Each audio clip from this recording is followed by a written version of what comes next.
And it just took me down this rabbit hole where I found out that no, he is actually pro-Palestine. He's not even remotely pro-Israel, you know? So it's BS, dude. It's freaking BS, fam. But yeah, The Pit. I've been watching it. My dad literally stopped me. Like he came down and was like, enough. It's over. Because we were on episode 9, and there's a lot of crazy things that happen in The Pit. And my dad can't watch anyone get like hurt, but especially children, especially if like there's, you know, like a young child being lost or whatever. Like he just cannot deal with that mentally. It's not a spoiler, man. It's the fucking hospital. People die all the time in the hospital. Spoiler alert, it's an emergency room. People are constantly fucking dying. But my dad was like, you can't watch this anymore. I'm a 33-year-old man, about to be 34 this year. Okay? I'm a 33-year-old man about to be 34 this year, and my father staying at my house, okay? My own home is stopping me from watching TV shows that I want to watch like I'm a child, like I'm a baby. Anyway, here it is. This is me.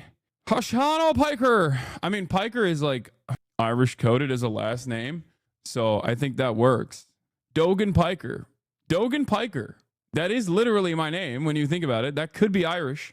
What is that shirt you're wearing? I'm wearing a t-shirt that a friend got for me. It's a crop top Zorro One Piece t-shirt. I watched The Sinners and I really liked it, and I think now that it's out there, I'm sure that you guys have finally started seeing it.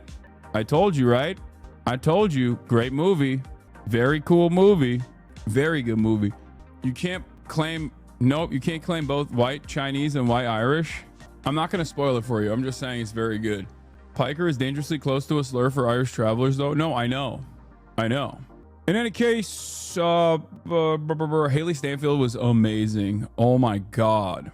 She was incredible. Everyone was incredible. Michael B. Jordan, incredible. It was just great, dude.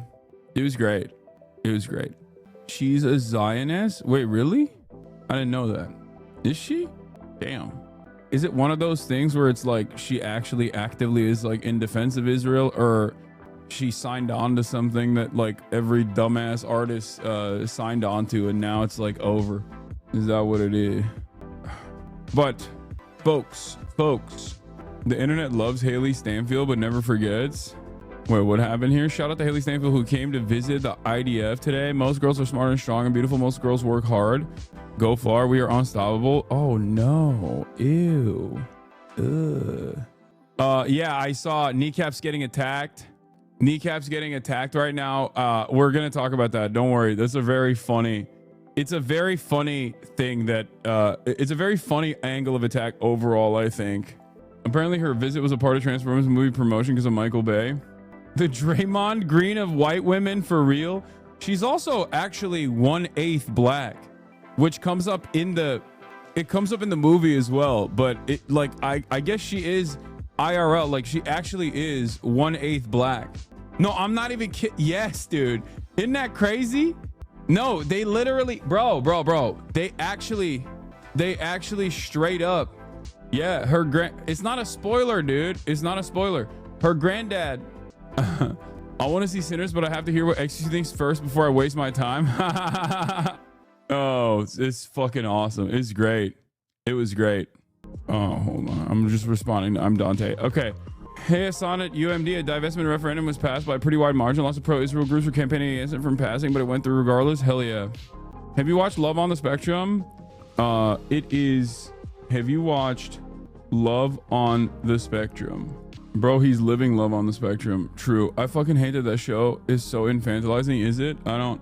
My Love on the Spectrum is watching The Pit and watching the blonde lady navigate through the ER while also trying to develop relationships. The blonde chick who's Walter White's daughter in real life. That's my personal Love on the Spectrum. So The White Lotus is hard to watch. I agree. Will you be watching Nathan Fielder's rehearsal? Yes, I will. Where was I? Okay, yeah. I woke up this morning, went to the park, took Kaya out to Rome. Okay, and she is passed the fuck out right now. You guys can't see, unfortunately, because my main camera is busted. Look at this. Look how broken this main camera is now. It's like doesn't even freaking focus on my face. But yeah, look at that. She's sleepy. She's eepy baby. She's so eepy. Why is did it work? Nope. Still off focus. Great. Kaya is in focus. I'm not in focus. That's so nope. It's not autofocus, and I can't fix the camera. There's no way to fix the camera. So we got to keep on with the guest shot with the second camera, the up close and personal one. Move your big ass, bro. We see you enough. All right, whatever. So yeah, I was cooking, chat. I need to get better at basketball like pronto, because I need to get better at basketball pronto because I have to, I'm going to be playing in DreamCon again. And after my horrible performance alongside Marlon and Jason the Ween, I have to make up for it. I have to be, yeah, when DreamCon comes back, I'll be there too. Don't worry. You've been promising a trainer stream for how long? Oh, that's true. Yeah, in order to cook at DreamCon, I gotta get an NBA coach to teach me fundamentals, the solid fundamentals. Also, speaking of basketball, I will have a basketball stream next Saturday with my mortal enemy, Maya Higa. Not even a joke. Yeah. Me and my mortal enemy, Maya Higa, are going to duke it out in the marketplace of basketball. Yep. Next week. Be there or be square. So, yeah, that's it. I was cooking though. I was cooking today. Is this fake Adidas? Looks good. Yeah, it's fake. It's Abibas. But let's blast off and let's get it started. Let's get it twisted. Ladies and gentlemen, boys, girls, and MBs, we're live. We're alive. It's Sunday. It's Sunday. Fun day. You know, light news, maybe a little bit of drama. Who knows? You know, it is what it is. But I do want to tackle some, like, if you guys have anything that like your friends are looking at, that your coworkers are looking at, that's popping off in like the right-wing ecosystem, because I feel like we haven't heard a lot about what is this? We haven't heard a lot about what's popping with the right, like the manosphere, all this shit. Yeah, I'll do the JCS video too for sure, but we'll do a little bit. This guy's interesting. I think you'll like this vid. What is this? Gen Z lives in luxury poverty. Sure, I'm down to take a look at it. Yeah, amazing Sunday Fun Day react. Please tell me you're living with Mela and Sean. What? I'm living with Mela and Sean? No, I didn't invite Mela and Sean to my house to live with me. What are you saying? What are chatters saying right now, bro? What? Viral misinfo on the right. SCOTUS. Drama. Reacts. Galore. And more. Get in now. Door giveaway when? What is door giveaway? What does that mean? Korea War POW interview. It's 3 shorts that I found. Check out this vid. Happy Easter. Happy Easter. China's risen to the special occasion of an arrogant nation demanding respect with no cards to play with. Happy Easter. America first. But our boss in the desert needs a little more effort. Keep the check blank as hell and don't question the experts. Happy Easter. Here's the plan. A generation too old to fight would take a great delight in the total annihilation of Iran. Happy Easter. Doge failed.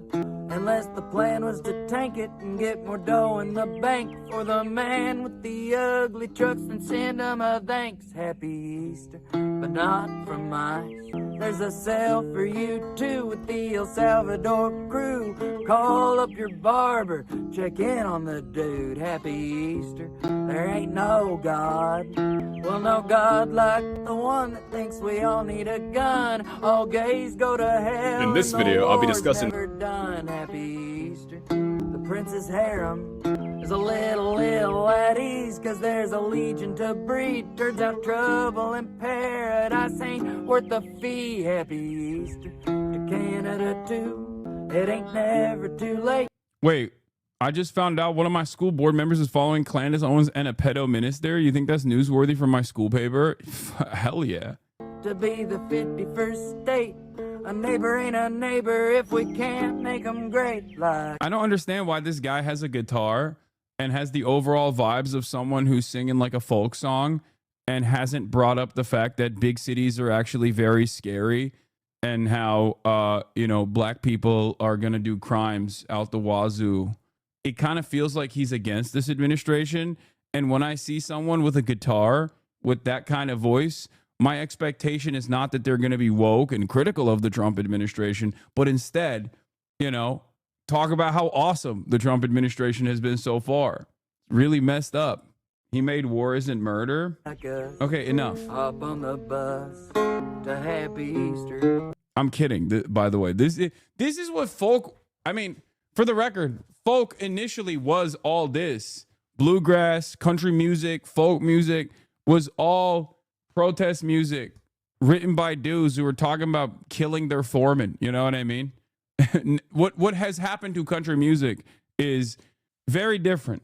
Like it was initially, it was like this, or not. I mean, way more aggressive than this. Even like, bold of you to think the Gen Z unemployed friend wasn't the Gen Z unemployed friend wasn't woke. I was joking, chatter. I know he's not woke. I mean, I know he is woke. Sorry. Yeah, Pete Seeger, that kind of thing. Races ranked meme. Okay, enough. Don't send me like random shit. Love to see the return of woke folk. Yeah. Being a Gen Z man with a well-paying job who didn't let the internet turn me into a misogynistic piece of shit is really paying dividends. Yeah. I mean, it is. Oh, this is an article that I wanted to talk about as well. Yeah. Jason's Riz is unstoppable. Sure. It's 3,000 calories. So that you. I get stoked when I see nephew cooking. Okay. Nephew's out there in Paris right now. Nephew's out there in Paris. Here's another folk. Okay, guys. Yeah, enough. You don't have to send me more Jesse Wells songs. I get it. It's good. One of the great left-wing songs. Okay, everybody chill. We're not doing folk music right now. It's not folk music hour. Anyway, we just blasted off. Dude. 420 blaze it. Okay, what happened? Where are my Lib Anon fans out there? Where are my Blue Anon fans out there? I need to know. Because, I mean, look, there's still time. We could potentially still have martial law get implemented. You know what I mean? But I feel like it's not going to happen, but I don't know.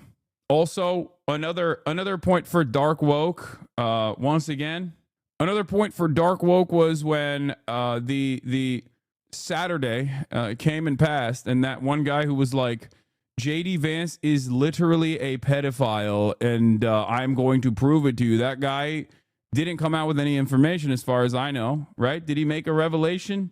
Do we all know JD Vance is a pedophile now? Is that what's going on? Or, where's the dark woke QAnon men? Where's the dark woke QAnon members at, or Blue Anon members at? Where they at? I need it. I need that shit. What do we do? Do we double down? Do we move on to something different? Is a triple holiday for me. Cultural, Christian, balled up, sunny and warm, Unk live, proper day, howdy chat, howdy Unk. What is this? MAGA trying to dunk on me for the protest not ending the administration is hilarious. What is this? MAGA trying to dunk on me for the protest not ending the administration is hilarious. Okay, let's hear what he had to say. So this is Andrew, hashtag I am the resistance. Okay, I'm going to start off here. For those of you who don't know, Andrew, hashtag I am the resistance, came out with an insanely viral effort post that basically spelled out that JD Vance had 3 name changes and was a menace in his Ohio town, and known as a active pedophile, like a serial child molester, okay? A real Roy Moore type. I mean, it was a crazy post, right? I didn't like, I like that it is, I like that the liberals have basically lost their minds, right?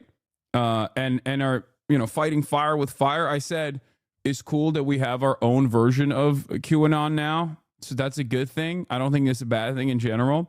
But, critical support for the boys, critical support for Midas Touch as always. This is the hashtag resistance. You already know what it is, right? And he said in this like massive post, it went super viral on Twitter, that he was going to reveal the information. He was going to reveal the information on Saturday. Now, of course, Saturday came and passed. This guy tweets so much. I can't even find the actual tweet, by the way. Holy fuck. I've been scrolling for hours and I still haven't gotten to that. This is only like 11 hours ago. It's crazy. I feel like these guys there's no way. They have to have like a bot or something that just like constantly pumps stuff out, right? Does anyone have that tweet? I can show you the original tweet, maybe. I would like to. 300K tweets, bro. Look up top. Yeah, 304,000 tweets. Jesus Christ, he tweets so much. So yeah, he's going hashtag beast mode. He's going hashtag blue MAGA. He's going hashtag resist. This was the initial post. You, JD Vance, you changed your name 3 times because you kept getting caught raping children in the Ohio Valley. And I have witnesses who can and will testify against you on this. I cannot wait to put you in prison for the rest of your life, you sick fuck. And then he posts my favorite, like unironically, my favorite blue hashtag resistance account, Midas Touch, and their hashtag GOP pedo ring post. This one is real, by the way. I mean, this is like, there are a lot of active pedophiles within the conservative, within the Republican Party. Like there's child molesters and stuff on the Democratic Party too, on the Democratic Party side too, for sure. But like, if this is a game like of who can molest more children, the Republicans are winning. Okay, they got their Olympic gold medalist pedophiles, right? So that's like, it's not even close. It's not even fucking close. Like they are basically like the Usain Bolt of child molestation, right? Like multiple times they've won awards at this point. Like Dennis Hastert comes to mind, right? Dennis Hastert comes to mind, where he's like a prolific pedophile who literally was the longest running Speaker of the House as a Republican. And throughout that entire tenure, he was doing so much child molestation. Like it was crazy amounts of child molestation that he was engaging in. Like it's crazy. Anyway, let's watch this. Political scandal that is rocking Capitol Hill. Republican Congressman Mark Foley abruptly resigned Friday after questionable emails he sent to a teenage boy. Dennis Hastert convicted of a financial crime. Yeah, I mean, it's not a competition, but it's partially also not a competition because the Republicans are winning so hard. You know what I mean? Like that's what it is. Like it's both not a competition because like, duh, obviously you can't make it a competition because that would be ruthless and gross. But it's also not a competition because like, it's like a 5-year-old trying to play basketball against LeBron James. You know what I mean? It's a blowout. Like it's not happening. Of a scheme to mask something more egregious. His molestation of children. Hush money used to pay a man who says Hastert sexually abused him when he was 14 years old. There are now 5 former Ohio State wrestlers accusing Republican Congressman Jim Jordan of knowing about a team doctor's alleged sexual misconduct. 43 men who say they were sexually assaulted, abused, molested, or harassed by Dr. Richard Strauss. George Nader. His criminal history included multiple convictions for child pornography and child molestation. This morning, a judge sentenced Ralph Shorty to 15 years in prison. Police caught Shorty in a hotel room with a then 17-year-old boy. Ralph Shorty was one of my favorite funny, horrible stories because he also actively pushed for a law change in the state, okay, in the state of Oklahoma as a state senator. I think he was a state senator or a state representative in Oklahoma that he actually ended up getting hit by. I think he pushed for like an obscenity law around in the proximity of churches. And then he did this in the proximity of a church. So that's one of my favorite stories of Republican pedophiles getting outed specifically for that purpose. Cause like he literally got hit with his own fucking bill. It's like, if you're going to do this, you might as well not push for that bill. You know what I mean? You should have done a bill where it was like, it's actually, no, it's not obscene. And you can do obscenity around a church. That's what he should have actively pushed for. He just shot himself in the foot, you know?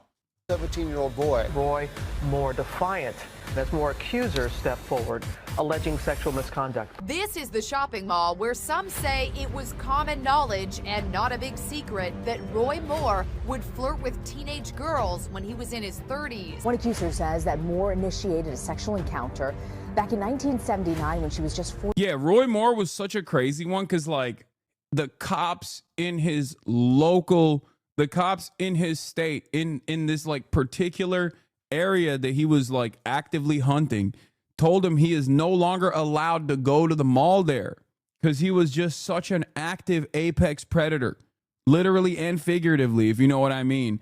Like, they banned him from the mall, dude. They were like, oh, you want to get fucking Auntie Annie's pretzels? Fuck you. You're not allowed, bitch. You can't get no pretzels no more, okay? Oh, no, you want to... Oh, listen, you don't understand, officer. I was not trying to actively go out and find 14-year-olds to engage in the act of molestation. I simply wanted to go to that store that has the massage chairs. And they're like, get the fuck out of here, okay? Yeah. No more Auntie Annie pretzel for you. No more fucking going to that store that sells like overpriced electronics. What was that store called? I'm forgetting. Yeah, Brookstone. Yeah, exactly. No, you don't get it. I love going to Zoomies. They should have known. They should have known at that point. Okay. No. A Sharper Image and Brookstone is what I was thinking of, not FYE. 14 years old. The new charges against Joel Greenberg. Sex trafficking of a minor and stalking a political opponent. Florida Republican Congressman Matt Gaetz allegedly having a sexual relationship with a 17-year-old girl. Investigators examining whether he, quote, violated federal sex trafficking laws. Ghislaine Maxwell is accused of helping Epstein sexually abuse underage girls. I've met her numerous times over the years, especially since I lived in Palm Beach, and I guess they lived in Palm Beach, but I wish her well. Why trust them with your country?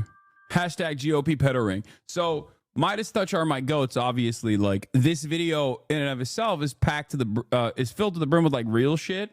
Okay.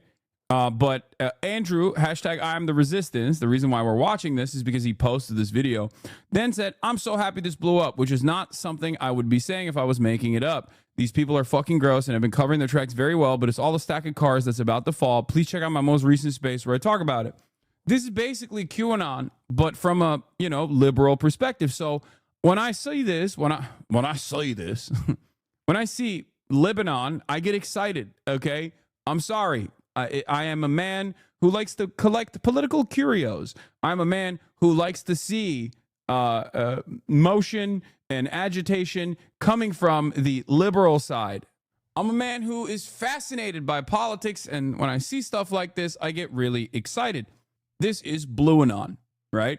It's cool. We have also our version, our legion of people experiencing a maybe psychotic episode, and and that's cool. That's fine. That's like, we need to fight fire with fire. So they posit that Democrats are a cabal of Satan-worshiping pedophiles who drink the blood of children. So that's what they are. I'm not sure about the blood drinking, but the rest checks out. They already worship the literal Antichrist, Trump. So we, new crazy guy unlocked, respect, but basically. Saturday came and passed and nothing came of it. Here it is yesterday. MAGA trying to dunk on me for the protest not ending the administration is hilarious. Here's what you don't get. I don't control the universe, and I don't give a fuck what you think or say. I can admit I was wrong, but you cannot make me ashamed of doing everything I possibly could to be right. Why would the protests have ended the admin directly? There's a large factor in ending MAGA influence eventually. I said they would because I wanted them to, but I certainly understood that it was possible that they couldn't. Oh, he thought the hands-off protest would end the Trump admin. That's cool. Anyway, he didn't really... I don't think he revealed anything about J.D. Vance, Jedediah being an active threat and a pedophile in Ohio, but...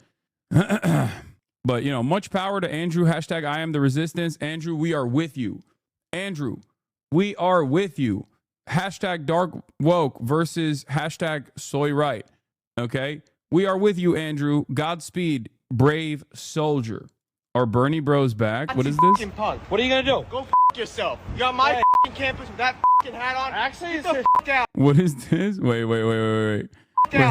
Dude, New York Post is so funny. God damn it. What a goddamn dish rag of a newspaper this is. Massachusetts student in Trump hat berated by mustachioed leftists. Mustachioed leftists. You wrote that, bro. No shame?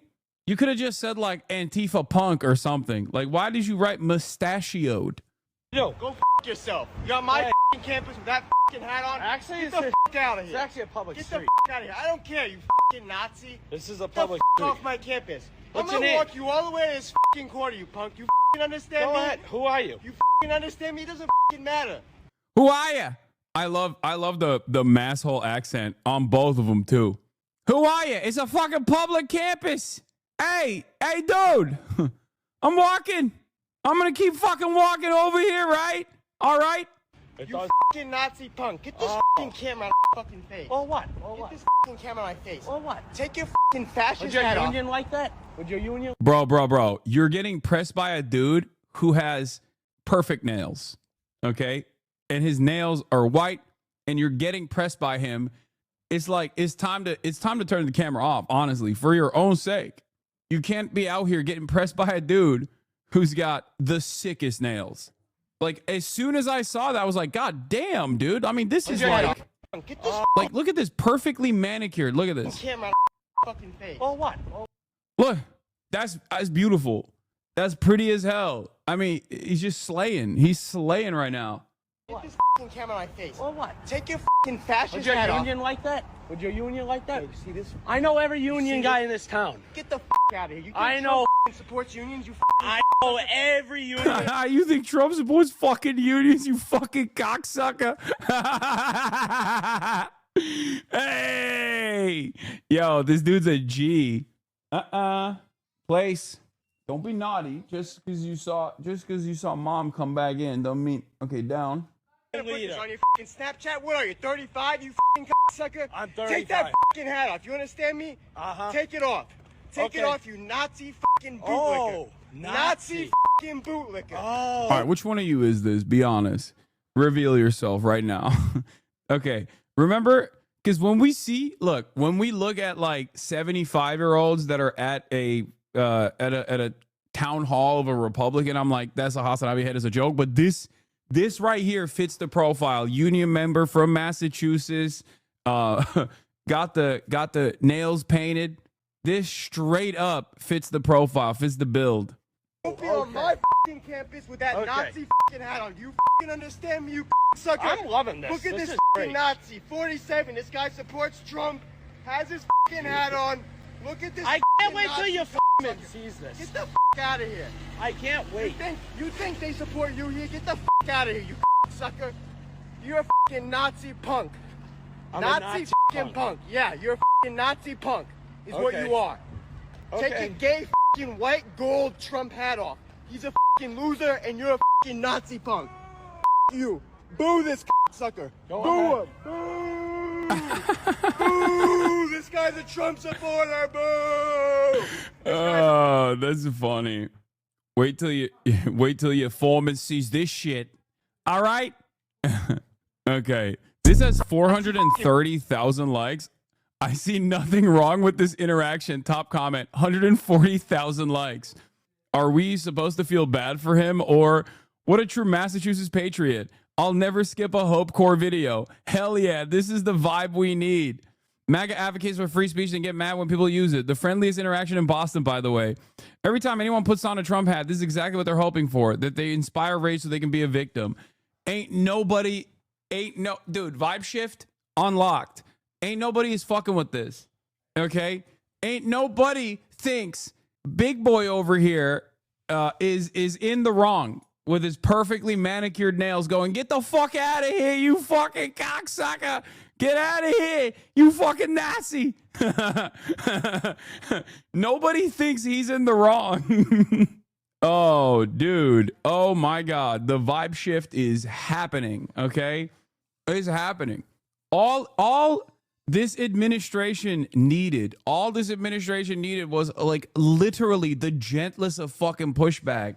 God damn. I'm like reluctantly, I have to say, like, even Harvard putting their foot on the ground and just being like, enough, you know? We already took action against the anti-Semitism. We already fired like a bunch of people ahead of time, and then you still wanted more. So yeah, like, it's not going to happen. It's good. Like, there needs to be a fight. What are we doing here?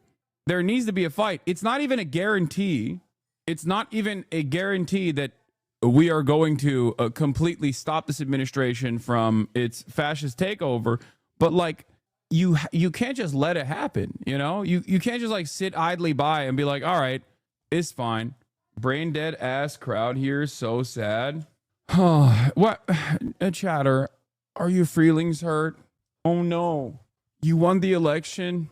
Your president is absolutely gutting the administrative apparatus and people don't like you. Oh no. Mr. President, why won't you make it illegal to not like me? My feelings. My Fifi. My feelings. My feelings. I don't like it. Mr. President. Jenny would like to question tabling for the DSA yesterday and NPR. NPR reporter kept asking us to disavow communism and to tell them the difference between socialism and communism. What the fuck do you do in those situations? Wait, what? An NPR reporter kept asking you to disavow communism? Why? What? What do you do in those situations? I mean, I do what I always say when people are like, I literally, whenever people are like, oh, dude, or you're a communist, I'm like, sure, okay, whatever. Like, I don't care. Okay. It seems like a pretty solid evolution, you know? Like, that seems like a pretty good end state. Do you have an issue with a stateless, moneyless, borderless, classless society? It's like Star Trek. That seems good, you know? What do you mean disavow communism? What are you talking about? Disavow what? Something that doesn't exist? Yeah, okay. I'll disavow unicorns next, okay?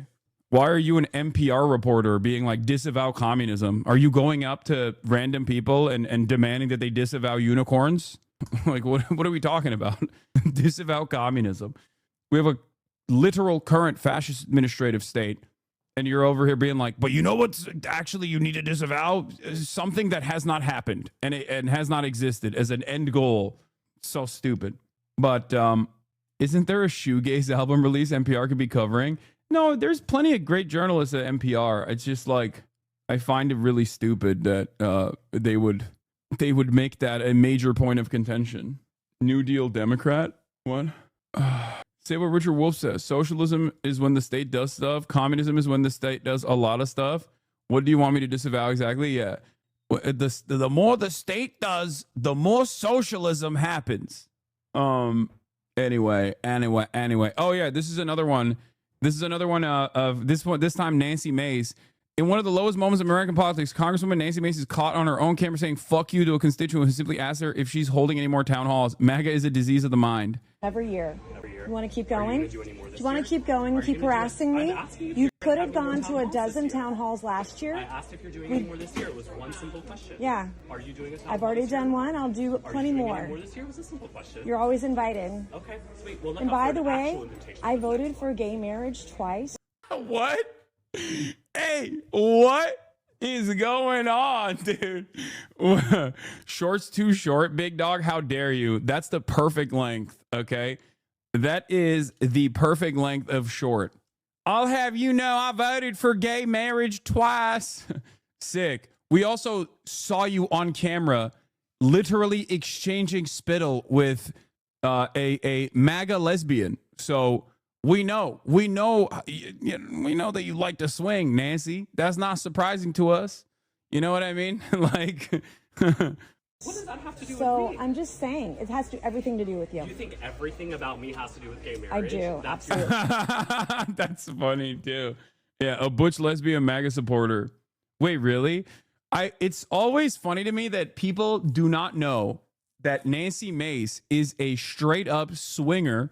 And during COVID, there was a video of her at one of her swinger parties. I'm not going to play it for you because it's fucking gross, okay?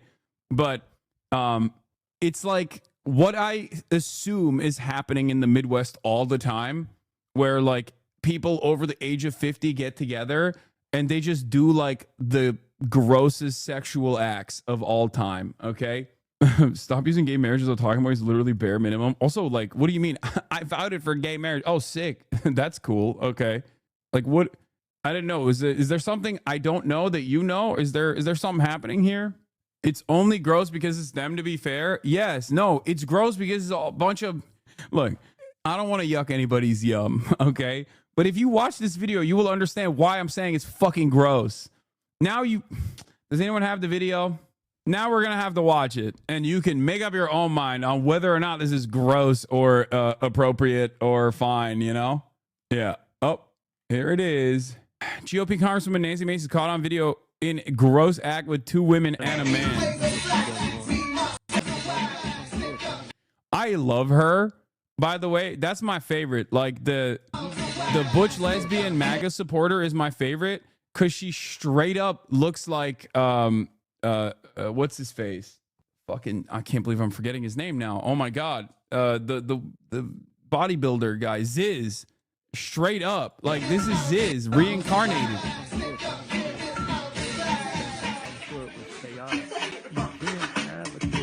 And then he throws up, by the way. He throws up. What the fuck is this? Hey, yo, Daily Mail is crazy. Yo, Daily Mail, you can't autoplay the next video all of a sudden. God damn. Anyway, luckily it was censored. Holy shit, that was crazy. I didn't even know that was happening. That was some freaky nonsense right there. Okay, I lied. That's gross. Please yuck that yum. Yeah, that's Nancy Mace, dude. That's fucking Nancy Mace. And she's out here being like, she also used to be pro-trans. Like, I'm not even joking. Like, this is all completely just the 180 that she has had on all of these issues is directly because she's like, I am trying to make a name for myself in the Republican Party. It's all a grift. Now, it doesn't really matter.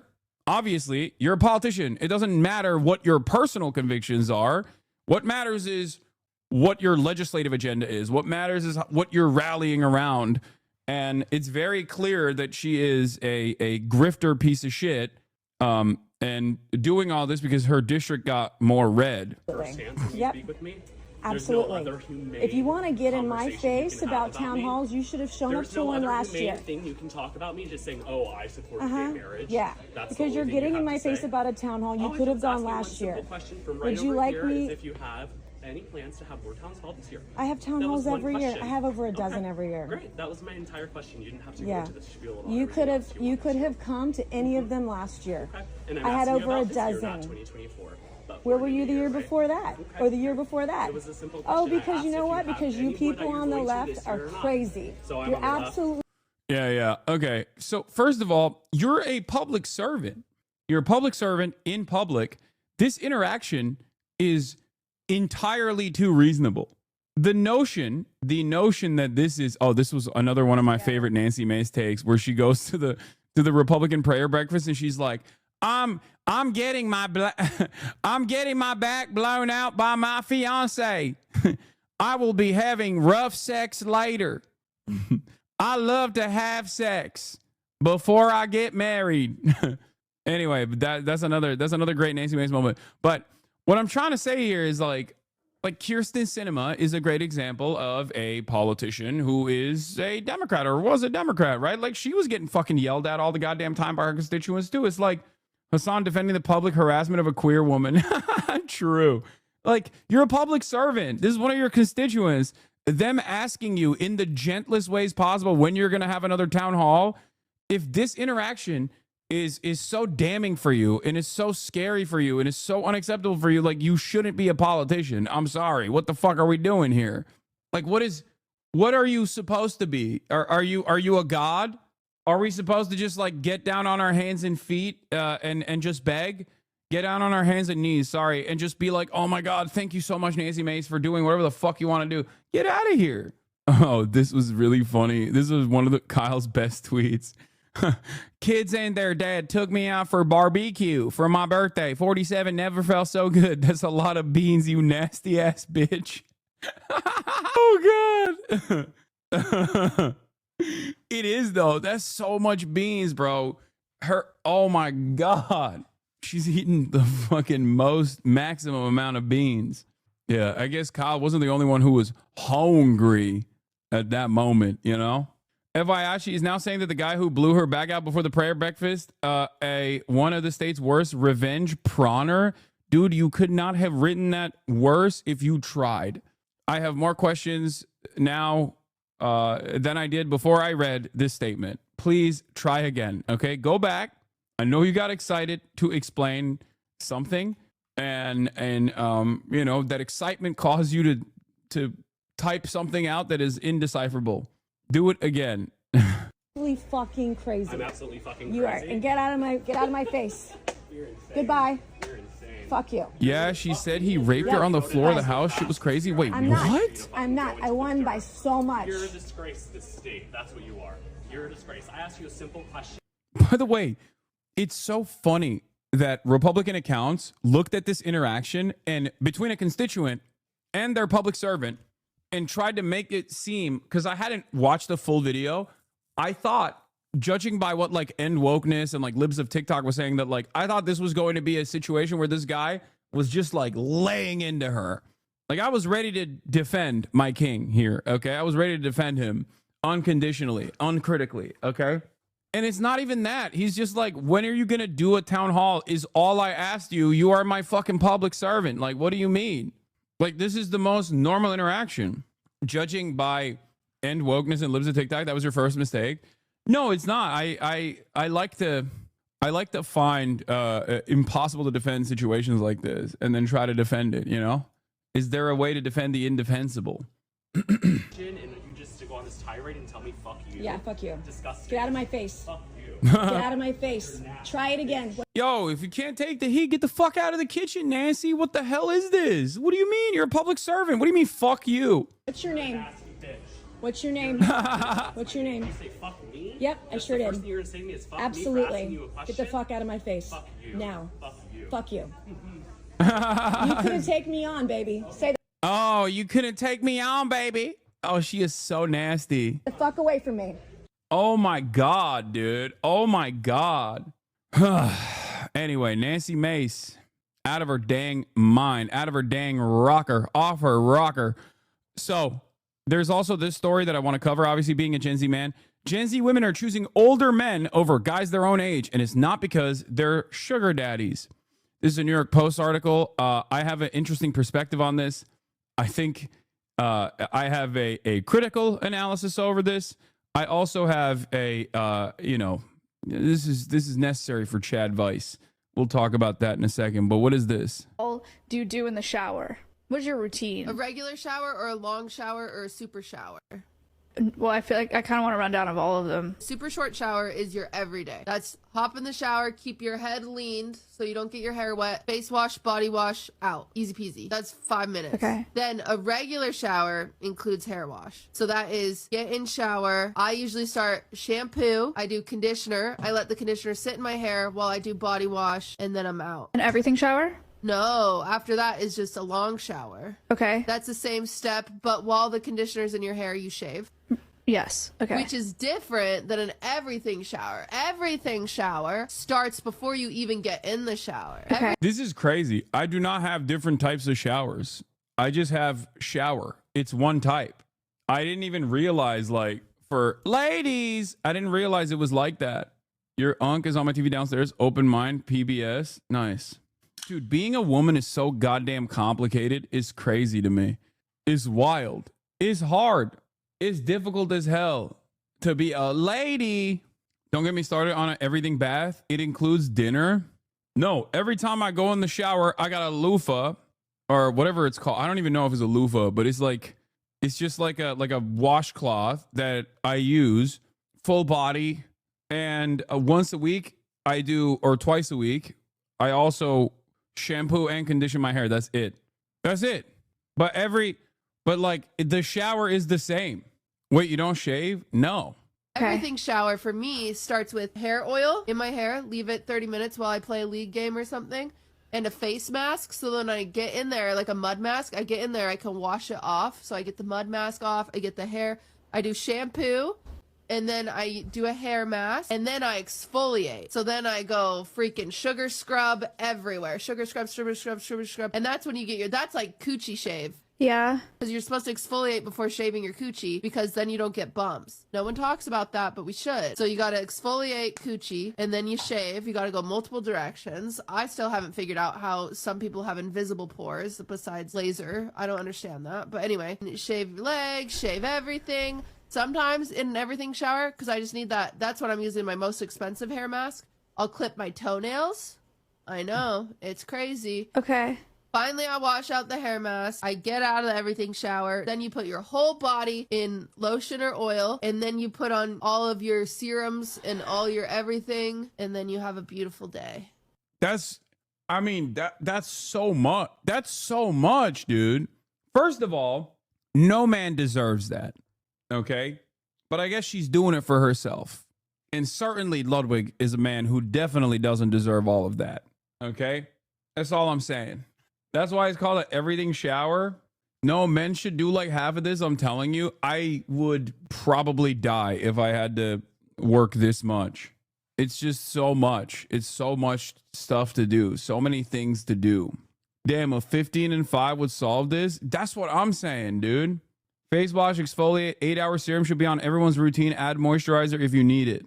Everything showers are like once a week. I would just not shower if I had to do half of this shit. I don't know. I mean, that's so much. That's so much. I mean, I am also a dude who only recently got into face wash and also moisturizer. I bet Hassan Abi doesn't wash his knees. No, I do. I wash below the knees. I also have a washcloth or like a loofah. I don't know what it's called, but it's like a stringy thing. It's pretty good. I exfoliate, but it's like the exfoliation process is happening at the same time that I'm getting the body wash on my body. You know what I mean? Like, do you use the same one for your body for your face? No, I don't put it on my face. I don't exfoliate my face. I just use what is it called? It's just like, is it Clearasil or something? CeraVe? I don't know. It's like fucking shit that you get at CVS. CeraVe, yeah, CeraVe. But I spent most of my life using all-in-one. You should really only use chemical exfoliants for your face, not mechanical ones. Yeah, I don't use any mechanical exfoliation on my face, but it's not because like I am knowledgeable on it or nothing. CeraVe is BDS. Wait, really? What the fuck? Wait, actually, isn't there two that has the exact same name? There's two. Also, I didn't even know that. Aesop has nice body scrub. It's a green tube. Yeah, I have Aesop. I use Aesop for my body. You should use Korean face products. They are the best. Also, it's messed up that they have face cleansers. They have face cleansers that are literally the same name. In any case, I don't even know what it is, but I didn't even know that it was BDS. My mistake. Boycott the witness.news, target CeraVe. Okay, first of all, that's the witness.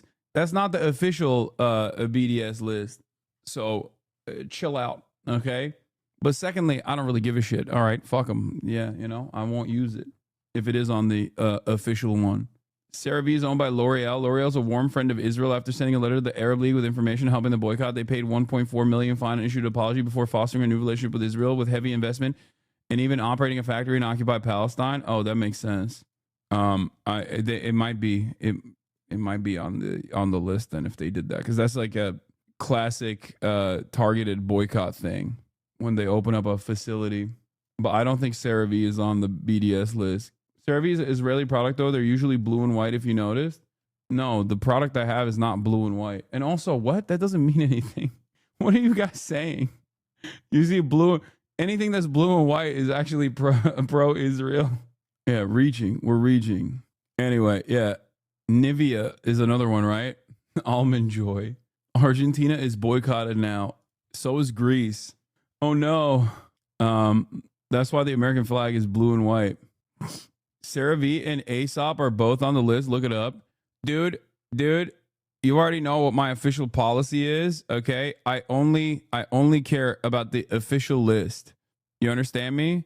I only care about the official BDS movement list.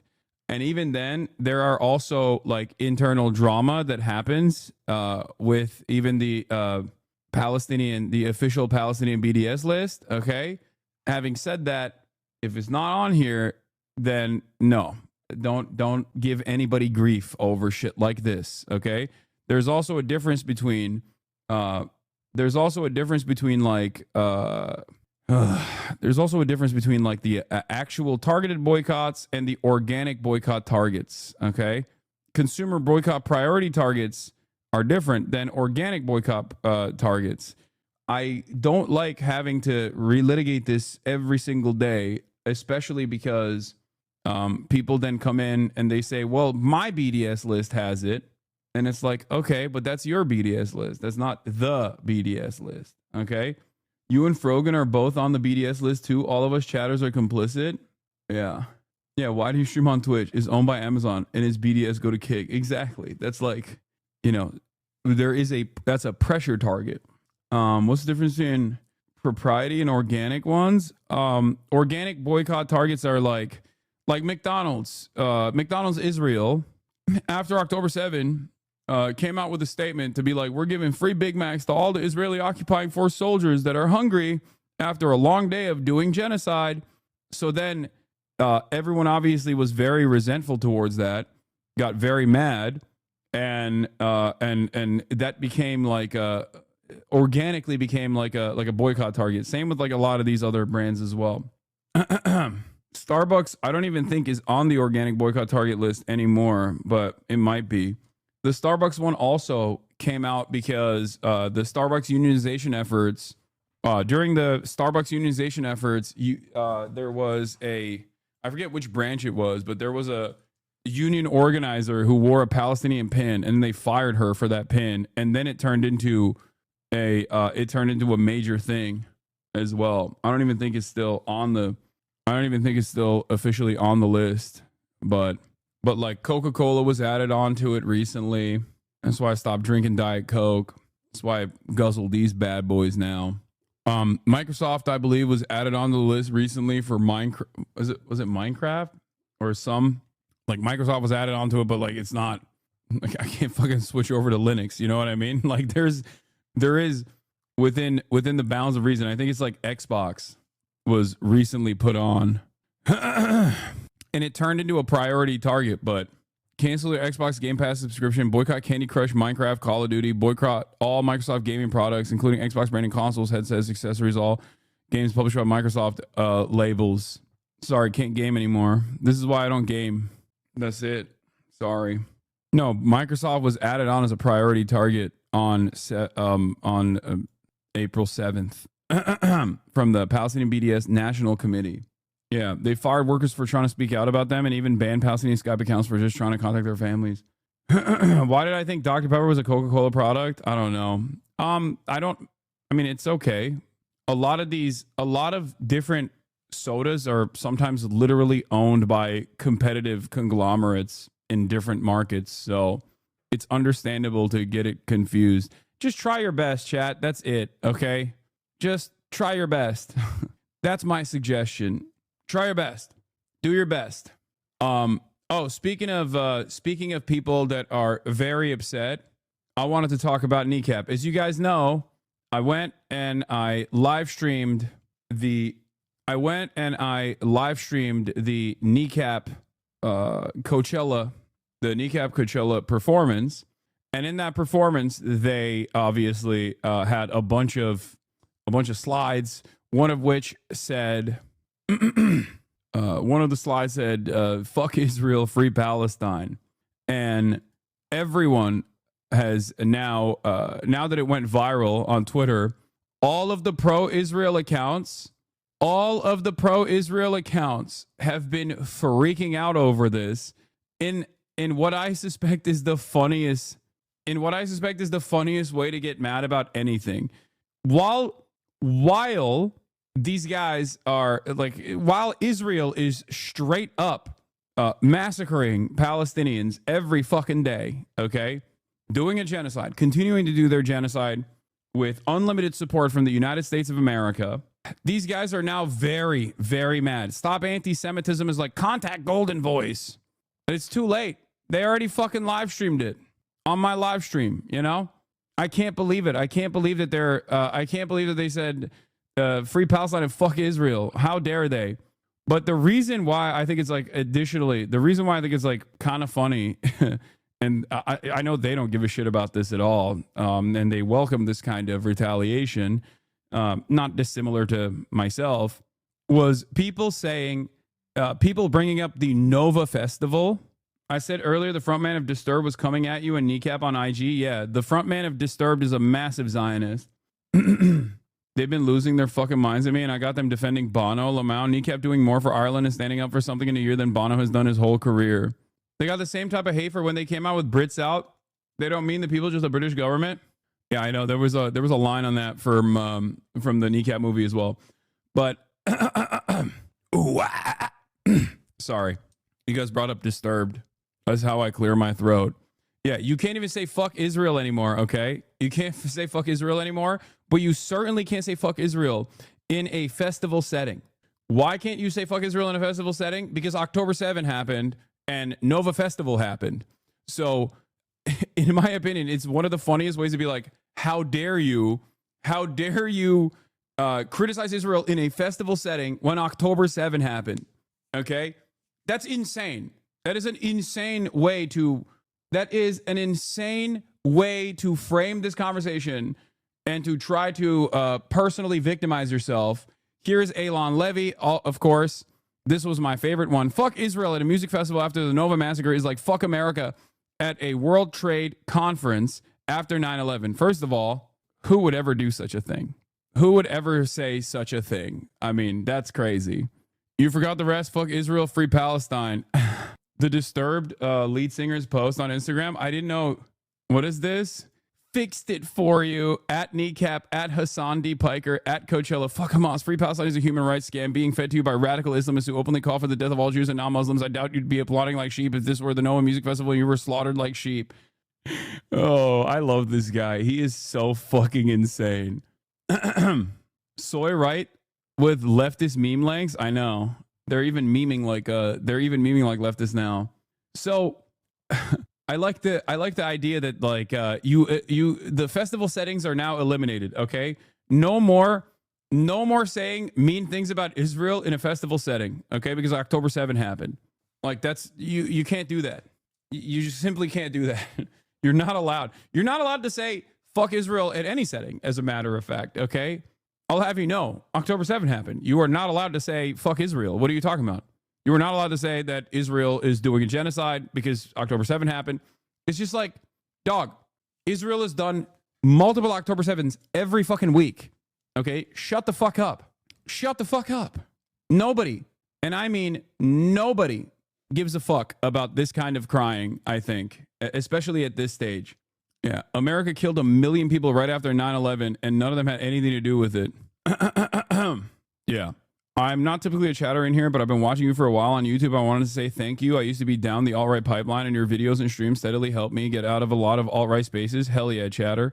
But anyway, they're big mad about this. And I always love when the Hasbro accounts get their notes from something, and I don't know if there's like a Telegram channel or something, but like they literally will all post the exact same shit at the exact same time and will start crying about it at the same exact time.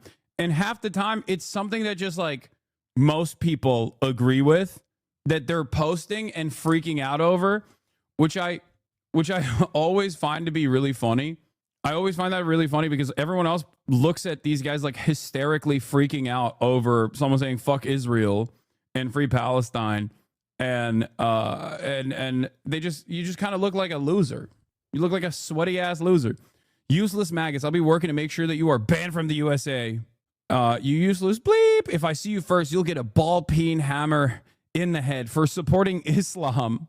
Hello, Nazis. May you die in hell. Anti-Semitic scum. Your anti-Semitism will have consequences, dire ones. Mark my words. This is not a threat. It's a promise. Your career is all but over. Palestine. I'd love nothing more for you all to die in a house fire. Fuck Palestine, you Nazi cunts. Ay, ay, ay. What the fuck is this? These are the lads getting attacked mercilessly. These are the lads getting attacked mercilessly for saying correct things like fuck Israel and free Palestine.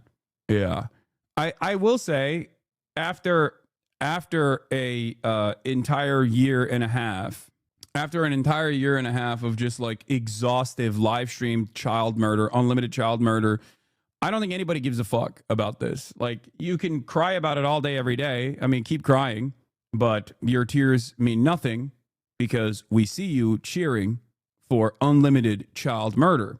So boo-hoo, okay? Go take it up with the government that you choose to defend.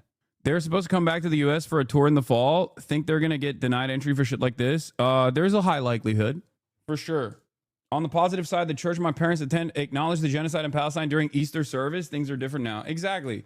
Toothpaste out of the tube, man. Cat's out of the box. You can't do shit. You can just cry all day.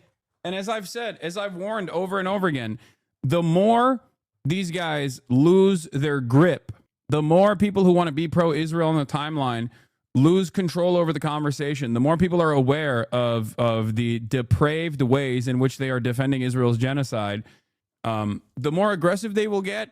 But it's over. Oh, Eve Fatlaw had a statement about kneecap. Oh, is Eve Fatlaw? Oh no, what the hell? I just want to say this about the Coachella situation. Am I lying when I say that's what she sounds like?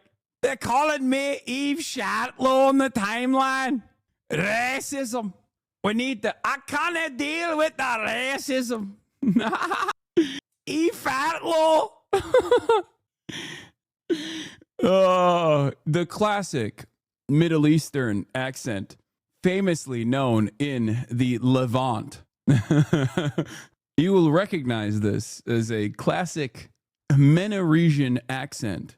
And leaders, especially Jewish leaders in the music industry, you know, I personally feel like I have been screaming fire inside a burning building for the last 6 years.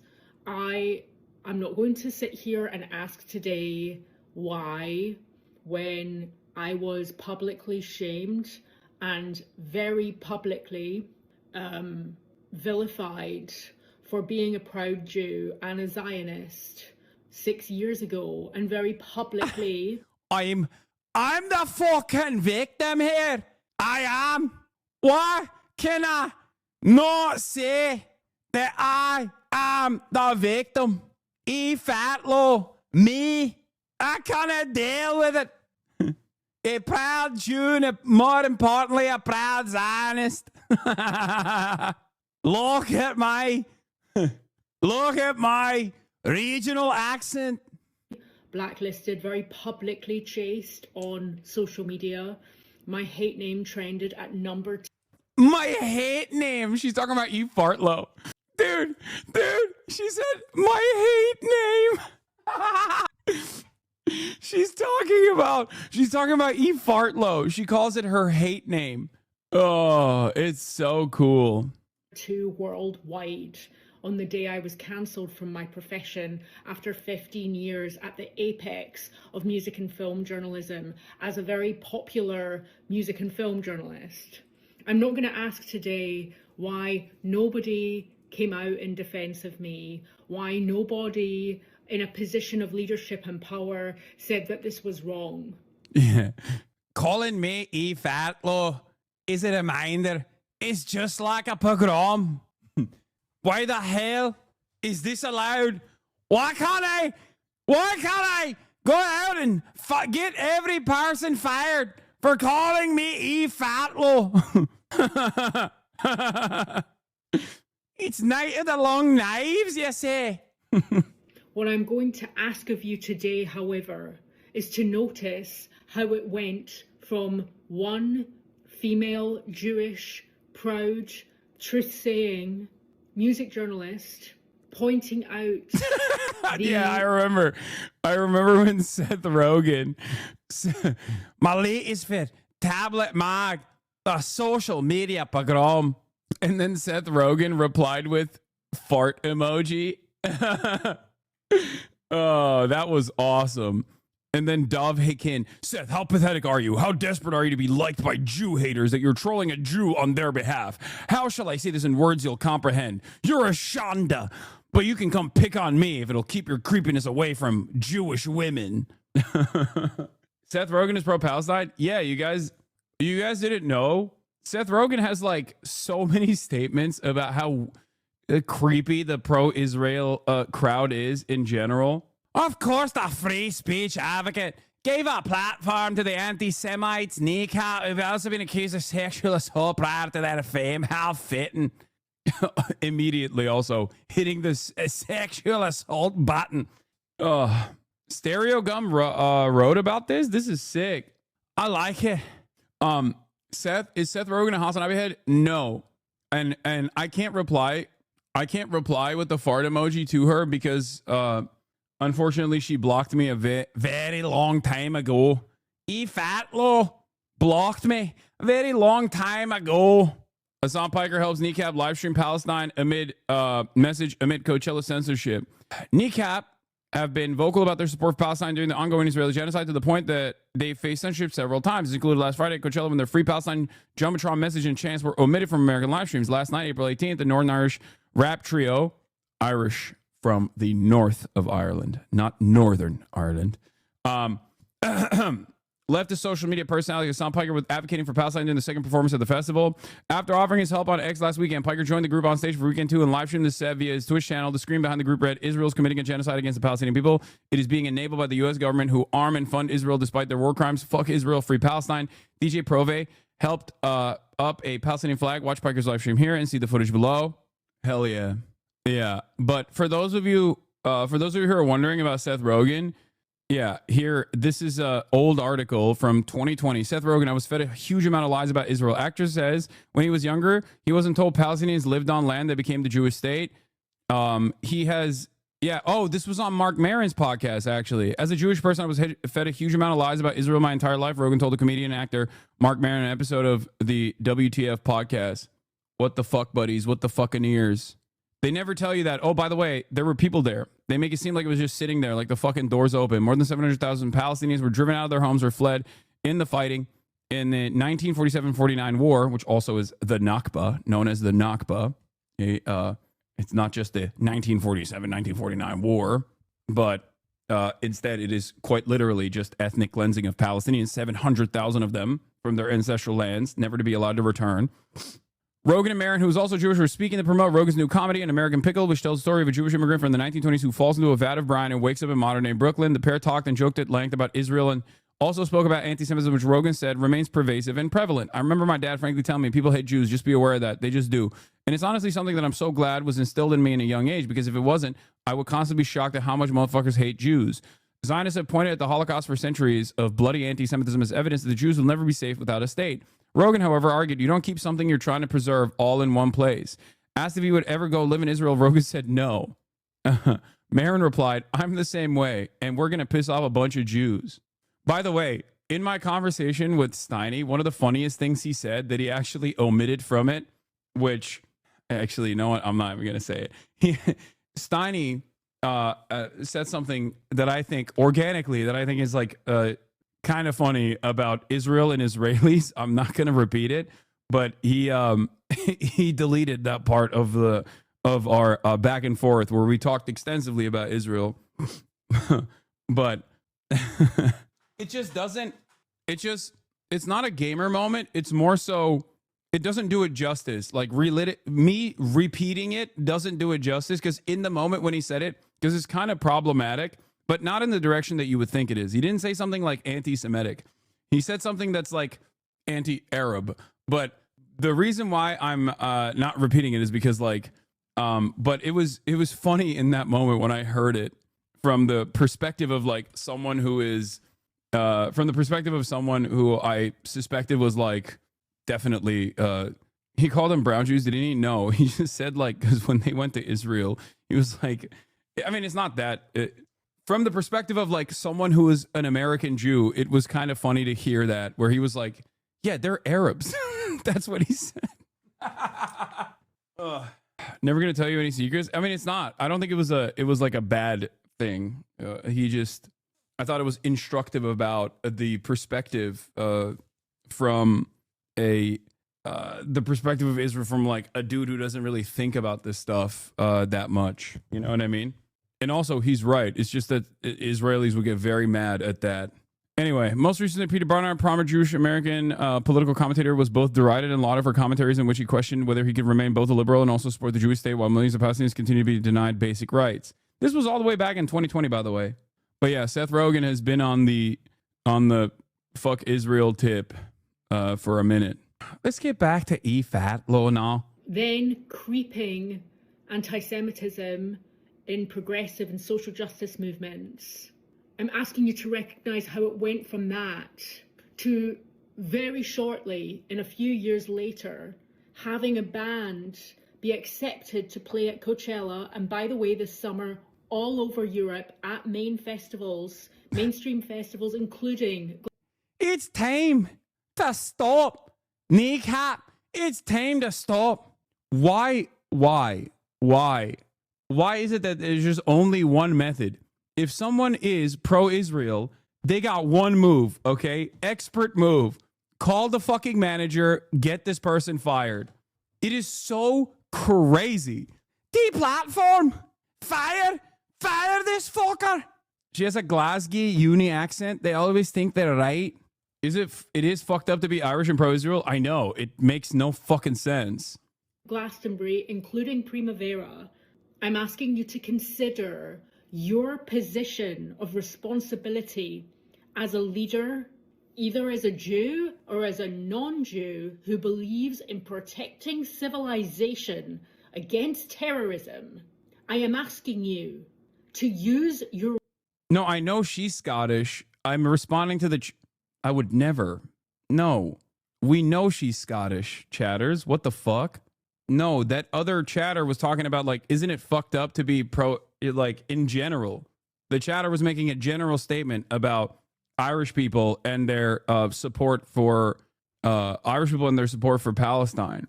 She's Scottish. My 2-year-old just laughed at you doing that accent. Keep doing the accent. Oh, don't worry. You are the terrorist, you genocidal scum. I can't tell if the shadow's talking about me or Eve Shadlow. Responsibility to stop being selfish, to stop being afraid, to use your position of power to say absolutely not. I will not accept promotion of messages that endorse terrorism, that endorse what happened to over 350 innocent civilians at the Nova Music Festival in the south of Israel on October 7th, where they were gang raped and butchered by terrorists. Absolutely not. We are performing arts festivals, we are music festivals, we are places of peace. Oh, yeah, okay.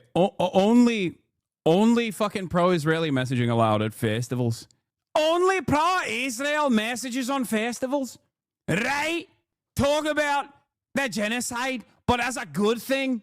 Say it's good that Palestinian children are being murdered.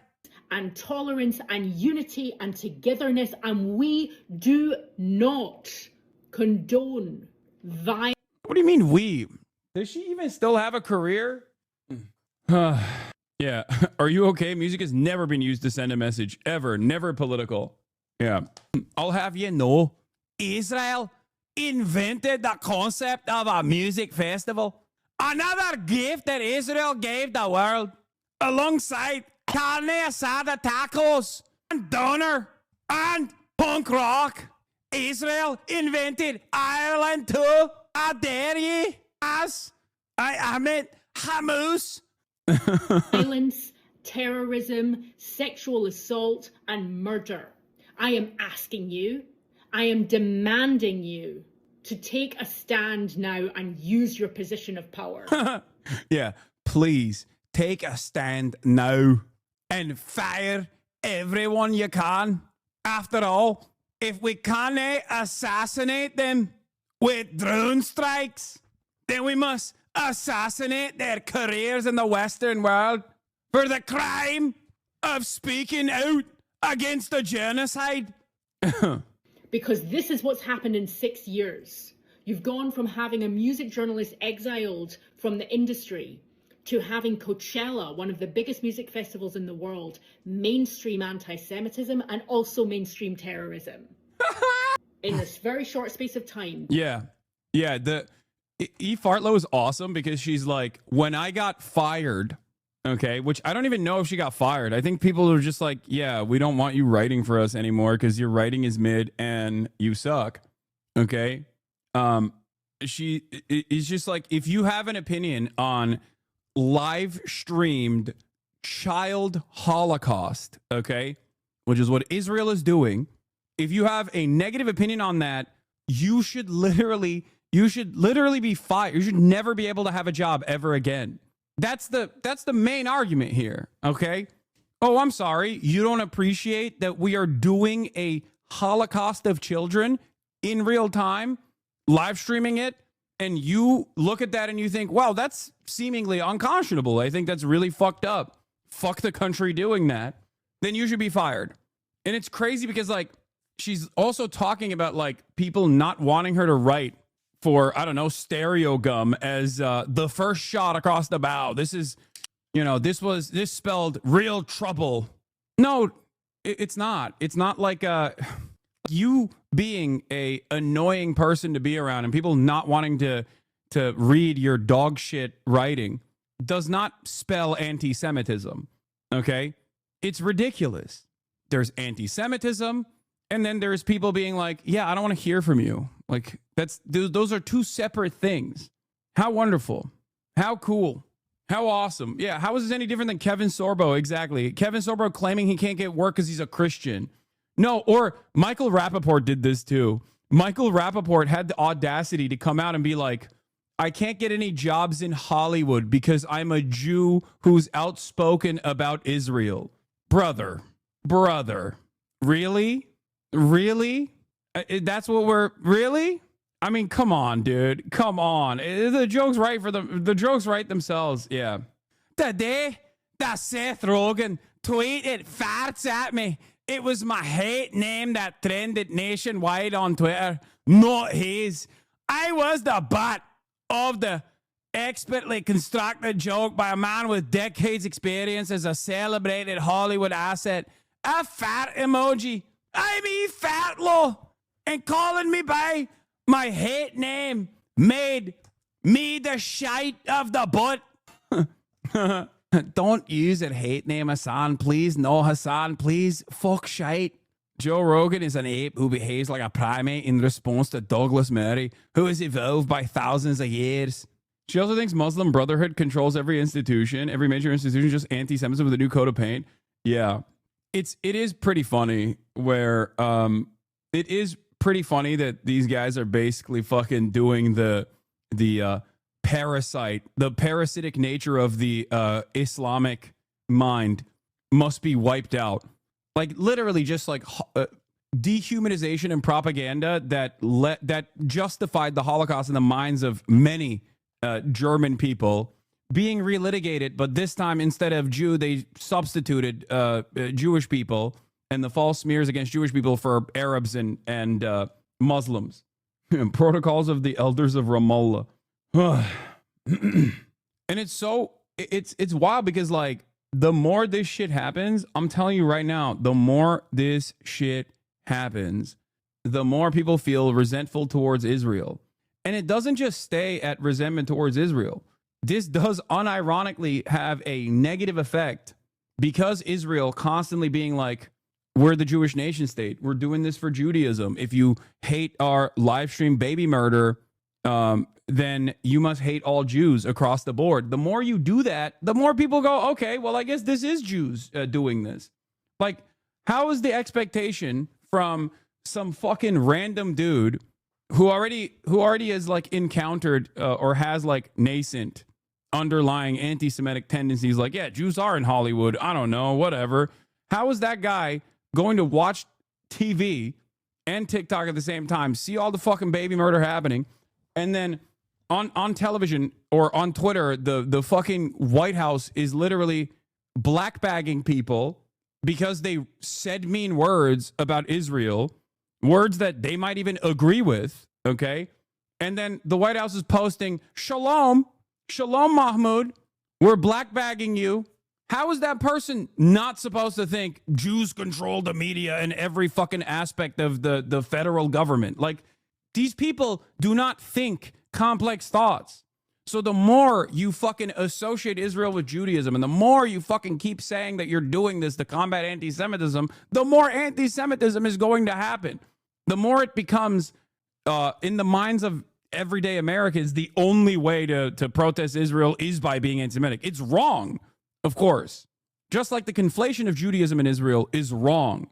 There will come a day when a lot of people who are in your families, okay, for all the Jewish Hasanabi heads in here, all the anti-Zionist Hasanabi heads in here, you will see your parents will actively be speaking in the ways that I'm speaking right now about Israel and try to desperately stop people from associating Judaism with Israel.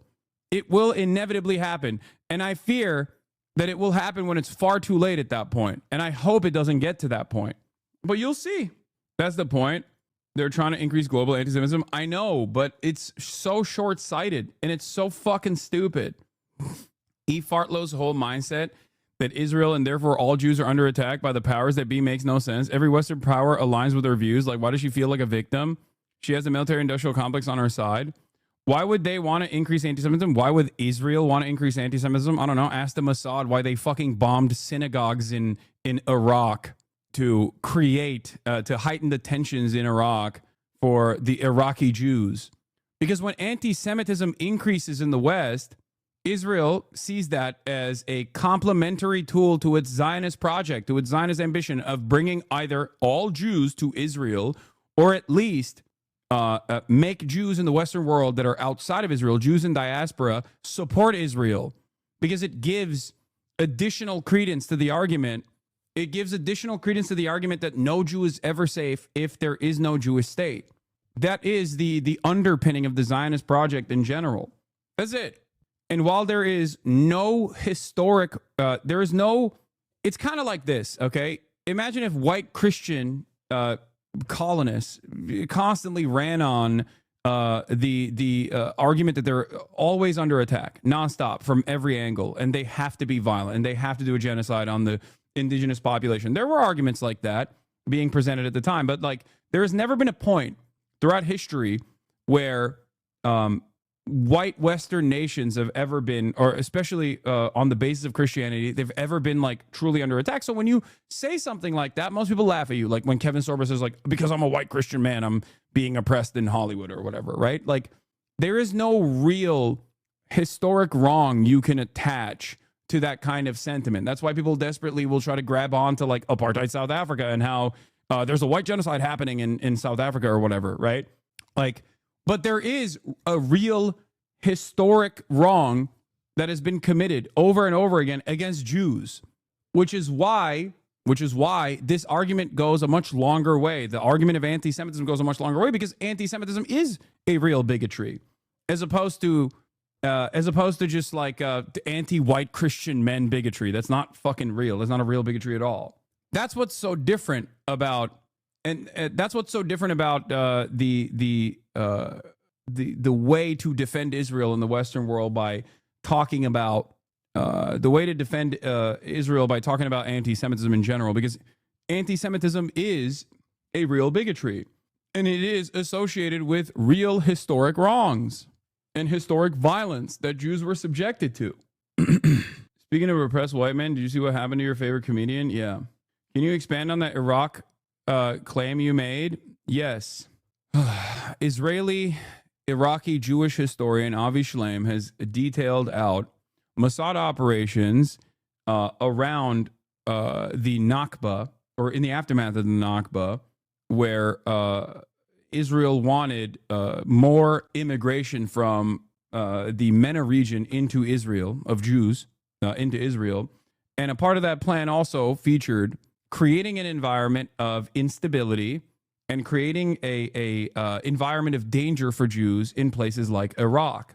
They did so by bombing synagogues in Iraq to be like, see, the Iraqis are so anti-Semitic, they want to kill you. You have to come to Israel.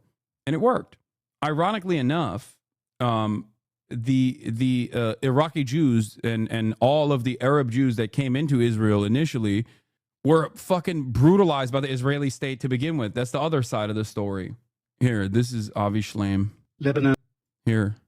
Before the emergence of the State of Israel in 1948, there was a large number of Jews living in the Arab world, something like 800,000, and there were Jews in... One must ask the question, why? Part of that is also because, you know, Jews have historically lived in that region.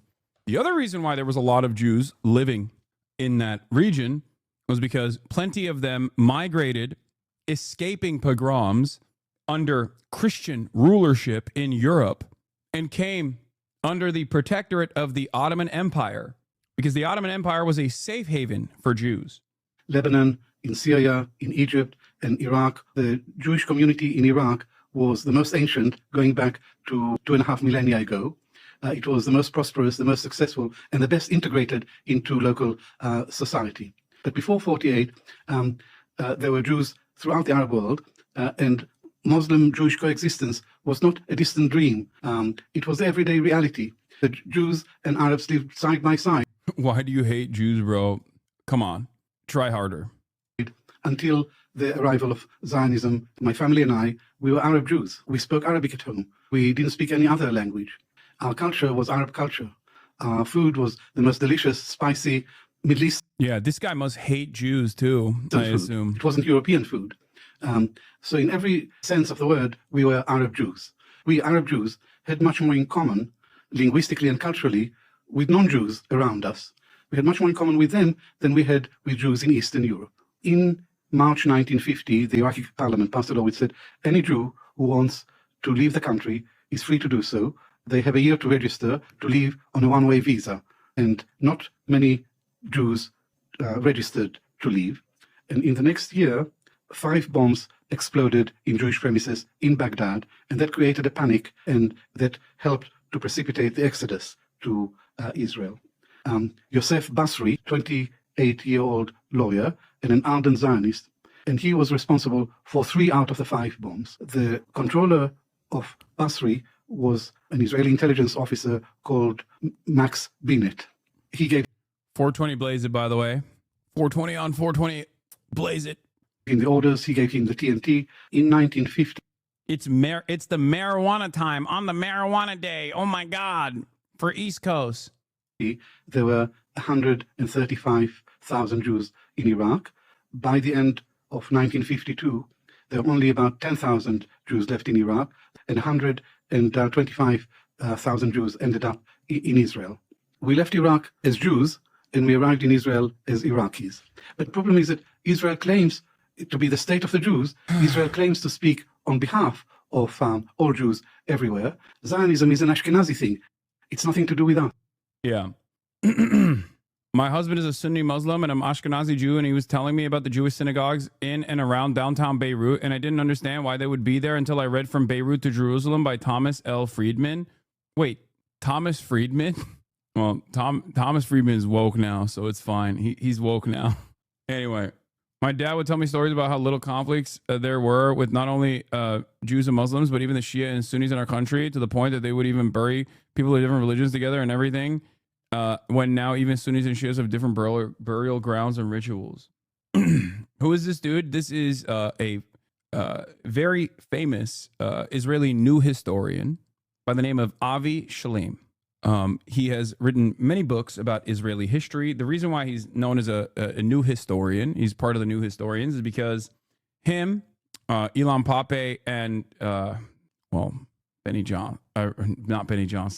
Benny Morris, who is not as great, uncovered a bunch of hidden aspects of the inception of the Israeli state.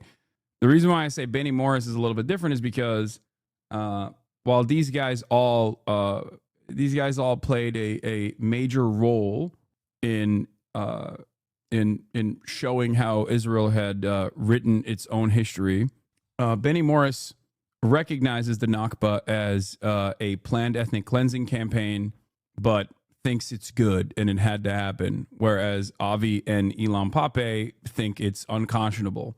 Avi Shalem has written The Iron Wall, Israel and the Arab World, and numerous other books. Out of the new historians, Benny Morris is what happens when you uncover the truth about Israeli history and then say, and it's awesome, versus these two guys looked at that and were like, this is genocide. This is really fucked up. What did Norm say? Benny's historical facts are 100%, but his conclusions are insane. Yes, his conclusions are evil. That's not even true. Morris said he disliked Ben-Gurion because he did not go full on and finish the job. Yeah, new historians. They got access to documents from the founding of the state that were previously kept hidden. Yeah. sit with this fact. There are more Arabs living in Tel Aviv than there are Jews in the entire Middle East. That's part of the reason why I was very mad at Ethan in the when he did the context puke, and in it made a ridiculous claim that more Jews were ethnically displaced during the Nakba, which he called a war, than Palestinians that were displaced from their ancestral homeland. 750,000 versus 1 million plus. The comparison is ridiculous. The comparison is ridiculous because one is a planned exterminationist ethnic displacement campaign. The other is voluntary migration, primarily, sometimes egged on by the Israeli state, like in the case of Iraq. It's a very sneaky way to make this incredibly disingenuous claim that is akin to genocide revisionism, genocide denial. Benny's the author of the quotes, Ben-Gurion should have ethnically cleansed all Palestinians in 1948, not half of them. And if 10 million Iranians die when Israel nukes Iran, they would deserve it for having made the revolution of 1979. Yeah. Benny Morris signed a petition calling the situation in the West Bank apartheid and recently wrote in Haaretz that Israel's on the cusp of committing a genocide, but not yet. Oh my God, even Benny Morris is becoming woke? Wait, what the fuck? That's crazy. Here's another stat. There are about as many indigenous people in America as Jews, and yet indigenous issues do not get nearly the attention that Israel gets. That's how you know American support has little to do with actually caring about Judaism or fighting anti-Semitism and everything to do with colonialism. Yes. We're often told how Israel became a fascist state. Aaron Bastani meets Ilan Pappé. Oh, this just came out. Yeah, Ilan Pappé is the GOAT of this. His book 10 Myths is like great. I mean, 10 Myths is probably what I would point to as like a must read in terms of anti-Zionist thought, in terms of understanding the dynamic, in terms of understanding the propaganda and the lies being told at the behest of Israel. It is, I think, it's a fairly easy read, and I highly, highly recommend it. It's a great introduction. It's a great starting point. Have you finished the E-Fat little clip yet? I think so. Yeah, I did. Oh, wow, I didn't.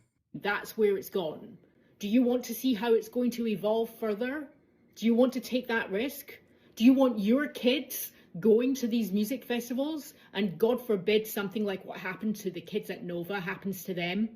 Where do you think this leads? Use your position of responsibility now. It's over to you. Yeah. Kneecap. Stop being selfish, self-invested cowards. Yeah.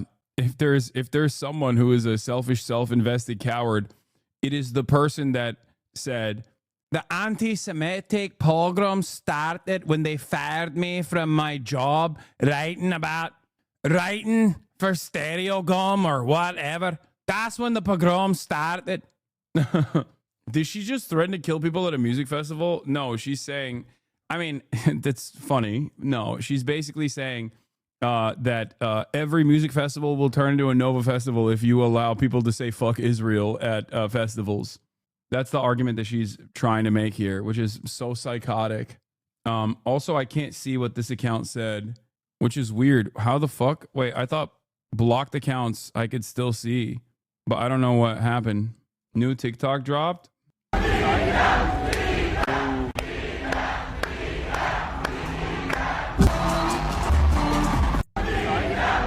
That was sick. She's ironically accelerated in very outcome she professes to fight against. Lol, I know.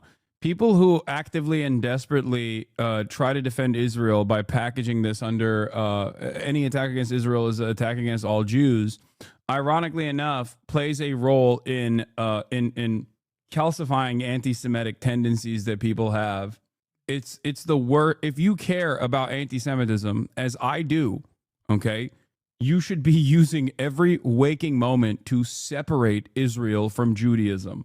Because not only is that the truth, okay, but it's also a weird false association. It's like and I've said this before, it's like saying Israel represents all Jews. If you hate Israel, you hate all Jews, you're anti-Semitic, is like if I and other Muslims living in the Western world were constantly talking about how ISIS represents Islam. It's true Islam.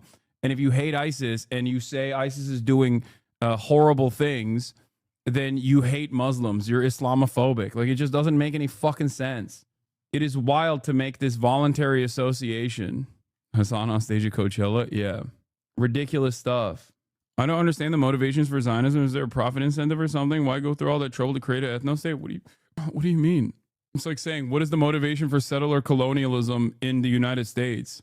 Why do settler colonialism is funny from a materialist perspective? Read my logs about the numbers showing before and after the Nakba.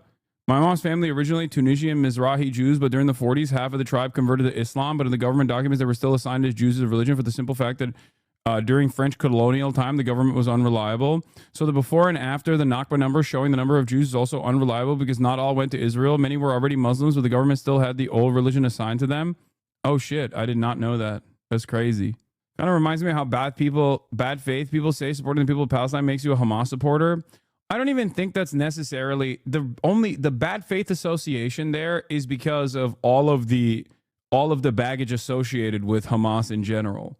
Like, of course, I support the Palestinian emancipation, the Palestinian emancipatory movement. Palestinians, and I've said this time and time again, like post October 7, Palestinians have a right to defend themselves under international law. So everything that Hamas or Al-Qassam or Palestinian Islamic Jihad, the things that they've done in the process of defending the Gaza Strip from an incursion by a belligerent occupier such as Israel is not only valid, but also moral. It's just, and it is perfectly legal. It is perfectly legal under international law. It is so shocking to me that people just refuse to reckon with this basic fact, just as the Jenin brigades and numerous other militancies that form in the West Bank are literally legal. Okay, they are legal. They are legally defending their own land, their own territory from the illegal occupation, the Israeli occupation. This is not a matter that is up for interpretation or debate. It's just the truth. It is not only moral, but it is also legal under international law. But it doesn't fucking matter because when America's ally is engaging in this erroneous and ultimately very violent engagement that completely destroys any semblance of international law, no one says anything. No one can say anything about it. You know, you just can't. Are you including October 7 in this statement? No, of course, October 7 is not. No, the actions taken on October 7 is a violation of international law. That's ridiculous. It is an understandable logical endpoint for a people that have been constantly dominated and destroyed by this belligerent occupier. But having said that, of course, it is not considered justifiable under international law. That's ridiculous. The dynamic there of a militancy group that is born out of the constant struggle and the constant pain and the constant violence that they're subjected to by the most powerful entity in the region that is backed by the most powerful entity on the planet, doing all of this and leading people to a sense of desperation where they do a final act of violence that is even a fraction of the violence that they've been subjected to over the course of 75 years of occupation and apartheid. Having said that, it's still, of course, not legal under international law. But that is the reason why I have said since October 7 that this violence that took place on October 7 is directly in the hands of Israel. Okay? It is directly in the hands of Israel. The fuck? Like, this chatter says, return the hostages. Ironically enough, I don't think this chatter is talking about the tens of thousands of Palestinians that are held hostage in Israeli facilities, ripped away from their homes, ripped away at military checkpoints that are illegal, that shouldn't even be there, by Israeli occupying force soldiers that are illegally occupying the West Bank. You know what I mean? It's only one-sided because so much of this argument basically revolves around one fundamental principle. Arabs, Palestinians as a whole are not human. Okay? Because if you recognize, see, you reap what you sow, Hassan. Yeah, okay, well, I'm not the one fucking constantly crying that people are being mean to my apartheid state that's doing a genocide, okay?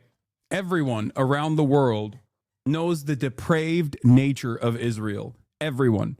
It's only a matter of time until people say enough is enough. Okay?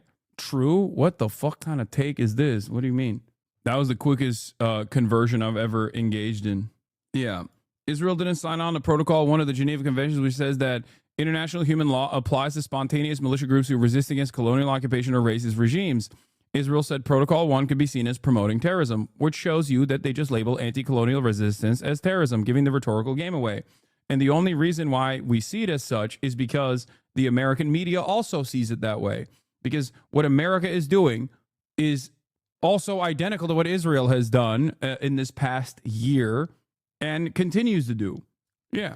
You reap what you sow is really funny when 53% of Americans now have an unfavorable opinion of Israel. 53% of Americans, in spite of all of the promotion, in spite of all of the news coverage that rarely ever speaks the truth about what Israel is doing.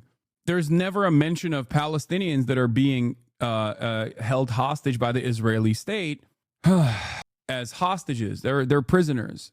The only people who are hostages, the only people who are human are Israeli citizens that were kept as hostages. Even going so far as to write articles about how like a poor Israeli boy was kidnapped from a Merkava tank. Like, are you fucking kidding me? Kidnapped from a tank? What do you mean? That's a soldier. That's a prisoner of war, dumbass. The fuck do you mean kidnapped from a tank? He was operating a goddamn tank. The fuck? This poor teenager, Rear Brigadier Admiral General, was kidnapped from a tank. So America was founded by terrorists? Got it? Yes. Yes. The fuck do you think the Revolutionary War was? What are you talking about? Yes. What, you think the fucking British monarchy at the time didn't consider the American Revolution an act of terror? Yeah, no shit, dumbass. Of course. The fuck? Yes, the Boston Tea Party and all the subsequent acts are definitionally considered by whatever a state enterprise looked like at the time, which would be the British monarchy, is yes, a fucking act of terror by terrorists. Yes. Anyway, what is this? I don't care about E-Fat-Law. I'm done with E-Fat-Law. Jewish groups in the music space made the owners of Coachella Golden Voice aware the Irish band Kneecap was deeply anti-Semitic and promoted Hezbollah terrorists. What did Golden Voice do? Nothing. The result, the vilification of the world's only Jewish state last night as thousands cheered on. Emails, Paul Tollett, CEO and President, Jay Marciano, and ask, why did Melissa Armand, the COO of festivals at AEG Presents and COO of Golden Voice, allow this to happen? At 2024 concert, Kneecap waved Hezbollah flags on stage. Dude, I'm telling you, you know the boys are fucking loving this. I mean, I'm loving it too. This gets me super hype whenever Stop Anti-Semites or Stop Anti-Semitism fucking chirps up about me. It's awesome. Please, I cannot hear about another email campaign. I'm gonna lose my mind, brother. Yeah. Also, it's so fucking funny. I'm sorry, but it is straight up hilarious that you're like, I can't believe Kneecap, a band that does this all the time, did the thing that they are known to do. Wow, I'm shocked. What's next? Are you going to tell me they rapped in Irish? Wow. Anyway, now, Trump administration asked Supreme Court to roll back order halting deportations. We're going to be talking about that. My mother-in-law brought up Coachella and asked us to explain Palestine and change their views of Radlib. Let's go. Now to Washington and the Trump administration's crackdown on immigration and the new challenge to the Supreme Court following a temporary pause on some deportations. ABC senior White House correspondent Selena Wang joins us with the latest. Selena, good morning. Hey, good morning, Whit. This is a showdown between the White House and the Supreme Court, with the justices making their decision at rapid speed after the ACLU argued that the administration was trying to rush migrants onto a plane and send them to a notorious prison in El Salvador without sufficient due process. This morning, the Trump administration now asking the Supreme Court to roll back its decision to block the deportation of a group of Venezuelan migrants being held at a detention center in Texas under the Alien Enemies Act, a centuries-old wartime law that provides little or no due process. That extraordinary order coming from the highest court shortly after midnight Saturday, just hours after the ACLU raced to file an emergency appeal. The ACLU's lead attorney telling me that migrants received this notice and were told they'd be removed in 12 to 24 hours. The notice says, under the Alien Enemies Act, you have been determined to be an alien enemy subject to apprehension, restraint, and removal from the United States. We're talking about the administration hurrying people to the plane to send them to the Salvadoran prison without any due process whatsoever. Among the migrants at that Texas detention center, Jose Gregorio Caldera Perez, seen in this video shared with ABC News, speaking to his girlfriend from the facility on Thursday before the court's ruling. He says there are a lot of us, and every minute more and more Venezuelans keep coming. The majority are Venezuelans.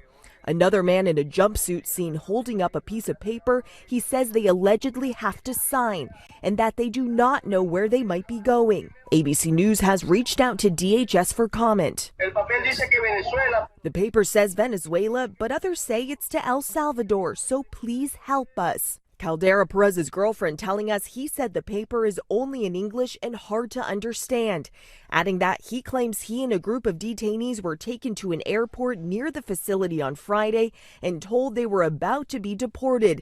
Then he told her once they arrived, an officer informed the group they were being sent back to the center and would not board the plane. Overnight, Justices Samuel Alito and Clarence Thomas releasing their dissent, calling the midnight order unprecedented and legally questionable relief. The Trump administration also arguing that the Supreme Court's block was premature and asking the justices to clarify that its order only stops them from deporting migrants under the Alien Enemies Act and not under other authorities. That's the same act invoked back in March to deport hundreds of Venezuelan migrants to the prison in El Salvador.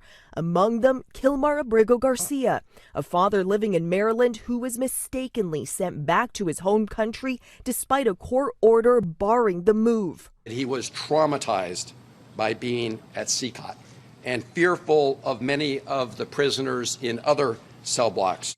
The White House says they're confident they'll ultimately prevail against what they're calling meritless litigation. And it's also another busy week ahead for the Trump administration in the courts, with multiple hearings scheduled focused on the administration's use of the Alien Enemies Act. So in all of these legal cases, Janae, this legal battle is only beginning. Certainly is. Selena Wang, thank you so much. President Trump, who met with El Salvador's president this week, made it clear he does not intend to seek the return of Abrego Garcia to the United States. Deportation without due process is at the center of the Abrego Garcia case. The administration claims he is an MS-13 gang member, something his family and his attorneys deny.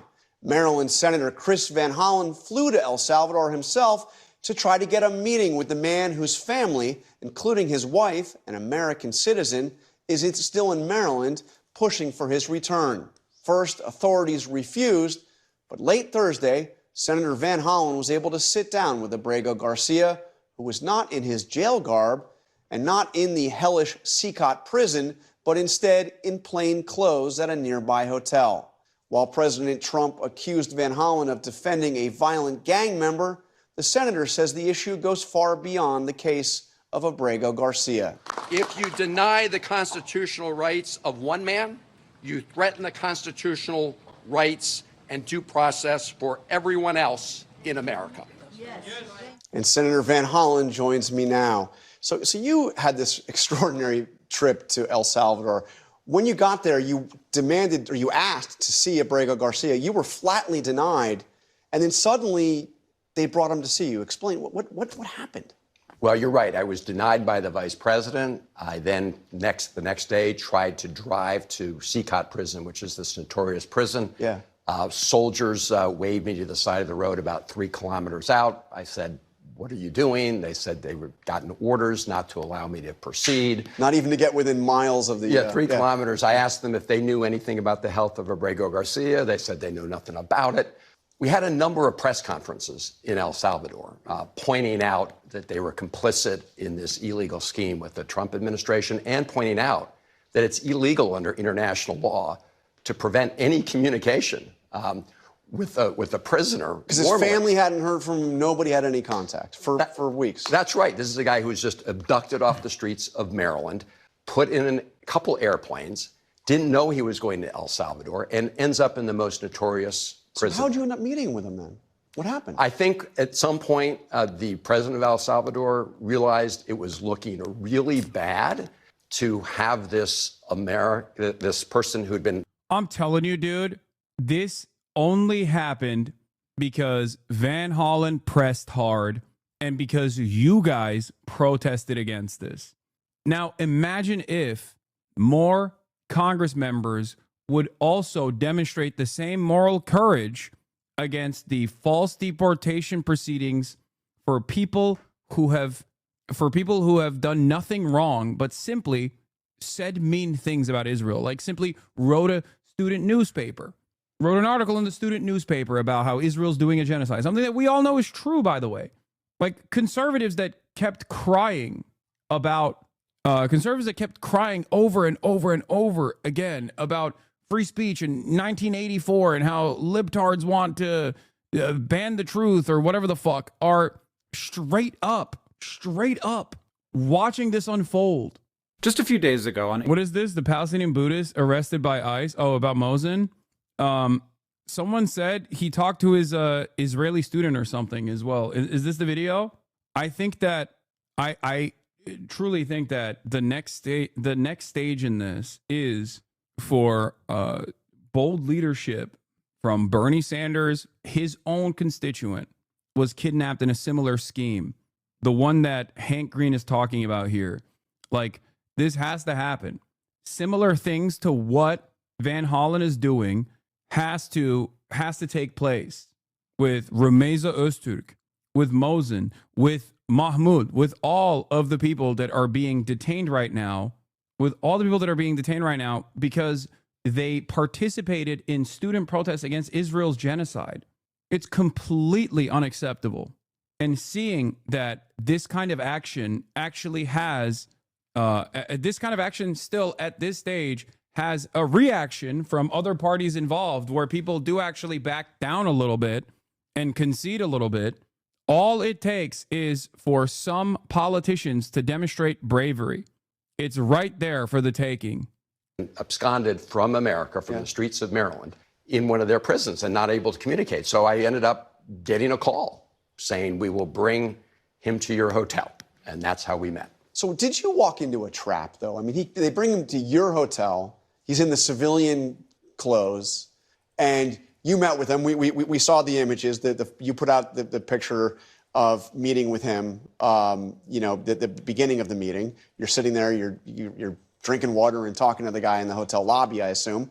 And then at some point they bring in these glasses that look like margarita glasses. No, it wasn't a trap. My goal was to meet with him. Yeah. And make sure I could tell his wife and family he was okay. That was my goal. And I achieved that goal. You're absolutely right that the Salvadorian authorities tried to deceive people. They tried to make it look like he was in paradise. They actually wanted to have the meeting by the hotel pool originally. Really? Absolutely. Absolutely. We had to negotiate that. They wanted to put me right overlooking the pool. In fact, if you had a different angle on the camera shot, you would see the pool. Because they did, right. Bukele put out a statement saying, miraculously risen from the death camps and torture and sipping margaritas with you. Yeah. I mean, they were really trying to make you look like you were hanging out with somebody that they say is a gang member. Look, this is a person who the United States courts have determined was illegally taken from the United States. And my whole purpose here is to make sure that we observe the rule of law, the Constitution, and due process rights. Bukele, yes, he tried to make it look like somehow Abrego Garcia was enjoying himself.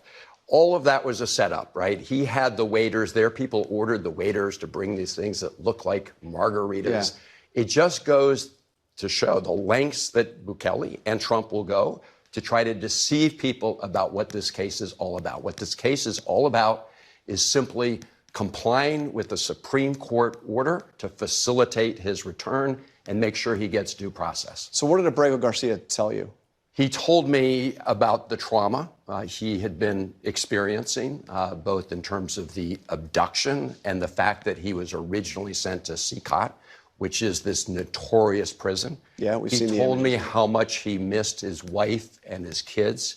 He specifically mentioned his 5-year-old boy who has autism because that boy had been in the car with him when U.S. agents had stopped them and handcuffed him and then taken him away. So he described all that, and he told me that he had moved recently to a new prison facility. So those are some of the highlights. I want you to listen to something that Gavin Newsom had to say about all the attention this case has gotten. This is the distraction of the day, the art of distraction. This is the debate they want. This is their 80-20 issue as they've described it.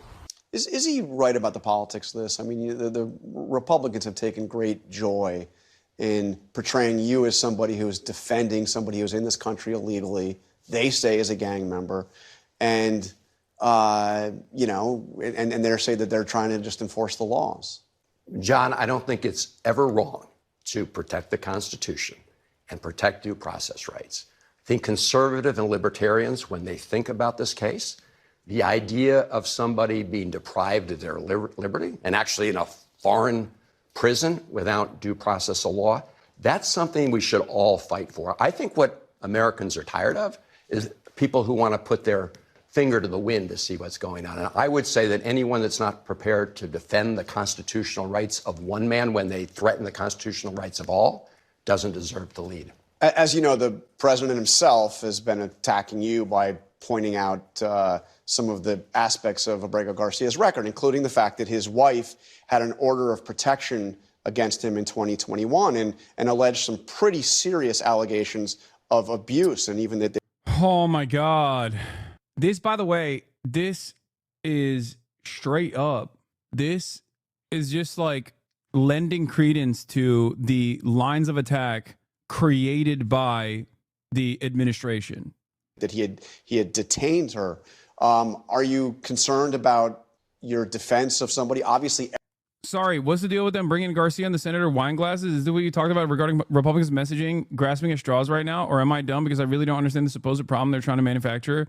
Yeah, it is. That they put like fake margarita glasses in front of them, which I don't even think had margarita in them, to make it seem like they were having a fun little outing, basically. It's something so simple and so stupid. It doesn't even change the dynamic at all, but it's because Republicans are so goddamn desperate that they're basically holding on to anything and everything they can. You only do this when you are when you've lost the argument, when you've lost control over the message and you're worried and you're doing anything and everything you can to basically fucking say, no, please don't look in this direction. They're bad. I promise you, they're bad. Everybody in this country, even those undocumented immigrants, have rights. But are you concerned about standing so forcefully with somebody that has, you know, at least a questionable record? I am not defending the man. I'm defending the rights of this man. Wait, oh God, come on, Van Hollen. You should know by now that this is fucking bullshit. Okay? It's bullshit. Just ask the easiest response to this is his wife called my office. His wife is my constituent. She's the one who wants his return. That's it. It's that simple. This is nothing but a distraction to try to post hoc rationalize this false deportation that should not have happened to begin with by this administration, led by wife abusers and drunk rapists. What are we talking about? It's so crazy. To due process. And the Trump administration has admitted in court that he was wrongfully detained and wrongfully deported. This answer right here is kind of lame, I'll be honest. And I really like what Van Hollen has done so far, but there's still obviously like a limit to how hard he can go. But I think there's no reason to entertain it. There's not even any reason to entertain this whatsoever. You know what I mean? I think that his staffers should arm him better with better talking points on this issue. So now Hassan Abi are completely ignoring the fact that his own wife got a protective order on him. Oh my God, this Native American lady is back. If this was a good man, I would get it. But why is there such a defense of non-Americans? I do not get it. Because the idea, first of all, you're in the fucking community of a person who came here when they were 18 years old, okay? You tune in live to a person who luckily has birthright citizenship as a consequence of being an anchor baby. But having said that, don't you think that I would have a different perspective, a different framework that I'm operating off of, and the notion that like anyone that comes here is automatically a bad person or automatically should not be on U.S. soil is a ridiculous statement to present to a person who very clearly wants and has no issue with migrants coming into this country? That's number one. Number two, I ask you this question, and I hope you can understand it. Okay, he came here legally. I'm from legal migration. Oh my God. Oh my God. Oh my God. First of all, he was legally present in the United States of America. He was literally a fucking union member as well. He had gainful employment. So you're wrong. He has a wife that is an American citizen. He has children that are American citizens.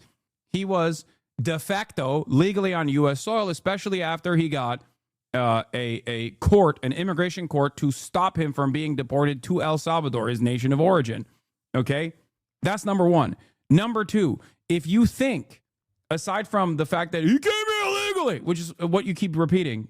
By the way, chatters, this is the lady from yesterday that we thought was a Fed, who's like, I'm a Native American who wants land back, but also will entertain the stupidest fucking white nativist anti-immigration arguments that the racist Republicans present. Okay? Very cool. Anyway, actually, it said that he crossed the border at 16. Wait, what? This person, first of all, let me just explain something to you, okay? You know how natives will say no one is illegal on stolen land? I don't know if you've heard this statement before. I don't know if you've ever internalized it or if you ever thought about it, but I think it's a pretty valid assessment to make. Not only that, but also, this is only an issue if people that are coming in to the United States of America are actually causing issues, okay? Like real issues. If I'll hand it to you, okay? I'll help you understand this. If what Donald Trump said about undocumented migrants was true, the fact that undocumented migrants seemingly from all around the world are coming into the United States of America with one goal in mind, which is to undermine America and do rapes and mass murders, and they're killing 100,000 Americans every year, then yes, mass deportation would be valid, okay? That would be an invasion. Except that's not what's going on. That is completely fucking made up, okay? That's it. This is the problem. At the heart of the problem lies a fucking severe sequence of lies that dumb fucks like you believe in. It has nothing to do with things the right way. Come on now. You are too stupid to understand that asylum applications are a legal and valid form. And in order to process an asylum application, you need to be inside of U.S. borders to begin with. Many of the people that you think are undocumented migrants or illegal aliens are simply applying for asylum. That's number one. Number two, this person already had a withholding of removal, which means that he was legally on U.S. soil at that point, okay? I am for legal migration. No, you're not. You're a fucking idiot because you're literally talking about someone who had a right to be here at this point. He had a right to be here. It's dangerous to cross illegally. That's my stance. Why has he not gotten legal citizenship? Stop calling me stupid. What the fuck, whatever. Because you are stupid and you need to hear it over and over again. Do not call me names, dude. You are tripping. The very fact that I didn't ban you yesterday after you ate up an hour and a half of my time and everyone else's time in here because I tried to walk you personally through the steps piece by piece by also bringing it back to your own like personal association with your own identity, with your own culture as well, hoping that that would trigger something in you to recognize how silly you're being about this issue. And it seemingly didn't work, means that I should be doing way more than just fucking calling your names. I should be banning you and moving on because I do not want to break the law, okay? I'm going to take two different steps here to explain something to you. One, there are a sequence of unjustifiable laws, okay? Completely ridiculous laws. For example, being Jewish was illegal in Nazi Germany. Would you say, don't break the law, don't be Jewish? No, you wouldn't. For example, freeing slaves was illegal at a certain point in this country. Would you say, don't fucking free slaves? What do you mean? The law's the law. That is an idiotic argument. Legality and morality are two separate concepts. You should be an adult and be able to figure out that there is a difference between the two, okay? And that one trumps over the other. That's number one. Number two, in this circumstance, and in many cases when people are talking about someone being an illegal alien, those people already have the proper documentation and the proper clearance from the government to be here, to work here. They're just simply saying that they're illegal aliens, okay? A withdrawal, a withholding of removal to where your nation of origin is a higher standard to fucking clear than even an asylum application. It is a de facto legal allowance to be on U.S. soil unless you do something that is completely fucking heinous. Okay? That's it. My mission and my purpose is to make sure that we uphold the rule of law, because if we take it away from him, we do jeopardize it for everybody else. And I do want to point out, Carl, yes, the Trump administration is trying to change the story. They're trying to detract attention. Here's where they should put their facts. They should put it before the court. They should put up or shut up in court. Because Judge Zinnes, who's the district court judge in this case, said, and I quote, they put no evidence linking Abrego Garcia to MS-13 or to any other terrorist activity, unquote. She says that a couple times in her decision. So, Mr. President, you're being wildly disrespectful of Chowder's opinion that people should be thrown into foreign concentration camps. I know. And Republicans and anybody involved with this, take your facts to court. Don't put everything out on social media. As to his wife is the one who is asking us all to bring him home so his rights can be respected. Okay, he came back around to that point, so I'm happy that he did. And in fact, even if he is a gang member, that doesn't mean you don't have rights, due process rights. Well, exactly. But again, the place to litigate that. This is also good as well. This statement in and of itself is also one that should be repeated too.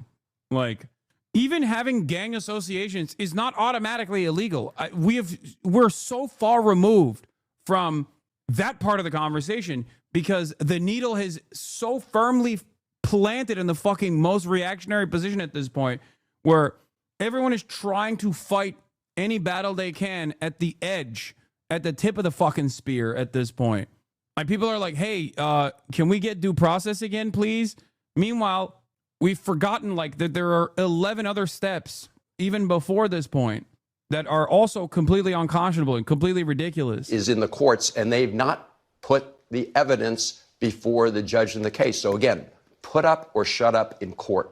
Let me ask you also, we heard from Tom Homan, which we'll be playing shortly. He was very critical of you, not surprisingly, and said, that he was alarmed that you would go to El Salvador to meet with an alleged gang member. He didn't say alleged, but a gang member. And when you have not taken a single visit to the border over the past 4 years or shown concerns about what was happening at the border. What is this? Dude, what the fuck is going on? Is this on Fox News or ABC, man? This is like... Yeah, he's been living in Maryland with his U.S.-born wife and son after being provided protected legal status and legal work authorization in 2019. The protected status was granted after an immigration judge agreed with Abrego Garcia that his life was in danger if he was sent back to El Salvador. But this person still fucking does not get it. Whatever, have a nice day. I still think you're cute, but wow. Whenever people say there's a legal way to come into the country, they, one, completely refuse to recognize that his status in this country was legal de facto. Okay, he was de facto legally in the country. He had a work authorization. And number two, the legal pathways of entry into the country in terms of getting immigration status are shut off to people like this. Okay, nobody is fucking trekking 2,000 miles across treacherous terrain, braving the fucking elements, and coming in here for fun, okay? They're not taking the hard route because they're all a bunch of fucking YouTubers and TikTokers who wanted to do the crossing the border challenge, okay? They're doing this because the legal pathways are deliberately shut off to them. These are incredibly desperate people who don't want to do crimes, and that also is demonstrated by the criminality and the crime statistics of undocumented migrants in comparison to natural-born U.S. citizens. Undocumented migrants are responsible for lower crime per capita than U.S.-born citizens are by a wide margin. If legal pathways of citizenship or legal pathways of entry was allowed, was easily accessible, they would do it. Many of you have no idea how long it takes. Many of you have no idea how expensive it is. That is by design. That is specifically designed that way so that this country's capital owners can have a steady crop of expendable, disposable, permanent underclass, non-legally protected migrant workers. That's it. That is the only reason. The currency exchange alone would already create an unfair dynamic without any sort of wage parity legislation for migrant workers as opposed to domestic U.S. workers. So even without that, there would already be a depressive factor in play here for people if they came in legally because of the fact that their material conditions are very different in their home countries. And they would come here and work for much lower prices than the U.S.-born domestic laborer would work for. But we don't even want to do that. We want slavery with extra steps, pennies on the dollar, disposable people that we can work in our agriculture, the disposable people that we can work in our construction. It's completely fucking ridiculous. It is one of the most inhumane things that we do on a regular basis. It is by design. The cruelty is baked into the system. It's that simple. But perhaps it's not that simple for some of you to comprehend. Yeah. Also, I saw this on my timeline. I'm going to show you a sequence of steps. Mike from PA apparently reposted this and said, Ethan Klein is afraid to leave his house for a haircut. And then this person reposted Mike from PA and said, Palestine still isn't free and in fact are in a worse position since Hassan put the spotlight on them. This person literally thinks that I am responsible for Israel's genocide of Palestinians because of my advocacy. What a fucking insane way to live your life, okay? Please, you have horse blinders on and you have no way of analyzing world events outside of this narrow scope of influencer fucking drama. To which one of you guys reposted and said, it's embarrassing when people admit to having a childlike understanding about the Palestinian plight that you insinuate that you, one, know more about who should be in the movement than actual Palestinians and people in that have welcomed him. Two, think he can free Palestine already. Very funny. Fucking pathetic. Anyway, how do you keep getting away with it? What do you mean? Getting away with what? Yeah, I saw the second signal chat thing. I'm going to talk about it. I'm going to get to it. Don't worry. Let's get back to the El Salvador trip that Chris Van Hollen engaged in. And also this fucking ridiculous, this completely ridiculous line of questioning coming from ABC. So I read Your that response. I read that transcript. Yep. I don't have time to go through it all. He is lying through his teeth on many places in that record. And I have been actually fighting MS-13 probably longer than Donald Trump ever uttered the name MS-13 for 20 years in this region. I helped stand up the anti-gang task force. But the idea that you can't defend people's rights under the Constitution and fight MS-13 and gang violence is a very dangerous idea. That's the idea the president wants to put out. That's why they're spreading all these lies. Take your information to the court because you clearly have not done that, and respect this person's constitutional rights and follow the order of the Supreme Court, which they're defying as we speak. All right, Senator Van Hollen, thank you for joining us. Thank you, John. And joining me now is Republican Senator John Kennedy of Louisiana. Senator Kennedy, welcome back to Meet the Press. Thank you. Thank you so much for being here. Let's start off with this case of Mr. Abrego Garcia. You heard my conversation with Senator Van Hollen. The Justice Department called the deportation of Mr. Abrego Garcia a, quote, administrative error. The Supreme Court has ordered the government to facilitate Mr. Abrego Garcia's return. Should Mr. Abrego Garcia be returned to the United States, Senator? Well, Chris is my friend. and I respect him, and he's certainly entitled to his opinion, but in my judgment, he is utterly and gloriously wrong. I mean, most of this gauzy rhetoric is just rage bait. Unless you're next level obtuse, you know that Mr. Garcia is never coming back to the United States, ever. And that's not because of President Trump. That's because of Mr. President Bukele. He said up front in the Oval Office that he was not going to return Mr. Garcia. No federal judge, even Jay Wilkinson, has authority over a sovereign country. Besides that, it should not go unnoticed that... Oh, yeah? The American government has no power to tell the country that we are using as a fucking slave labor colony to return people that have been deported there falsely. That's an interesting statement from a Rhodes Scholar, by the way. All this fucking foghorn, leghorn bullshit is simply an act, for those of you who don't know. Okay? President Bukele, Rhodes Scholar, chat. These senators think Americans are dumb idiots. I mean, a lot of Americans are dumb idiots. Let's be real. But yeah, the notion that we cannot demand the return of people that we have falsely deported to a country is ridiculous.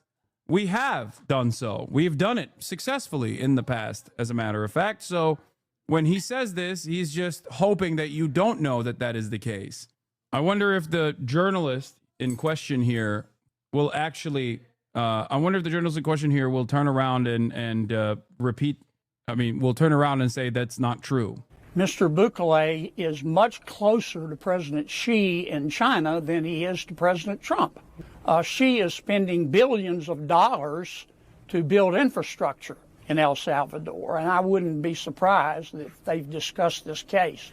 The final point I would make, whether you agree with it or not, is Bukele hates MS-13, and Mr. Garcia allegedly is a member of MS-13.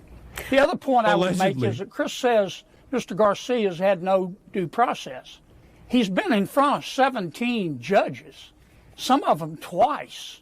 Probably $5 million worth of legal fees, and he hadn't had to pay a dime.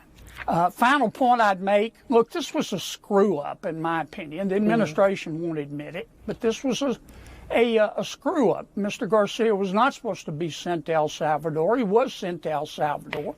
The Democrats saying, look, you know, we told you Trump is a threat to democracy. This is going to happen every other Thursday afternoon. I don't see any pattern here. I mean, you know, someday...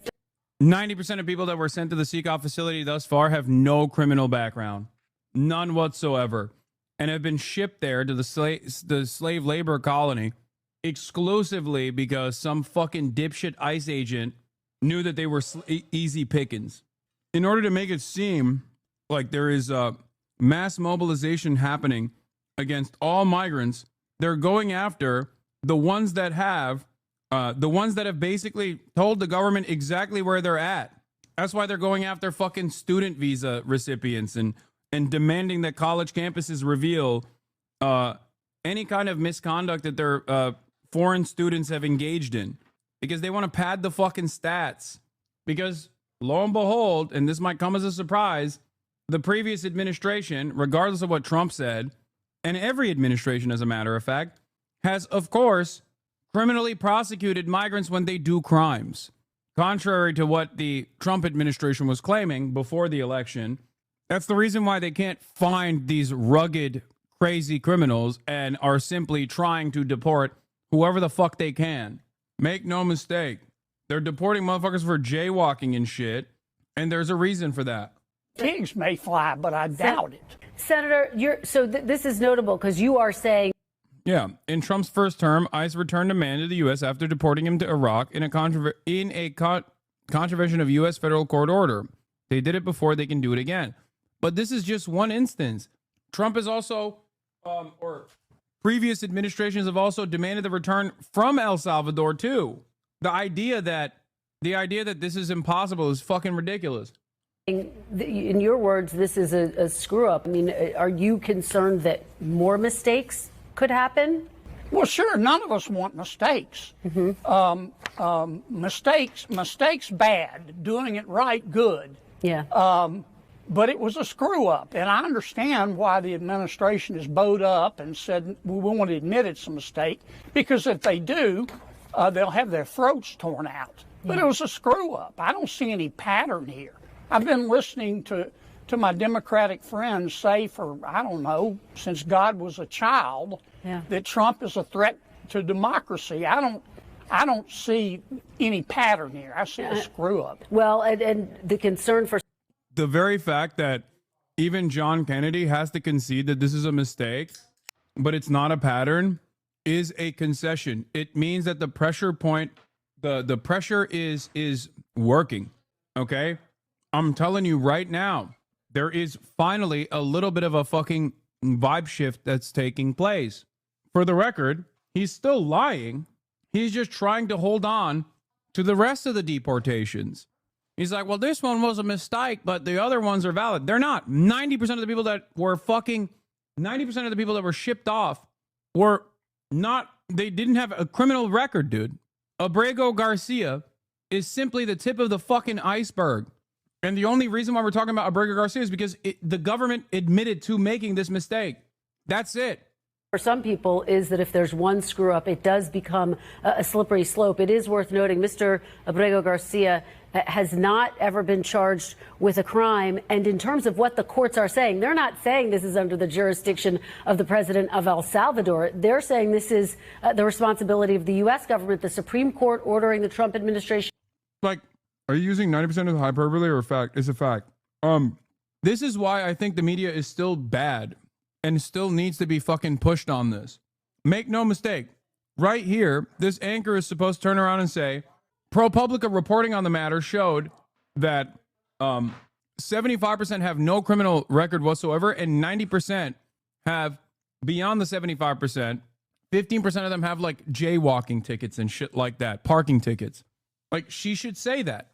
She should turn around and be like, the only reason why this is the news right now, the only reason why you're on the news and saying this and admitting to the wrongdoing by the government here is because the government actually admitted to the mistake. To say that this is not a pattern of behavior, this doesn't show a pattern of behavior, is completely ridiculous. To facilitate his return. And in a ruling this week, a 3-judge panel on the U.S. Court of Appeals wrote, quote, the government is asserting a right to stash away residents of this country in foreign prisons without the semblance of due process that is the foundation of our constitutional order. Do you believe Mr. Abrego Garcia is due to have due process? Well, I think, number one, he's had due process. But if your question is, should he have been given a hearing before he was sent to El Salvador, I think the answer is yes. But let me say something about the Fourth Circuit opinion written by Jay Wilkinson. Judge Wilkinson is a very clever, self-confident guy. But he left out one part in his opinion. What does he expect Trump to do? Declare war and go get Bukele? I mean, he brought Bukele to America. President Bukele sat in the Oval Office in front of God and country and said, This is bad. This is bad propaganda. They're desperate. And weirdly enough, I think they did not expect there to be this much pushback. No one believes this. Republicans are not going to, even Republicans are not going to be like, oh, we can't fucking get this guy back. Get out of here. Oh, Nayib Bukele is the big bad guy that we are having a real hard time forcing to fucking play ball here. How can you make this argument when Donald Trump is like, we're going to destroy global trade single-handedly? Every one of the foreign leaders are coming in to kiss my asshole to do new trade relationships. And you're over here being like, well, we can't control Bukele. We can't control him. He's a scary guy. No one believes this shit. I'm not sending this guy back. So I don't know what Judge Wilkinson expects Trump to do. Well, the president could simply have asked for it back, and he may have brought him. But let me ask you about something you said just a couple of months ago. How do you know he hasn't? But Kristen, how do you know he has? Well, he has said he's Because he said he hasn't. And he said he doesn't want this person to be brought back. She said it, by the way. doesn't plan to. I'm just basing this off of his public comments. The president said he doesn't plan to, but let me just play something that you said. This is a couple months ago during a confirmation hearing for some of the president's DOJ officials. Take a listen. I'll get your reaction on the other side. Don't ever take the position that you're not going to follow the order of a federal court. Now, all our judiciary has, an equal branch of government, has its legitimacy. It doesn't have an army. Don't ever say you're not going to follow the order of a court. Do you believe that President Trump is following the orders of the courts right now? Yes. And I don't believe that President Trump will defy a federal judge's order. If he does, I'll call him out on it. I believe what I said in the clip. I love the rule of law. I love it like the devil loves sin. I think if we start not following federal judicial orders, we undermine the system entirely. Now, that doesn't mean you can't criticize them. You can criticize them, you can appeal them, but you can't choose to not follow them. And I haven't seen President Trump do that. And if he does, I'll say very loudly and clearly that I think he's wrong. Okay. Let me ask you about something else President Trump said this week. He said he would like to send what he called, and I'm quoting him, homegrown criminals, meaning U.S. citizens, to foreign prisons like the one in El Salvador. Senator, do you think the law allows the president of the United States to send U.S. citizens to a foreign prison? Like the devil loves saying. What do you mean? No, ma'am. Nor should it be considered appropriate or moral. We have our own laws. We have the 8th Amendment to the Constitution. We shouldn't send prisoners to foreign countries, in my judgment. Yeah, until Trump does it, in which case he absolutely. You're surprised he said that? Chat. Everything that you're watching on screen is a carefully crafted persona. He is a monstrous piece of shit, just like many other politicians are. John Kennedy is uniquely bad. He's just saying not what he's actually going to do. He's just saying what you want to hear. Wake up. If you think that once Trump starts that process, that John Kennedy will stand firmly against it, you are wrong. Okay, let me switch gears here a little bit, ask you about President Trump's agenda, because I know y'all are going to be very focused on that. Senate Republicans split right now, Senator, over whether to allow tax hikes on wealthy Americans as a part of that budget bill that you're trying to pass. Bloomberg News is reporting that the House proposal would set the rate at 40% for taxpayers earning $1 million or more per year. That's up from the current top tax rate of 37%. Senator, would you support increase? God, I love these guys, man. Maybe he is a MAGA communist, bro. Maybe he is. I don't know. Maybe Trump is a fucking MAGA communist. Who knows, dude? JD Pondon, dude. My face when I hear that Trump wants to raise the tax rate for some of the most productive Americans. Are you telling me Trump wants to punish jobs providers? Increasing the tax rate on wealthy Americans? I'm not sure yet. I'd like to see the language. Here are my thoughts, Kristen, generally. I don't, but they're asking the wrong question. I listened under President Biden. Dog, all tax policy is on the basis of class warfare, dipshit. I mean, you know that already, though. I like that he's saying, you know, the Trump administration entertaining this is like a woke campus radical, you know? They're being quite extremist about this, let me tell you. I'll have you know. I would love for Trump to do that. That would be amazing. I don't think it's going to happen. Biden, my Democratic colleagues for 4 years asked, who needs to pay more in taxes? That, to me, is the wrong question. The right question is what the hell happened to the money?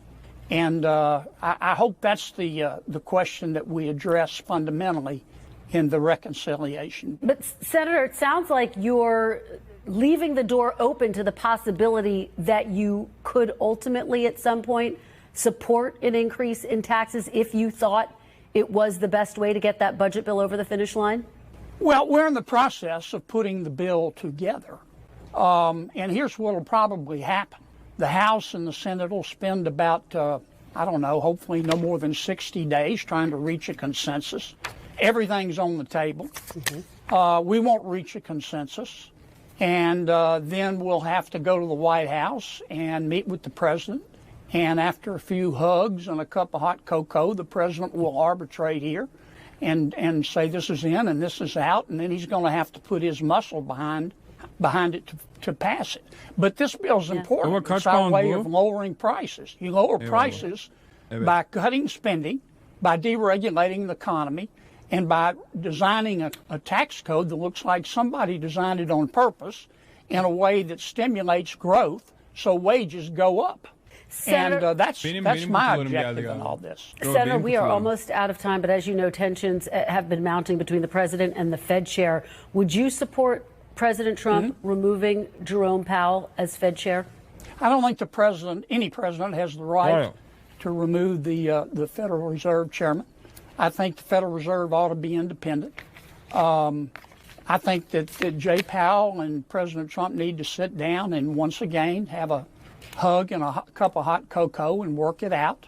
My experience with Jay Powell is that he's got tiger blood. He's going to do what he thinks is right. And he's not going to go down in history as the Federal Reserve chairman that allowed inflation to become wild as a March hare. And he's going to do what he thinks he's got to do. All right. Senator Kennedy, thank you so much. I want to wish you and your family a very happy Easter. Thank you for joining us. We really appreciate it. Thanks for watching. Stay updated about breaking news and top stories. Just hours. Why hasn't Trump fired Jerome Powell? What do you think? Couple reasons. Because it will collapse the economy even further. Ya tamam baba git, önemli değil. Hayır değil. I think that it would be unwise. Before the Supreme Court stopped the administration from deporting a group of Venezuelans using the centuries-old Alien Enemies Act, the president's border czar was fiercely defending the law's use. I spoke with Tom Homan Friday and began by asking him about Senator Van Hollen's meeting with Kilmar Abrego Garcia. Senator Van Hollen has obviously got a chance to meet with him, but he had to travel to El Salvador to get any information.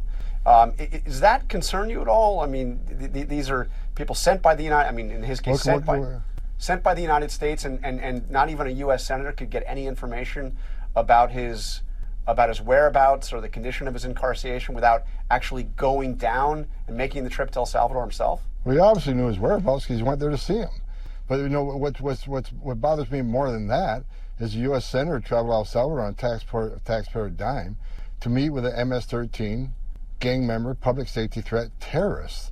I mean, in the meantime, the day before he traveled, an illegal alien was arrested. You're a terrorist. You're the actual public safety threat and a terrorist. And also so ugly that I think we should just deport you on the basis of that. Tom Homan should be jailed simply for the crime of looking the way he does. And before people say, Hassan, Tom Homan might not hear what you have to say, but my friend that looks like Tom Homan will. No one else looks like Tom Homan. Okay? This is a very unique look. Is your friend Baron Harkonnen? No? Then shut the fuck up. Okay? From who said Tectone does? Okay, well, Tectone can hear it too. I don't care. For murder were released to the streets rather than honoring an ICE detainer in his very own state. What concerns me is Van Hollen never went to the border the last 4 years on Joe Biden when he had a 600% increase in sex trafficking in women and children. You have a record number of no-inspected terrorists crossing that border. You had 250,000 Americans die from fentanyl overdose because of the open border. You had over 4,000 illegal aliens died making that journey, which is a historic record. What shocks me is he's remained silent on the travesty that happened on our southern border. Many people died. Thousands of people died. I've met with hundreds of angel moms and dads who buried their children that were murdered by an illegal alien. How many angel moms and dads has he met in the state of Maryland? That's what concerns me. He says that he has done this because it's the issue here is due process, and it's following a court order. The Supreme Court has said that the administration needs to facilitate his return so he could have his chance at due process? I think, and I understand to facilitate, but he's also in custody. He's a citizen and national of the country of El Salvador. El Salvador would certainly have to cooperate in that. But again, I'm on the loop on that. I'm not an attorney. I'm not litigating this case.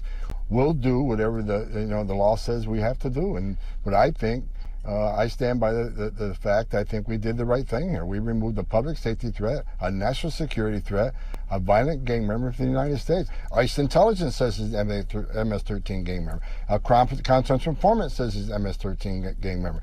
The country of El Salvador says he's an MS-13 gang member. I think he's exactly where he should be. But you said that the El Salvador would have to cooperate. You have no doubt that if President Trump wanted him returned, that he could ask President Bukele to return him, right? I mean, President Trump could make this happen. I can't comment on something I don't know. I can't comment. What do you think? I mean, you know President. I'm not involved in. I mean, you know President Trump. You've talked about how, he can get things done. I mean, if he wanted the guy returned, he could get him returned, right? I do. I'm not going to comment on conversations I'm not a part of. I don't know what conversations they're having, who's having what conversation, what officials. I'm not in the loop on that. So more broadly, let me ask you. I know you're a law guy. You've sworn. Amazing. This is amazing. I love that this is the argument now. You fucking lost it. If your argument is, the all-powerful American government simply has no motion to fucking demand the return of someone who has been shipped away to El Salvador, in spite of the fact that we have done it time and time again throughout American history. Like, false deportations take place, even with due process, and we have brought back people that we falsely deported. I like that the argument from this administration, especially of all administrations, is, we just have no motion. We have no power over the nation of El Salvador. An oath to uphold the Constitution. You did that through your entire career. The general principle I want to ask you is, do you agree that the Constitution extends, those constitutional rights that we all have, extend to every person in the United States? Every person, no matter what crime they're accused of or no matter their legal status? And we have followed the Constitution. We have followed the law. I am confident that everything we've done is follow the law and is within the constitutional constructs. Absolutely. And so that right of due process is something, the Fifth Amendment right of due process extends to everybody who would be deported. Well, they have a chance to have a hearing on this. The length of due process is not the same under the Alien Enemies Act. That's why the Alien Enemies Act was created. President Trump invoked the authorities he had of the Alien Enemies Act, an act written and passed by Congress and signed by a president. We're using the laws on the books, the statutes on the books, to secure the border and remove significant public safety threats and national security threats to this country. But let me get more specific on this. The Supreme Court has long held that constitutional rights extend to every person in the United States. Justice Scalia, a majority opinion that he wrote back in 1993, wrote, "It is well established that the Fifth Amendment entitles aliens to due process in law in deportation proceedings." Are you saying that by invoking the Alien Enemies Act that undocumented immigrants are not entitled to those due process rights under the Fifth Amendment? Well, I'm saying the procedure under the Alien Enemies Act is less than it is during a Title VIII removal proceeding, and we're following the rules of the Alien Enemies Act.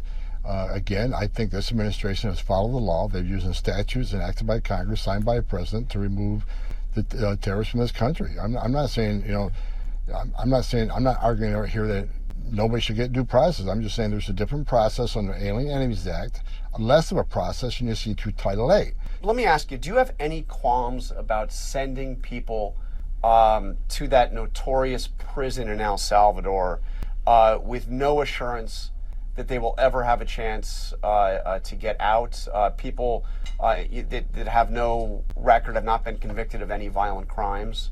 Do you have any qualms about that? I believe removing public safety threats and terrorists, designated terrorists, to that prison in El Salvador. Tren de Agua MS-30 is a designated terrorist organization. What you don't know, what most readers don't know, they haven't seen the experience what I've seen in my 40 years. I started in Boca in 1984. I've talked to young girls, young as 9, that were raped by members of these gang cartels. I've held dead bodies throughout my career. I've talked to 100 angel moms and dads whose children were killed and brutally murdered by members of MS-13 who just didn't kill them. They mutilated them. They tortured them. So if people wore my shoes for the last 40 years and seen the travesties I've seen, they would understand that the worst of the worst need to be sent to a prison like that, because we got to protect American citizens. We got to protect this country. And you're saying there's no mistakes? No mistakes, that everybody's sent to this prison, again, with no guarantee of any right to have a chance to challenge their imprisonment, any prospect of release. And they didn't go through a full, and none of these people, as you've acknowledged, have gone through a full trial. You need to read the Alien Enemies Act. We follow the Alien Enemies Act, and you're talking like it's a Title VIII removal. It isn't a Title VIII removal. That's a different procedure. Yeah, so you're acknowledging without Congress, without Alien Enemies Act. So no extended proceedings, no chance to prove their innocence. Somebody's got a bad tattoo. I'm telling somebody's you, we can go. been accused. I mean, you acknowledge tattoos are part of the calculation here. I mean, you might have a There's tattoo. one factor out of many factors. I worked. Have you been an alien gang squad? Because I have. Tattoos are one of many factors that's going to determine someone's gang. It's not the only one. You can't say, okay, tattoo gang member. No, there's other indicia that's added to that tattoo. Tattoo is one factor that adds to other factors that makes that determination.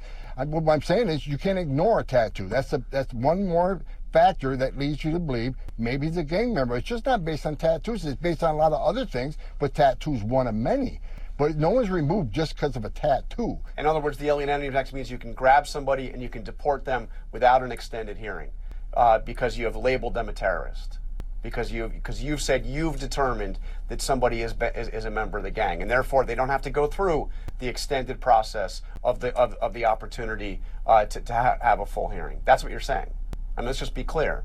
I'm saying we're following the laws of this country, and there's a different procedure for each one. We're doing things within the frame of the law. We're doing things legally. Okay. I stand by that. Now, again, I'm not a constitutional scholar. I'm not going to argue this in court.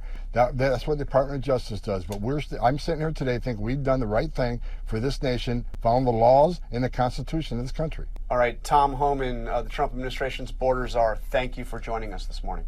Thank you. The White House responded to the Supreme Court's temporary hold on the use of the Alien Enemies Act in a statement from Press Secretary Caroline Leavitt, saying in part, "We are confident in the lawfulness of the administration's actions and in ultimately prevailing against an onslaught of meritless litigation brought by radical activists who care more about the rights of terrorist aliens So the than Supreme those Court. of the American people."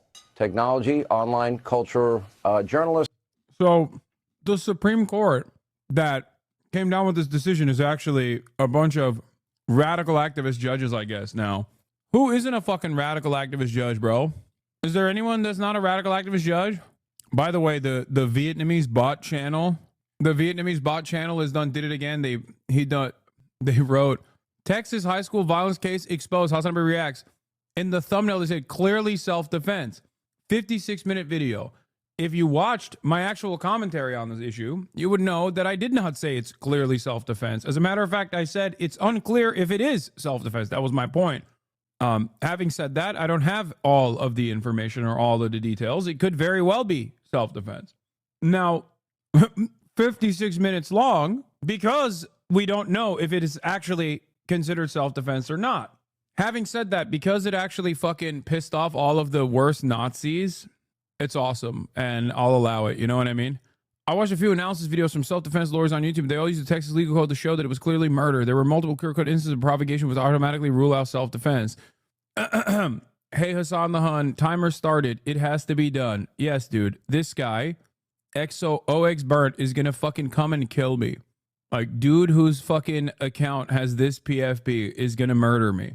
Yeah, it is the bot account. Yeah, that would be the weakest way to go out. I'm not gonna lie. Getting clapped by a pedophile lolly enjoyer would be truly a bad way to go. I'm gonna be honest. At least they can't hurt anyone while they're busy arguing with a picture of a thumbnail on Twitter. Yeah. I'm gonna get to the Pete League in a second. What is the deal with that wrestler clip? It's not a wrestler. He he is a pedophile Nazi, ironically enough, by the name of Sam Hyde, who lost his comedy career before it could take off, really, because of his love for doing both pedophilia and defending Nazis. And he was doing for the lulz for like a year and a half, talking about how he's gonna kill me, how he's gonna murder me. He was interviewed after his boxing fight, and was like, Hassan Piker, I'm gonna kill you. And the Nazi fans that he has always love bringing that up, because it's not like they're gonna go outside, but they sit around and hope that maybe one day someone who does go outside will come and kill me or something. I don't fucking know. Very weird stuff. Yeah, he should be worried about heart disease instead. That's what he should be really worried about. Who said this? The pedophile neo-Nazi Sam Hyde. Check out the top comment on your kneecap IG post. I don't see it. It's just Palestine-related stuff. What is the comment that you're referencing? The Cumboys used to be cool with Sam. It's weird how you can still be friends with them when they were friends with Sam. I wonder if the Content Cop said anything about this in regards to a certain content creator. What do you mean?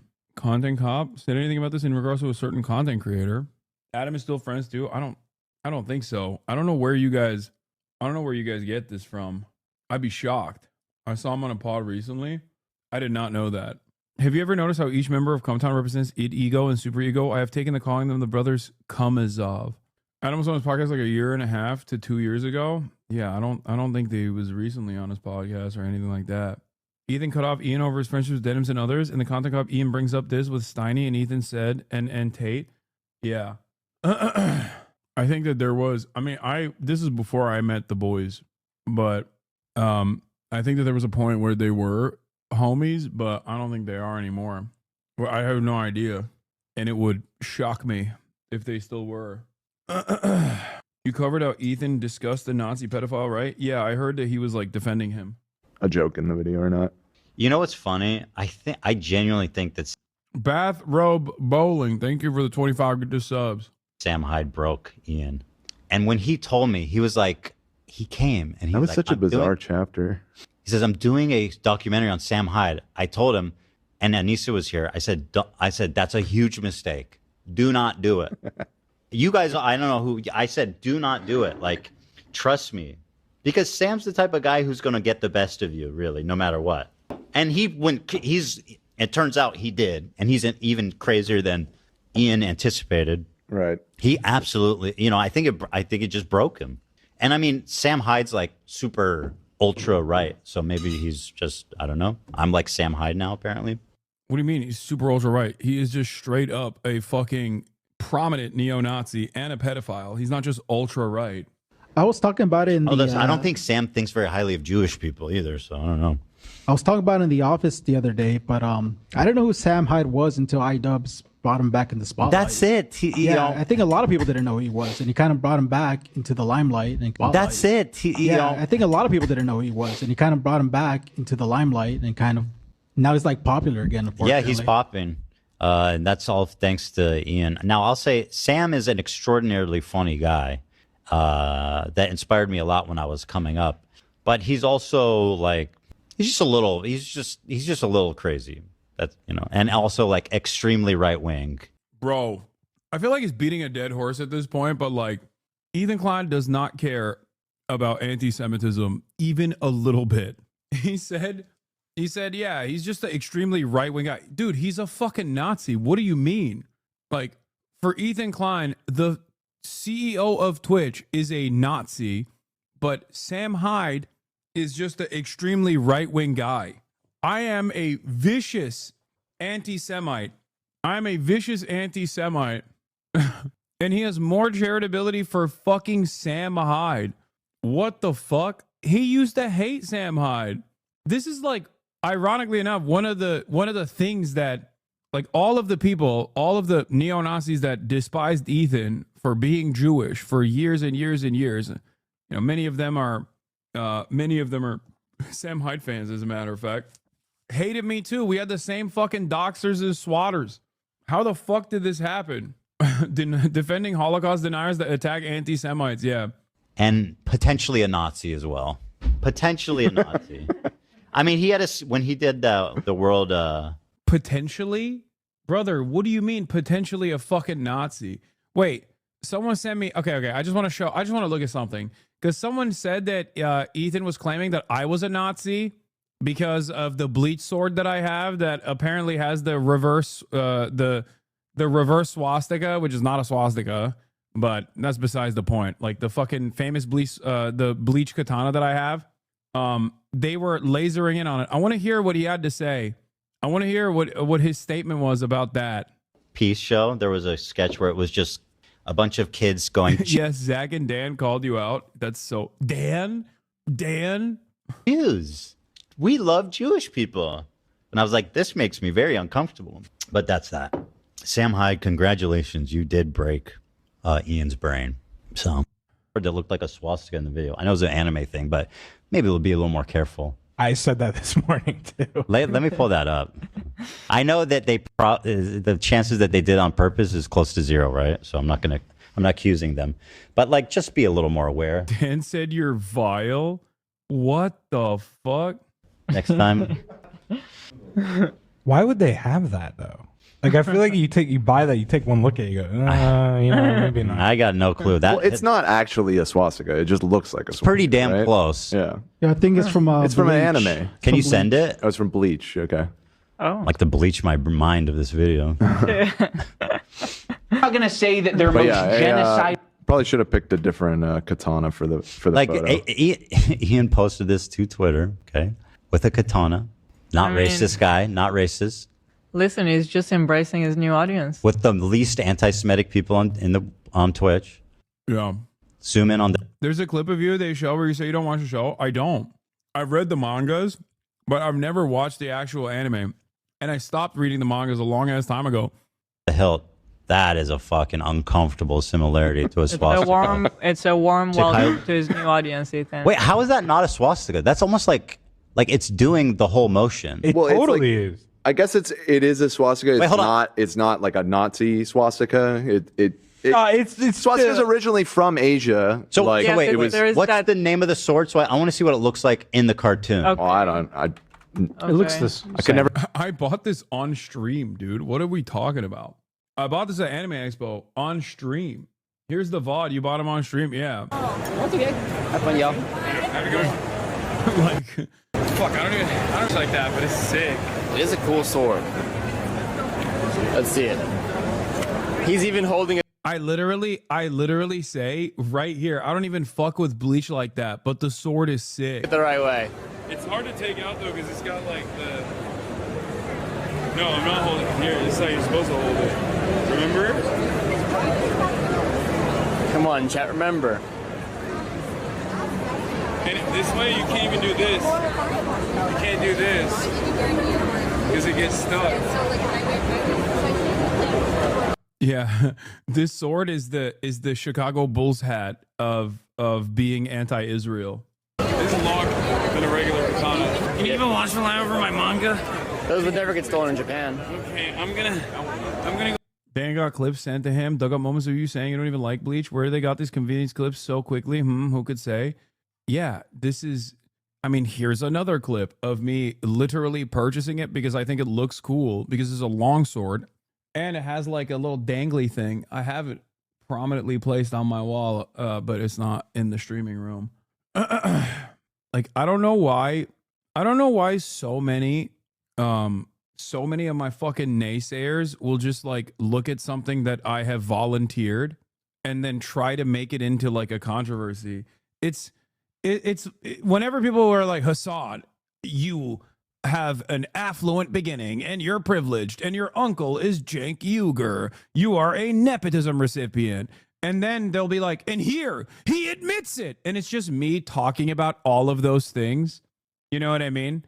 It's like, yeah, dude, why would I be fucking embarrassed by this? I'm not. This is my life. This is something that I have volunteered myself. Why do you think this is like some hidden secret? You're the only dumbass who thinks this is a hidden secret. Same with like me purchasing this Bleach katana, knowing well that it's a katana from Bleach that I am not that interested in terms of the anime itself, but I think the fucking katana is cool. It looks dope. Why would I be fucking ashamed of any of this?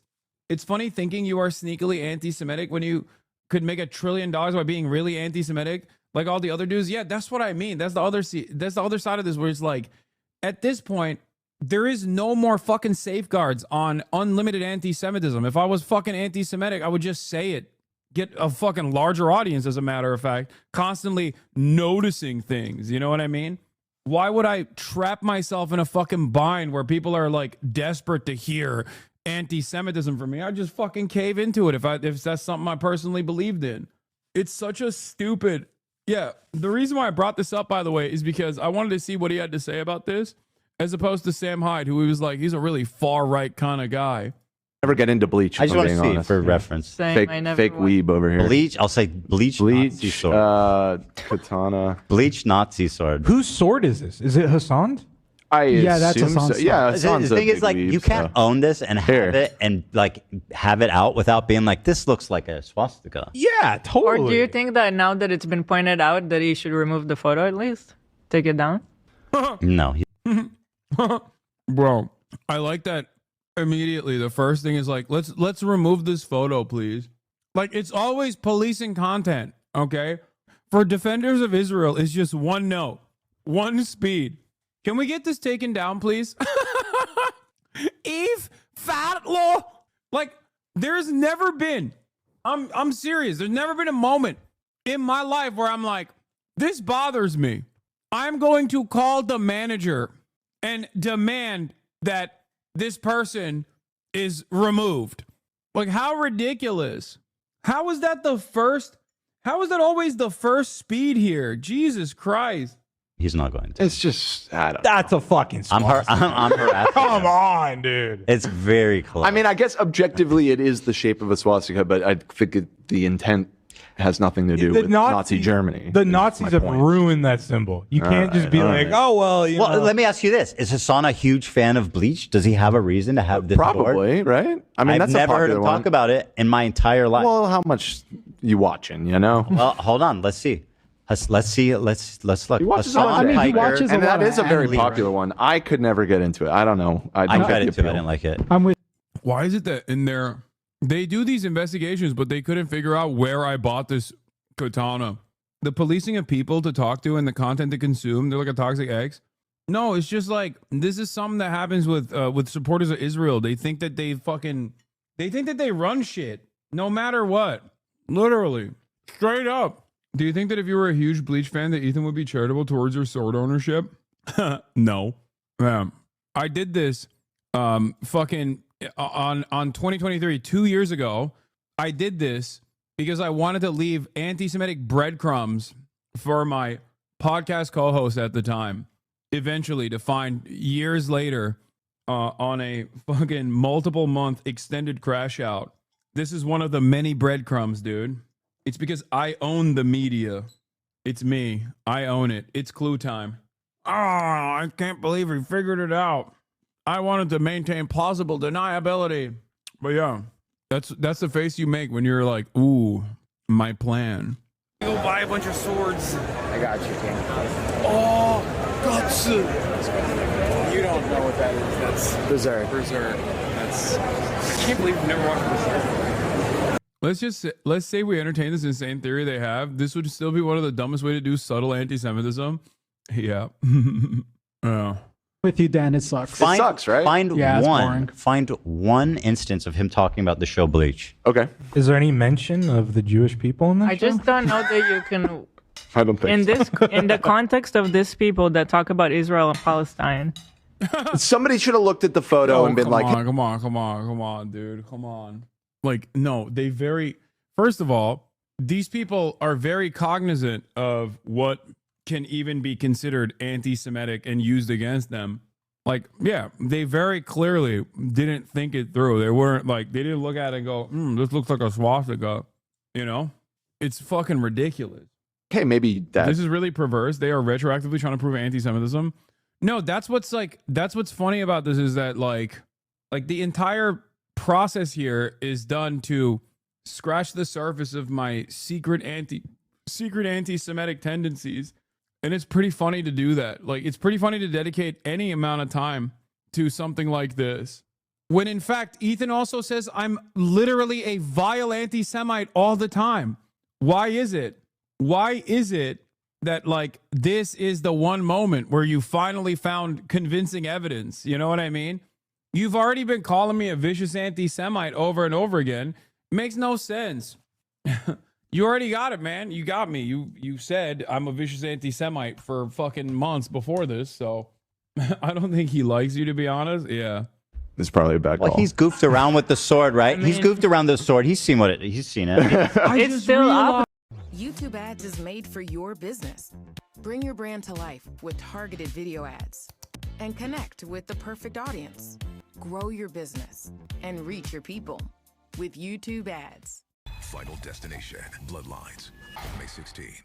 Oh, I went to the wrong... Oh my God, I'm so stupid. Look who it is. Look who it is. Face reveal. Chat, I don't know what happened. My internet just fucking mysteriously pooped, tanked, got cooked. I am going to work on fixing it. I mean, I am working on fixing it right now. Ugh. It's so funny because like immediately people will be like, "Oh, you got doxxed or DDoS'd or whatever," and then I'll get like an hour later or whatever, I'll get like a fucking I get like a notification from Spectrum where it's like, sorry about the sorry that you had an area-wide outage. You know what I mean? Yeah. But for all intents and purposes, this was definitely a attack. I got hit with the CIA gun. The CIA shut off my internet. Oh, it's so fucking annoying. I don't know why. I don't know why this happened, but of course, the last point I was making is, if I was this rabid, vicious anti-Semite in the way that Ethan Klein suggests I am, then he wouldn't need to do like this forensic evidence, this deep dive into my fucking sword, the shape of the hilt of the katana that I purchased.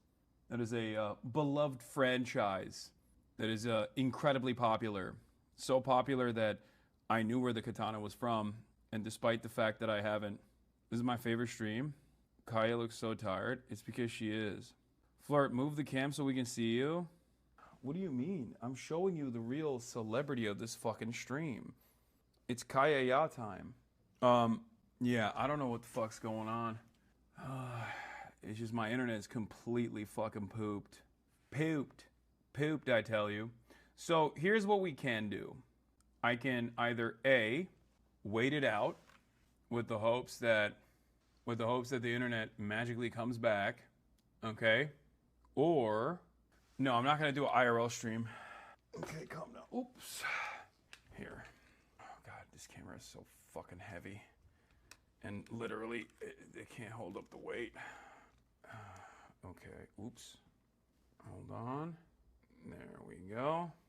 Fixing the lens. Boom. Okay, so we got a couple options. Well, we don't need another option. We actually have internet again. Well, that worked out quickly.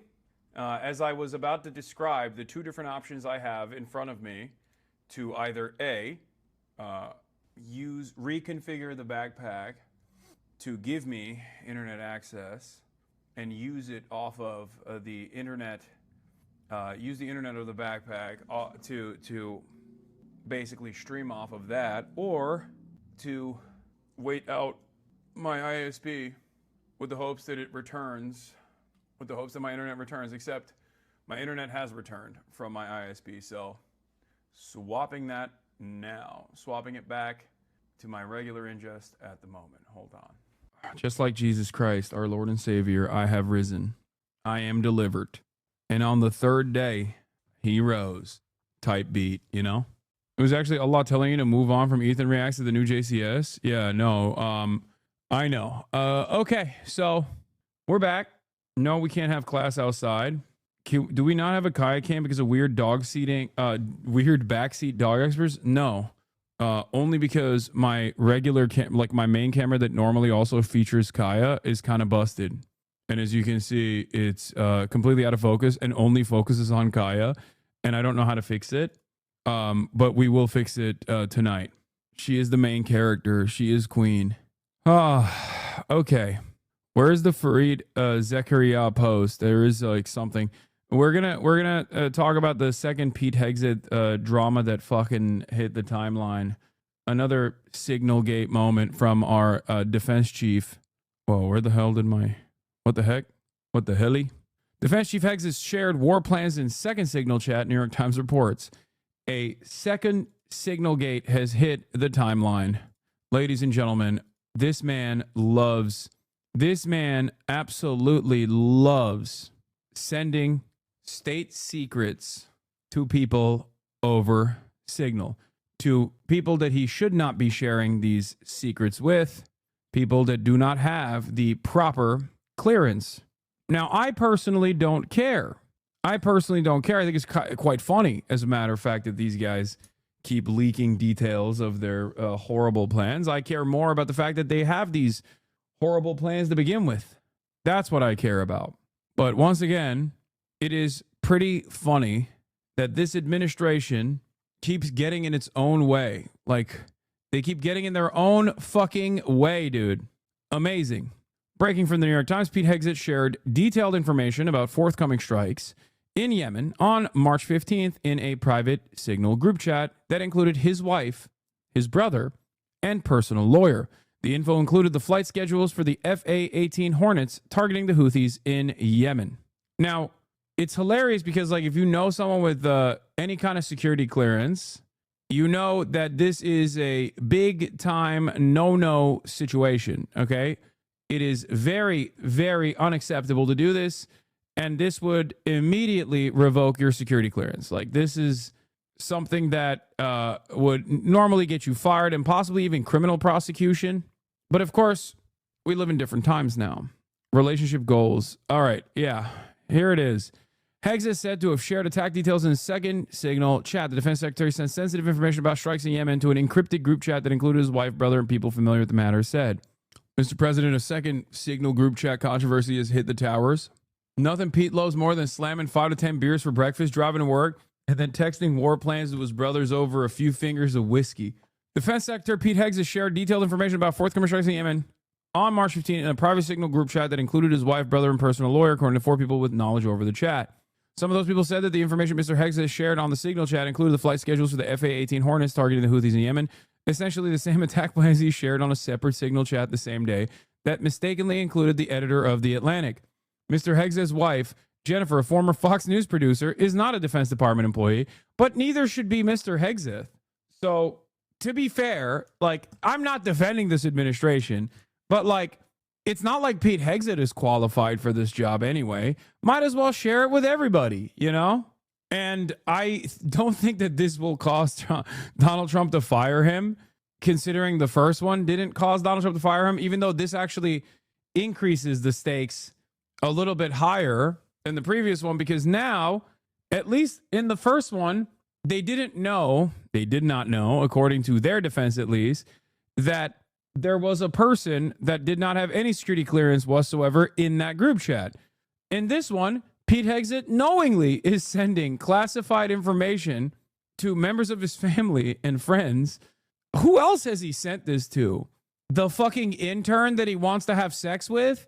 Like, who else has Pete Hegseth sent the Yemen bombing detailed information to? It seems like everybody fucking knew about it except for us and the Houthis.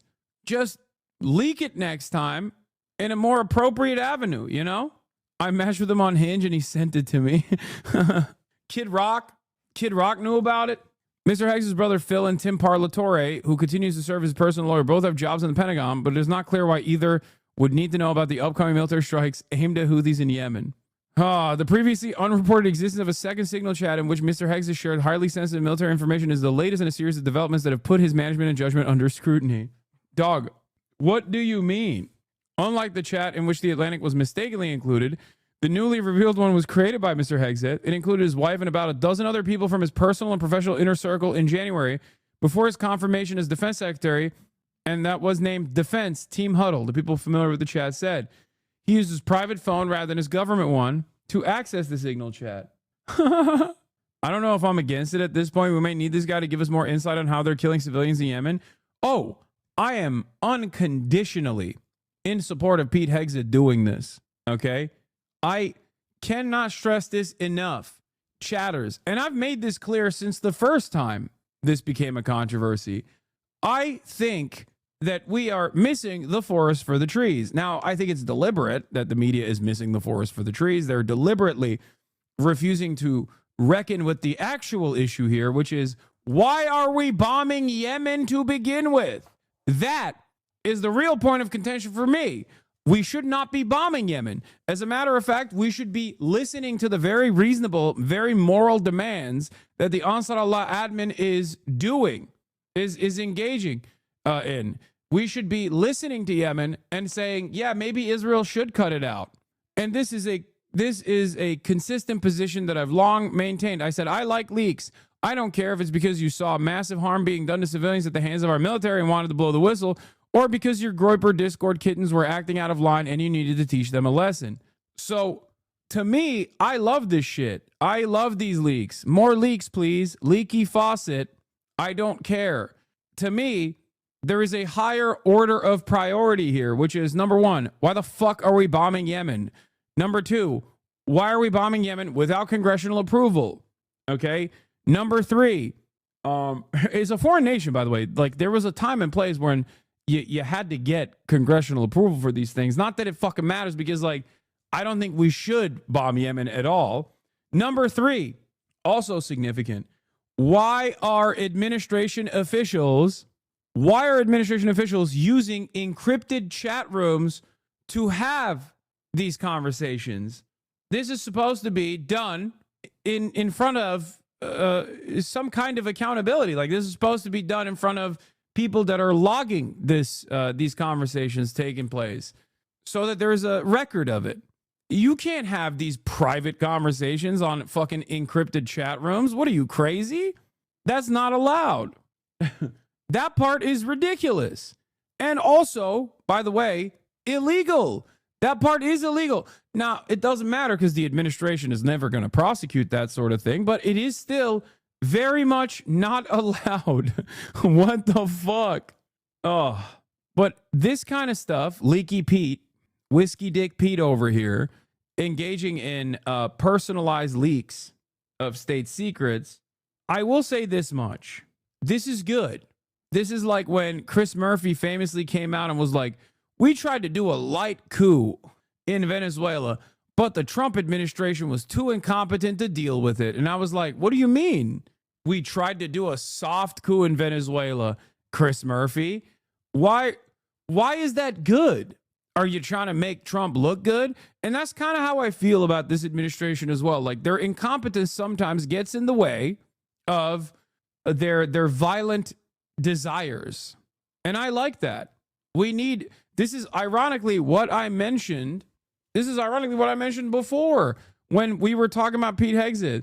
I said, it's not the worst thing that you have an incompetent drunkard moron that is in charge of the Defense Department, because the Defense Department's output is overall very bad. And even the fact that he is a virulent racist and an Islamophobe isn't necessarily all that different from previous administrators of the Defense Department. I think that it's worse that RFK Jr., an anti-vaxxer who is anti-medicine in general, is in charge of the HHS than Pete Hegseth is in charge of the DOD, because this kind of shit will happen over and over again because of his incompetence. And I like that.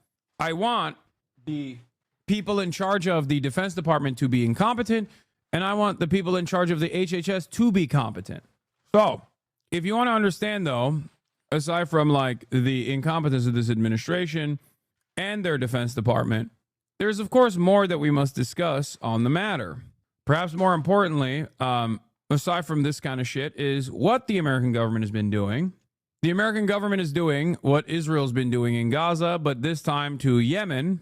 I'm going to briefly bring this up. I wasn't going to bring this up today. I was going to save it for Monday, but I guess it bears repeating. Ryan from Dropsite, Ryan Grimm, friend of the show from Dropsite, actually covered this. The American government two-tapped a place that they had bombed in Yemen. This is a direct, clear-cut, definitional war crime. Make no mistake. What that means is they blew up a site. They waited for first responders to reach the site, only to explode it once again. Let me see if I can find because he did it on TikTok, but I think, no, I'm not going to show the videos. I'm not going to show the videos. Of course I'm not going to show the videos. Don't be crazy. The videos are gruesome, however. Where is it? I'm sure that there's the Ryan Grim TikTok is posted on their drop site account, right? No? You showed the Nancy Mace thing? What? On Instagram too? Is Twitter the only place where they didn't post this video? Does anyone have it? Sub count pocket watching? Yeah, he is. He is pocket watching. Look at this guy. Not the thermal imaging one. No, Ryan Grim basically described it on his personal TikTok. Thank you. Kiss me with your best shot. There's a major event in Yemen yesterday that isn't getting enough attention. And that is that the United States claimed credit for the bombing of a major fuel depot. And the U.S. So this right here is not allowed, okay, by international standards. Like Israel has, I think, warped our perspective a little bit because they do whatever the fuck they want. And America also does whatever the fuck it wants. But under normal circumstances, this is not supposed to be allowed. You can't just like strike a fucking fuel depot. What do you mean? That's crazy. You can't hit civilian infrastructure on a foreign country that you're not at war with, that you talked about hitting on Signal group chats. Like every part of this is ridiculous, right? Russia does this all the time in Ukraine. Yeah, of course they do. They're fucking doing war crimes, chatter. That's my point. Hello? Yeah, I know. When Russia does it, it is also a war crime. And you know, when Russia does it, you know it's a war crime because the American government can't shut the fuck up about it. U.S. acknowledged in its... About to be number 6 in subs. The Hassan Abi broadcast is falling off. Bring back ad breaks. Yeah, I need to keep reminding you guys to subscribe to support the show. It is definitely something that I forget. You're right. We're dropping off the map, chat. We're dropping off the goddamn map. Please subscribe, ladies and gentlemen, boys, girls, and MBs. If you want to support the show, you don't really need to. You can use emotes and whatnot. If you subscribe, you can also send me links if you subscribe. But having said that, it's not to avoid ad breaks. But maybe in the future, I might actually run ads again. And if I do, then you'll be able to avoid those ads too. You can subscribe for free with a Twitch Prime. That is, if you have an Amazon Prime account from your own Amazon Prime or from your family account or whatever, from your mom's Amazon Prime account, you can connect that to your Twitch account and you can subscribe for free. You have one free Prime subscription a month. Use it on your favorite broadcaster. Hopefully that's me. Otherwise, you're just wasting it. That is right. You're just wasting it. Ladybug Mary, Jay Gribbs, thank you for the 5. Time Consumer 06, thank you for the 20 gifted subs. What is this? Is there any way to tie Fear and Twitch subs together? Fear and access off a Twitch sub would go nuts. No, because then no one would fucking pay for Fear and they would subscribe to me here. And then how the fuck is March going to get paid? You know what I mean? Or anyone else. But also there's like no logistical way of doing that anyway. Anyway, Baba şunu sana verebilir miyim? Okay. Kai Bale, thank you for the 10 gifted. You could just not be a greedy rich socialist. That's true, but I am. Aman dur. Eyvallah peki. Evet bitti çöp o. Burada da var. Şu da var da onları daha sonra getireceğim dur.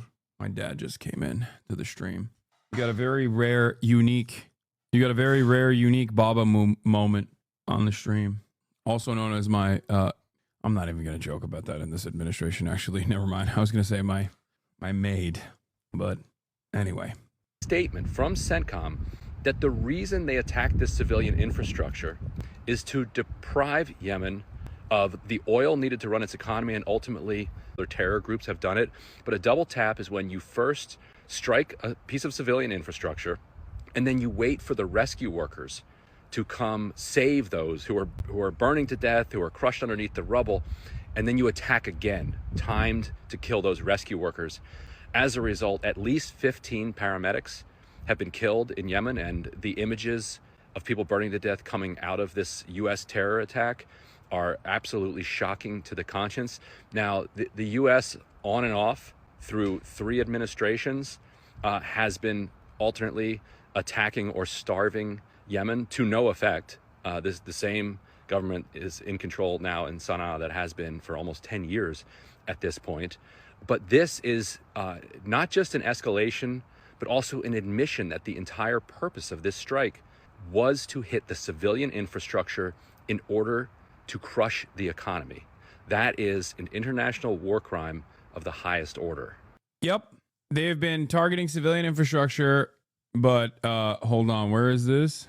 Trump has lost the plot. Below are the scenes from the aftermath of the violent U.S. airstrikes that targeted the Majal al-Dama cemetery in Sana'a earlier today. Not only this, but this was a cemetery previously targeted by the Saudi coalition in 2015. Strong evidence from this and other attacks that the U.S. is reusing the target banks of the Saudis to attack Yemeni civil infrastructure, no matter what comprises it. Yeah, but to be fair, as Sanaa Saeed correctly points out, it was most likely American targeting that gave Saudi Arabia those infrastructure targets anyway. So it's just, instead of outsourcing this violence to Saudi Arabia, we're doing it personally this time around. Instead of having Saudi fighter pilots fly our fighter jets with our guidance systems, with our target priorities, we're doing it ourselves. Bringing the jobs back home, baby. No more offshoring, only onshoring now. Anti-war Trump, by the way. Reminder, Trump is supposed to be anti-war, by the way.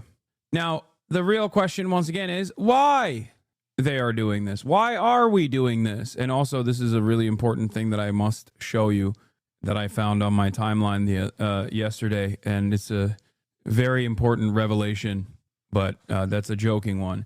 Now, one might ask why we're doing this. And that is because the Ansar Allah movement has correctly exercised its moral responsibility in the Red Sea by implementing a blockade on the Red Sea as long as Israel continues its genocide in Gaza. It is the correct thing that they are doing, and they are being endlessly punished for it. I also will listen to this Hank Green interview. Apparently, this was unique and interesting, but some people were some people said that they were annoyed by it. So let's listen Columbia to this School here. of International and Public Affairs. He co-founded the Palestinian Student Union at Columbia and was known for organizing peaceful protests. He was also known on campus as a person who was building systems for Palestinians and Israeli students to come together and actually talk with each other. Mohsen Madawi has not been accused of a crime. Instead, his status has been revoked because of his speech. And when I read about this, there was a quote in the article from one of the Israelis that Mohsen had reached out to have these dialogues. His name is Mikey Baratz, a recent graduate of Columbia with a master's in international affairs. And I thought it might be interesting to talk to Mikey Baratz. So I asked on Blue Sky if anybody could put me in touch with him. And amazingly, I got an email from his old improv. I see why people are annoyed by this already. I don't know what he's going to say, but regardless, it's a little, teacher introducing us. So here we are, Mikey, on short notice, on your vacation. Hi. Hi, good to talk to you. Where do we find you? I am I'm in Vietnam at the moment. I decided to treat myself for 4 months of travel in Asia. Some could say an escape after graduating in December. And, things follow you. Things follow you. So how are you? How are you doing? It's strange times, from what I've heard through the grapevine, through his lawyer, is that he's in good spirits. He's doing all right. This isn't, one could say this isn't ideal. But when he and I spoke a few weeks ago, he, was taking precautions. He knew this was a possibility. I think he was emotionally preparing himself. Yeah. I did see he had done that interview with CBS where, he knew this was a possibility. The one thing I will say about Mohsen is that he's... I don't know how much you know about his backstory, but he's been through hell in his life, and he's one of the most resilient human beings I've ever met. This is far from the worst thing that's happened to him. He has survived much worse. He's super resilient. He's a long-time practicing Buddhist. So I am finding comfort in knowing that he's in his strength. Did you know who Mohsen was before you became friends? No, not at all. So a little bit of background on me. So I'm originally from Israel, moved to the States when I was 12. I'm a dual citizen. And I went to Columbia to do a master's in international affairs and international security policy and conflict resolution. After October 7th, like all Israelis, was in a lot of pain. But I found that the level of dialogue on Columbia's campus in the country at large was lacking on both sides. And so I, out of curiosity, went into the encampment and was talking to people in the camp, talking to other Palestinians or also non-Palestinians just about their experience, trying to share my experience. And, as many things do at the moment, it felt kind of fruitless. And then, I mean, did it feel? I don't know that I would have had the courage to do that personally. I grew up during the Intifada in Israel. I grew up kind of in a war zone, if you will. So some people like yelling things and holding up signs doesn't really. Sure. That's not danger to me. I think we've kind of corrupted the use of the word in many elements. Kind of corrupted the use of the words like uncomfortable to mean unsafe, and I think the two things are different. So no, at no point I didn't feel scared. I mean, it was weird. I don't know about you, avoid situations where I even feel uncomfortable. But I guess you are in international affairs in conflict resolution, so yeah, maybe I think I might have a bit of an addiction to being uncomfortable. Okay, that's good. We need people like you. I'm glad. I'm glad it has some use. But long story short, basically months later, people who I talked to during those months contacted me like, hey. So you had gone in and had these conversations. I'd gone in and had conversations. I felt like I had learned. I felt like I had, stretched my dialogue muscles, but you hadn't saved the world. You hadn't. Definitely not. Yeah. No, not yet. We're working on it. But we are working on it because in September, two of those people text me and they're like, hey, there's someone who was a leader in the movement who is looking to talk to Israelis. I can't speak for this guy, but I have heard from people that are in the Palestinian youth movement in Colombia that many of the Zionist and Israeli or just like pro-Israel campus protesters. I'm not saying this guy is one of them, by the way. He's just Israeli. He seems like a liberal Zionist in general. But many of the people that Mosen had met with and other student organizers that met with literally were shocked when not only, even if those meetings themselves were somewhat fruitful and it came across as though like there was some mutual understanding or mutual respect, people like Shai Davide, who Mosen also met with, turned around and fucking lied about those meetings to further the agenda of like getting these students kicked off of campus.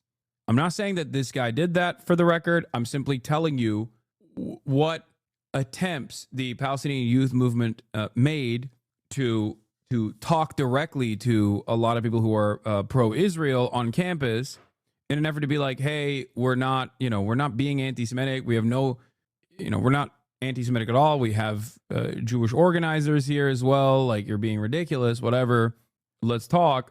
And they were met with, actually, Mosen changed his mind. Oh, okay. So he seemingly had a more fruitful conversation, but Shai Davide, for example, did not, clearly. Specifically, he wants to find someone who is like studied international affairs and security and who are interested in dialogue. And we thought of you, like, would you be interested in meeting him? So to me, obviously, the answer was no. It is just presented in a kind of tone-deaf way without self-awareness, given the dichotomy of their situations. Nice vacation. He's one for 4 months.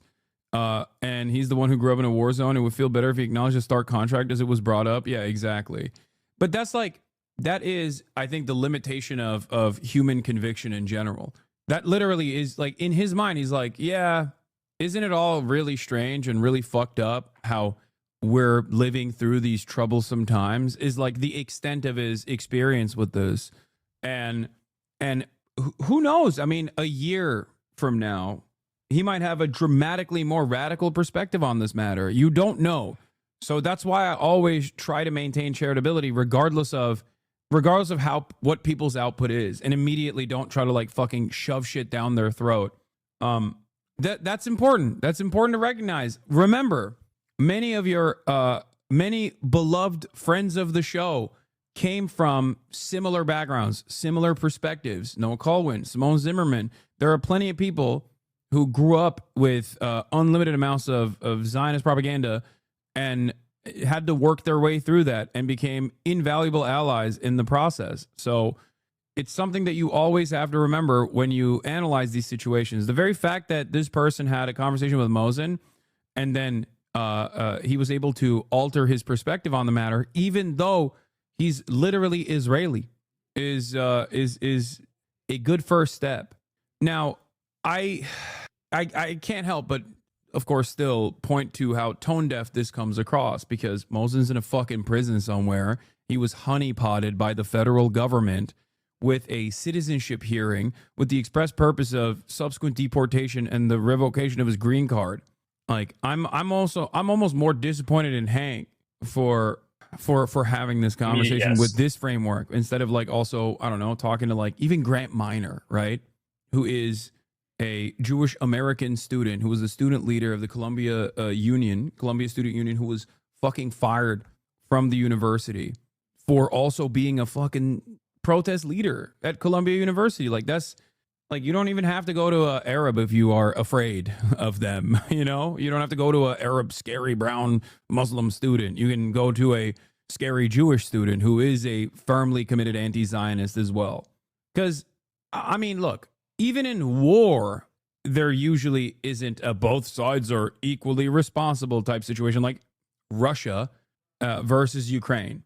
It's not a genocide. It's a war. It's an illegal invasion and occupation. And yet, there is no both sides. You don't go, I don't know. Maybe Ukraine is a part of Russia. Let's hear them out. Like, you don't say that, right?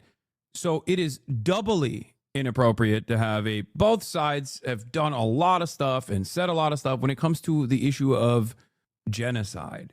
And, it's funny because, I had a lot of these conversations, but okay, exactly. You guys saying, I mean, Trump thinks that is proving my fucking point. If Trump is your moral compass on any issue, you've already lost the conversation. You've lost the plot. You know what I mean? The only thing I care about in terms of like, the only time I will ever let Trump guide me on any opinion is Andrew Lloyd Webber, okay? Is Phantom of the Opera. Does Broadway hit in the same way that it once did? Like, that's the only issue where I'll be like, okay, you have a position of authority, you know? Ukraine is the enemy, bro, what? No, they're memeing, dude.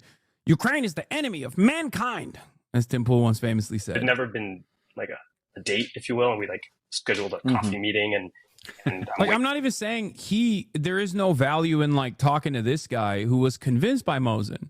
I'm not saying that at all. I'm not like, oh, why did he talk to this guy? Fuck this guy. I'm not saying that. I'm saying like, it comes across very tone deaf when you don't also feature like someone from the Palestinian encampment side in this regard. Waiting at the like grad student coffee set, like cafe, and waiting for him. And Are you nervous? Yeah, I'm more nervous than I was going in the camp. I was really nervous, just because you don't know, and like, this is an actual person from Palestine. Like, I didn't even know his background. I just knew like, this is a like actual Palestinian. Like, how's he gonna see me? Like, we like get a coffee, and obviously we do the whole like, I'll pay. Oh no, I'll pay like thing. Like a date. It's like it's weird man platonic. Weird man platonic international relations date. Yeah, exactly. And I have to say, within 50 later in the video, he says basically, if we as liberal American Jews can't meet Mosin halfway, who is everything we say we want in a Palestinian partner for peace, then our entire position is false. What he doesn't realize is that's exactly right, but not in the way he wants to be. But maybe this will be the watershed moment. That's also partially why I said this guy is Israeli, and he was convinced by a Palestinian person and he literally just said, as an Israeli, remember, Palestine and Palestinian. These are not words in the Israeli lexicon, chatters, which is part of the reason why I think like this person is simply a victim of propaganda. Now, you might say it's too little too late for that. There's a fucking genocide going on. But you live in the Western world. And if you live in the United States of America, these are exactly the type of guys who you're supposed to talk to and convince. That's the reason why I showed you. Yeah, like that was what Simone Zimmerman's starting point was as well. This guy's like 3 fucking documentaries away from talking about dismantling the Zionist entity. Okay, 15 minutes. It was like we were best friends. The guy's amazing. What was your first impression? His demeanor. He is unbelievably like, you know. Here's how I'll put it. A lot of people like use the lingo of like empathy nowadays. Sure. I think it's for good reason. It's a buzzword. You know, people talk about being empathy, and you know, now I'm like he's a practicing Buddhist, and people kind of talk about these ideas. The guy lives it. The guy really, really inhabits it. And you know, his first kind of questions to me were like, "So is your family in Israel? How are they doing?" Mm-hmm. That, you know, that to me, that says everything. And I asked him, "How's your family doing?" And that was this moment of like, all right, there's going to be something here. I'm not sure how many people have seen like his interviews with 60 Minutes or whatnot, and he talks about like love and this, and he means it. I want to get into the where that led to, but I imagine that there's times where there's tension, there's disagreement, that like rhetorical tension, or even just like facts on the ground tension. How do you? Every single time with Mohsen where I have been nervous to bring something up, and his responses have been incredible. So like, I mean, within the first time we met, we had a conversation about like this idea of something he wanted to start, which we'll get to, and the question of BDS, which is boycott, divestment, and sanctions. And this is a kind of, for a lot of Jews and Israelis, it's seen as a kind of something like, if you support it, it's a non-starter. I don't necessarily view it with such, I think there's more space and nuance to talk about that. But, you know, when we're meeting and it was the first time and we're getting to know each other, and he brings up BDS as his, like, that's the first goal. And I was like, like, if you do that, you're going to, like, you want to build something, you make that your cornerstone, you're going to lose people. And what was amazing to me is we like talked probably like 15 minutes about it and really go in and explain the dynamics and the politics. And he's like, but also, aside from this, also showing that it's never asked to a Palestinian, but the very idea of how you speak to those people and it matters also show the significance it has on them. Yeah. I think, and I'm being very sincere when I say this, if I didn't present the issue in the way that I did, I would not be able to convince many Americans who are completely blind to the realities. Okay? If I didn't approach this from a position of empathy, even to those who are on the wrong side of this argument in the midst of a fucking genocide, I would not be able to convince Americans, dude.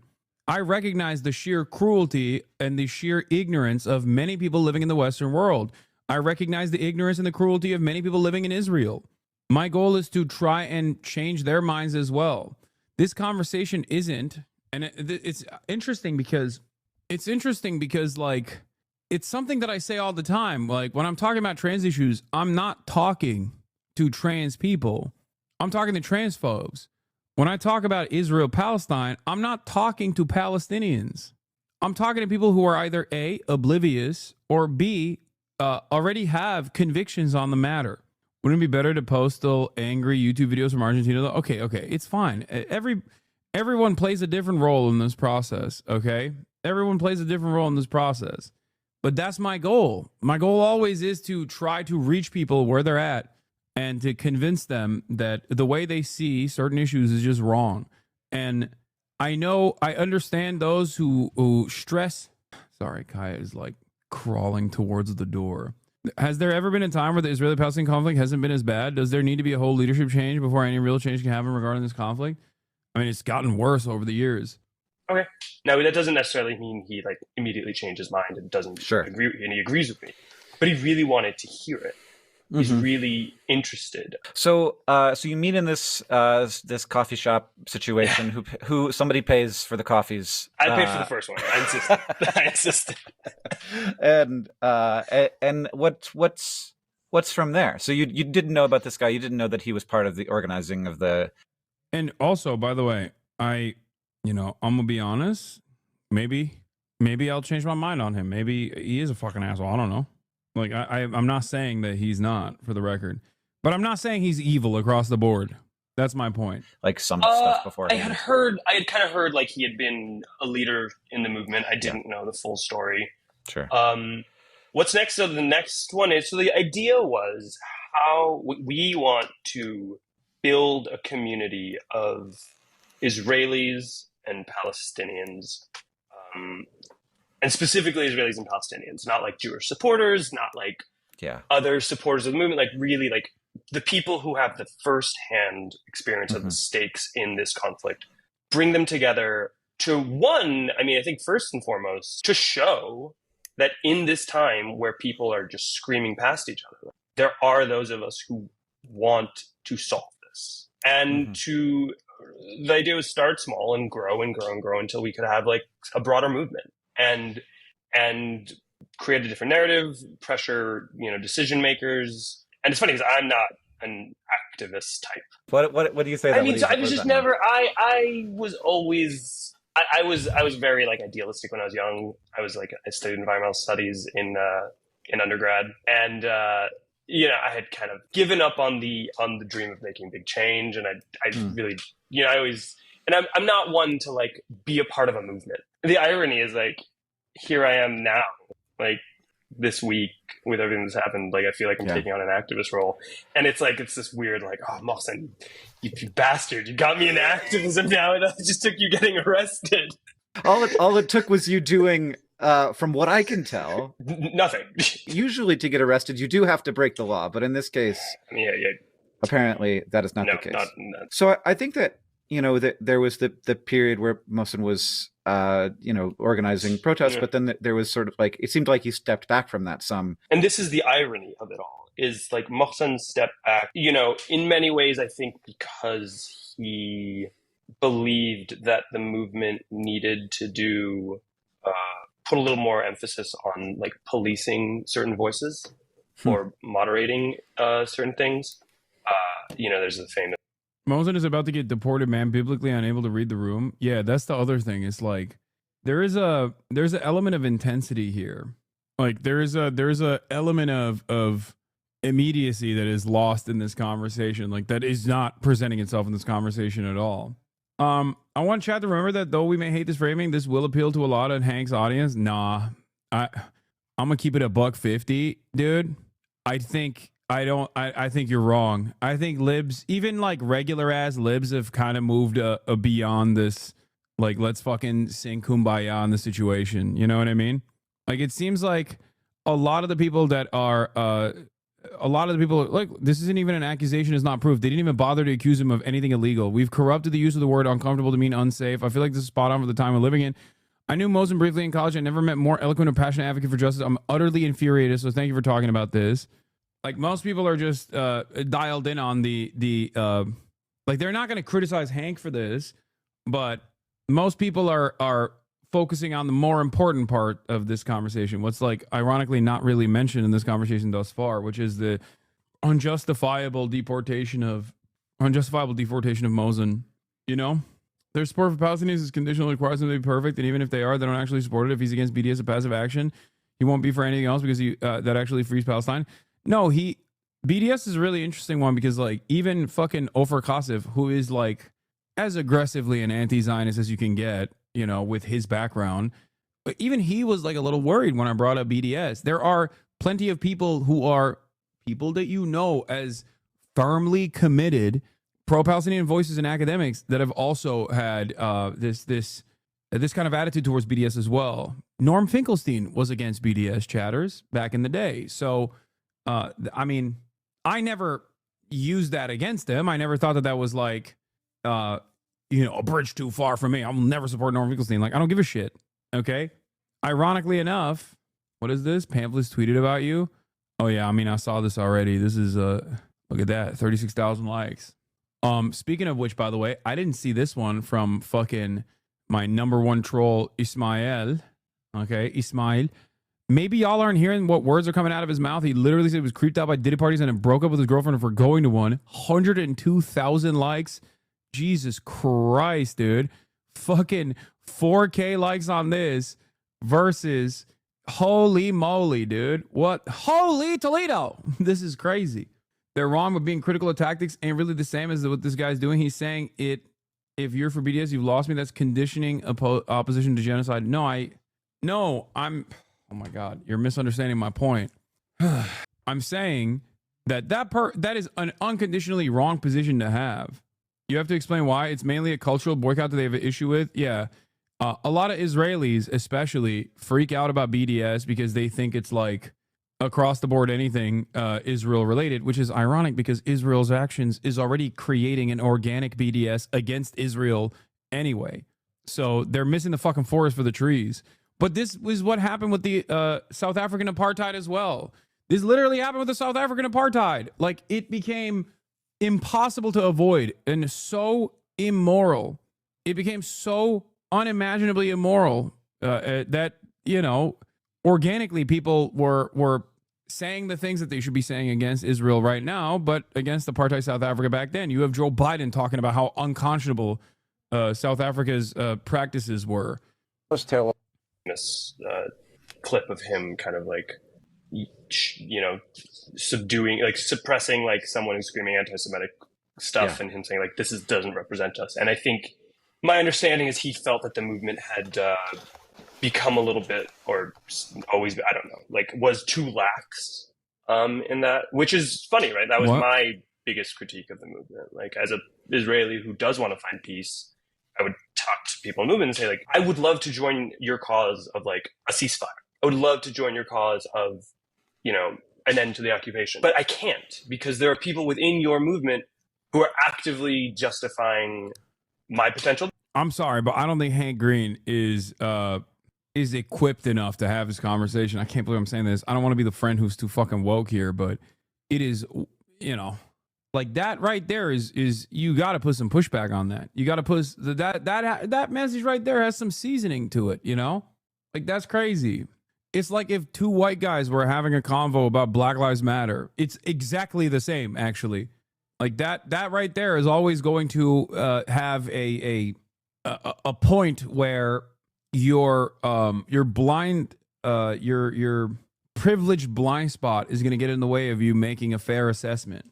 You know, he needs to fight back for sure. Sometimes science makes us too neutral. No, I don't think this is anything to do with him trying to maintain a veneer of objectivity. I think he just doesn't know any better. He doesn't know any better. Like, eyes on the prize, guys. A question that I used to ask people all the time, which I don't really ask anymore because people have already made up their minds on what is and what isn't happening in Gaza. But like, what was the first entry point that made you really reconsider your stance on this issue? It most likely was in the aftermath of October 7, when I kept asking people the question, do you agree with the assessment made by numerous human rights organizations, including the Israeli Human Rights Organization of B'Tselem, that Israel is an apartheid state? This was before the genocide application was before the genocide court case had come out as well. I mean, I still maintain the position that it was a genocide then as well. But the question I kept asking people was, do you believe that Israel's an apartheid state? Because if you believe Israel's an apartheid state, a lot of the counter arguments kind of fall apart. If you recognize Israel as an apartheid state, which it is, and you recognize that Israel is doing a genocide, which it is, then so much of the other side is making me feel uncomfortable, or the protest against this is making me feel bad, they ring hollow. They're utterly irrelevant. What do you mean you fucking feel bad about the situation? Like, look at the larger subject matter. It's crazy. And that is part of the reason why I think the pro-Israeli voices in general never want to address that point of contention. And they find ways of avoiding that issue by just being like, well, all these institutions are anti-Semitic. The UN is Hamas. Everyone is Hamas. You know? It's just, I don't know. Because it's a thing that's happening over there, a lot of Americans are just like kind of out of touch with how to talk about these sorts of issues. I think a more productive conversation to be had here is not only to talk to this person, because I think there's value in talking to a person like this, but also to talk to someone on the other side of this issue as well and hear them out too. A guy like Mosen would be perfect, except he's in fucking prison right now, you know? Death. And I think Mohsen felt similarly that like the movement wasn't doing a good job policing itself. So He then, I think, I don't agree with that. I've been in this game for quite a while, and let me fucking tell you, okay? As someone who has gone to liberal protests, radical leftist protests, someone who has participated in demonstrations, someone who's spoken at protests, let me fucking tell you something, okay? The student encampments were some of the most airtight, some of the most perfect protests I have ever seen in my entire fucking life. I doubt that Mosen was like, oh yeah, it's too lax. I doubt that. 100%. And this is before we have a hard conversation, which is that, of course, there are going to be fucking people who are not even there to like make the protest look bad, but truly have views that you might consider to be unconscionable. Okay? That still doesn't stray away from the overarching message here. Hyper focusing on an outlier to present the entire student encampments as anti-Semitic is completely unacceptable. Okay? And that kind of, don't you think there is no redeeming Zionism now that it's been used for genocide? Isn't that the conclusion humanity will eventually arrive at? That, or it's going to be like America. But yeah, I don't think that there is a redeeming of Zionism. I think Zionism is irredeemable. It is a fascist ideology, of course. But you have to remember, one thing that I always repeat here over and over again is that half of the fucking suburbs are comprised of Hitlerites. Are we supposed to not talk to them and change their minds as well? Here in America, KKKA, I'm not a fucking Maoist third worldist, all right? I live here. And my goal is to try to convince as many people as I possibly can to not have these sorts of reactionary opinions. Do you see what I'm saying? Like, yeah, in your suburb, maybe? Okay, big dog. He's like, nah, me and the Maoist collective in my suburb, we're saying glory to the martyrs. Oh, man. Transitioned and took some time to think, all right, what's next? And so he decided that he wanted to start this middle path. And so he did spend a lot of time talking to Jewish people, Jewish like leaders, academics, talking to Israelis. And I think also like, I have the $1 million question. Do you meet people where they are and get them to your position on Israel? I don't know, chatter. Look alive. You are quite literally surrounded by tens of thousands of people that probably did not have my position on Israel before coming here. So, yes, the answer is yes. I do it all the time. I do it on a daily basis. And it's not just for Israel either. This process of de-radicalization takes place for every issue that I care about, every issue that I speak on, whether it be unwinding the white nativist arguments that people present when talking about immigrants, or whether it be the transphobic arguments that people make about trans people. This is all I do. This is all I do. And it's the same shit with Israel too. Spent a lot of time like trying to learn more. He had already done a lot of work, but like continuing to learn about the Israeli and Jewish experience. Currently, Has Blood talked of Diddy yet? Yeah, Blood has talked of Diddy. Did you watch the fucking clips that you watched to arrive at some kind of random conclusion because you were too stupid to listen to the words that were coming out of my fucking mouth? Blood. Here's a fucking Omega viral tweet. Maybe y'all aren't hearing what words are coming out of his mouth. He literally said he was creeped out by Diddy parties and then broke up with his girlfriend for going to one. What random conclusion are you accusing me of, Lamau? My friend died on 10/7, and your commentary is a huge part of my awakening on the subject, despite the anger and sadness I felt and still feel over what happened. I mean, this is what I mean, dude. You got dudes in here like this. What are you supposed to do? What more can I do? This is why motherfuckers want me banned and deplatformed. I'm not Clandis Owens, okay?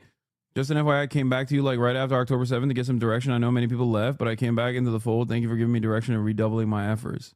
I was one of those lib left types that was hesitant to worry too much about Israel in a problem state because pre-October 7th, that was too linked into right-wing anti-Semitic public anti-Semitism in public discourse with the genocide that lost that veil of protection. Yeah, that's the other thing. For many people in progressive circles, like progressive except for Israel, okay, was the common position. That's why there's a term for it, you know? Pass the car, bro. I'm finna get geeked.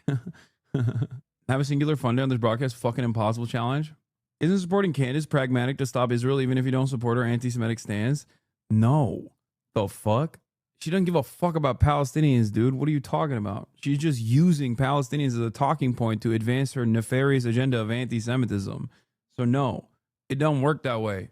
The reality of the matter is these people that are these people that don't give a shit about Palestinian emancipation will drop that act the moment that enough people are anti-Semitic. They'll just be like, yeah, fuck them. Fuck the Palestinians too.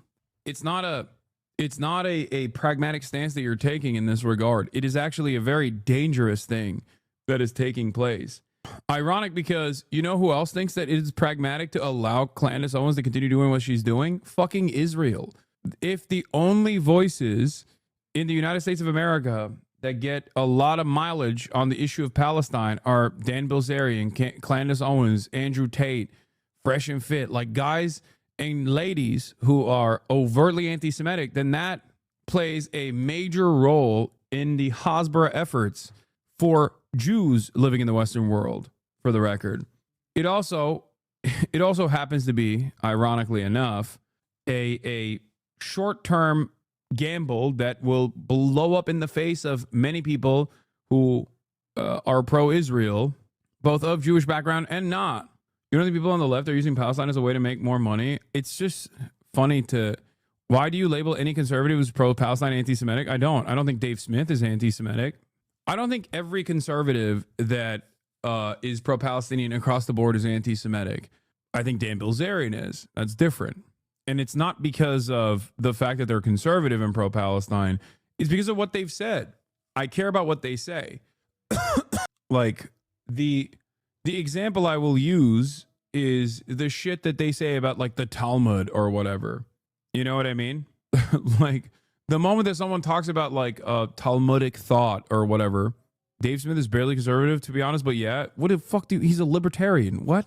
My immediate inclination for a conservative person who's pro-Palestine is maybe jokingly, I'm like, that's a little weird, right? But my immediate assumption is not always going to be that they are definitely anti-Semitic. It's after I hear what they have to say that I make up my mind on it. That Khan dude is pretty conservative, pro-Palestine, and not a complete monster. Man. Anyway, I'm done with the convo with I gotta talk about this woman that dated only far-right men for a year because I think it's crazy, and I also think it like dovetails nicely into the Gen Z women are choosing older men over the guys their own age, and it's not because they are sugar daddies from the New York Post. So let's move on to some more fun a more fun space now. Tony O'Sullivan got in the cage with former UFC star turned podcaster Jake Shields to explore the manosphere and why exactly it's so popular. They speak liberal, they have liberal friends, and then they go online and they are a white supremacist. This is Vera Papasova. She spent the last year dating far-right men in New York City for a story for Cosmopolitan magazine. They're the most insecure men I've ever sat down with. Yeah, no shit.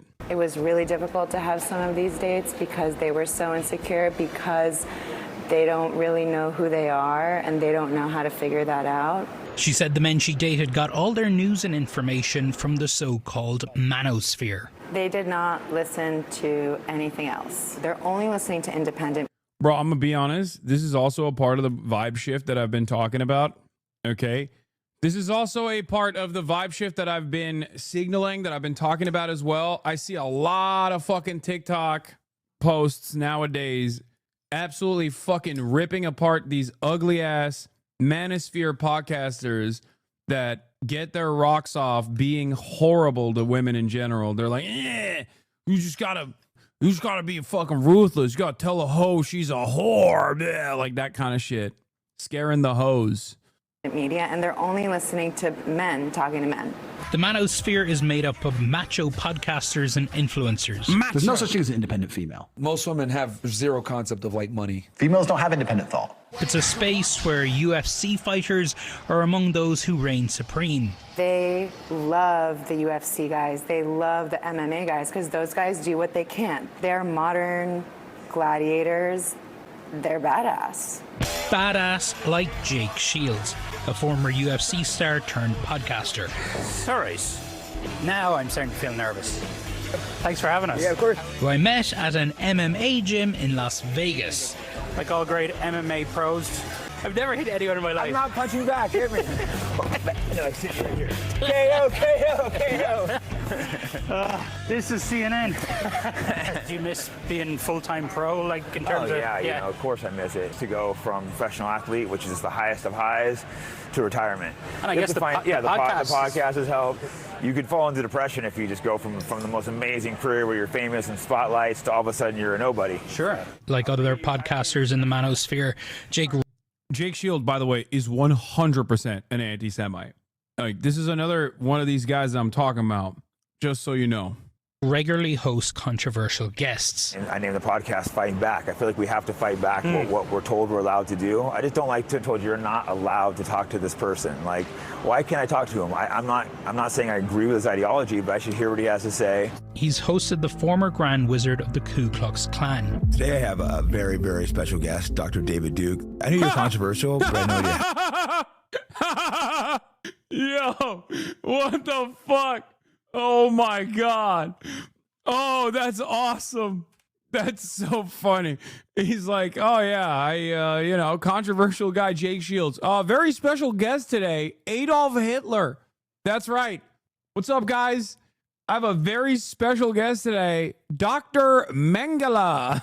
Ideology, but I should hear what he has to say. He's hosted the former Grand Wizard of the Ku Klux Klan. Today I have a very, very special guest, Dr. David Duke. I know you're controversial, but I have no idea how controversial. And Tom. Yeah, you're telling me this guy is anti-Semitic? Stop. Thomas Russo, the leader of the white supremacist group Patriot Front. Let's go where we disagree a little bit. Yes, let's hit race, because you're a white-only group? So the organization only allows people of American ethnicity, and all Americans, I believe, come from Europe, so they're white. The true God, these guys are so fucking pathetic, dude. Oh my God. Nah. Americans only come from Europe. Oh, shut up, bitch. Yeah, no, I understand and talk to these guys, but I've also not brought anyone hateful. If I do, like, think, dude, think it thoroughly, okay? Think through your statement. In my estimation, Americans only come from Europe. Okay, it's weird. I'm gonna be really, really on top of them. But so you saying that you haven't brought someone hateful on, right? People will say, well, you brought on the Grand Wizard of the KKK, you brought on Patriot Front. Yeah. They're hateful. No, I think those are excellent questions, but if people go and watch the actual interviews, I think they would be like, oh, this guy's not near as hateful. So if Oh, Jesus Christ. Hassan, you've said there's journalistic integrity in interviewing literally anybody. Yeah, dude. You think the Grand Wizard of the KKK is going to be interviewed in the same vein? Yes, I think that there is journalistic value. There's journalistic value in talking to someone even like David Duke, okay? Under very unique circumstances, for the record. He's literally like, yeah, this guy's, he's just nowhere near as hateful as you think. He's talking about the Grand Wizard of the KKK. Now, that's one thing. The other thing is, you might also say, Hassan, you say this, but then you also don't fucking talk to Nick Fuentes or people like that. There's a reason for that. Because I live in the United States of America, where white supremacy is so captivating for, unfortunately, many people, which is precisely the reason why I do not ever want to extend a lending hand, even if I am being critical. Even if I am being critical of them, I feel like having a conversation with someone like that ends up giving them a lot more, even if their arguments get thoroughly dismantled, right? Like this person, you did debate Nick, though. Exactly. It was, I think, one of the worst moments of my fucking career in general was that he snuck into that conversation. It was me and Sex Pestany on one side, back when he wasn't like a fucking weird right-wing sociopath himself, and before we knew his sex pest ways that he never, ever would have gotten. Do you regret the Andrew Tate convo? No, I don't regret the Andrew Tate convo, because Andrew Tate had already reached a level of prominence by the time I talked to him, with very little pushback up until that fucking point. Like, there was no...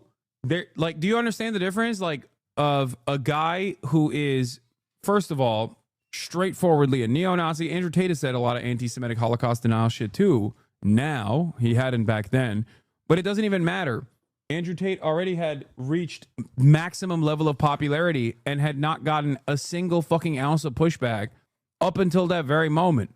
It's ironic because I feel like that was the first domino that fell for him anyway, because since then his, you know, after his skyrocketing to success, he kind of fell apart.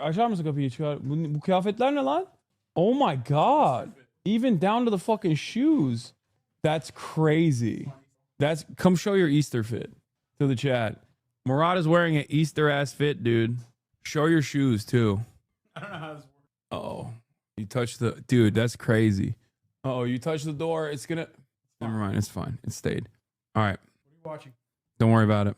Every time I come by you, you're watching something incredibly political or incredibly like. Yeah, because I'm testosterone riddled.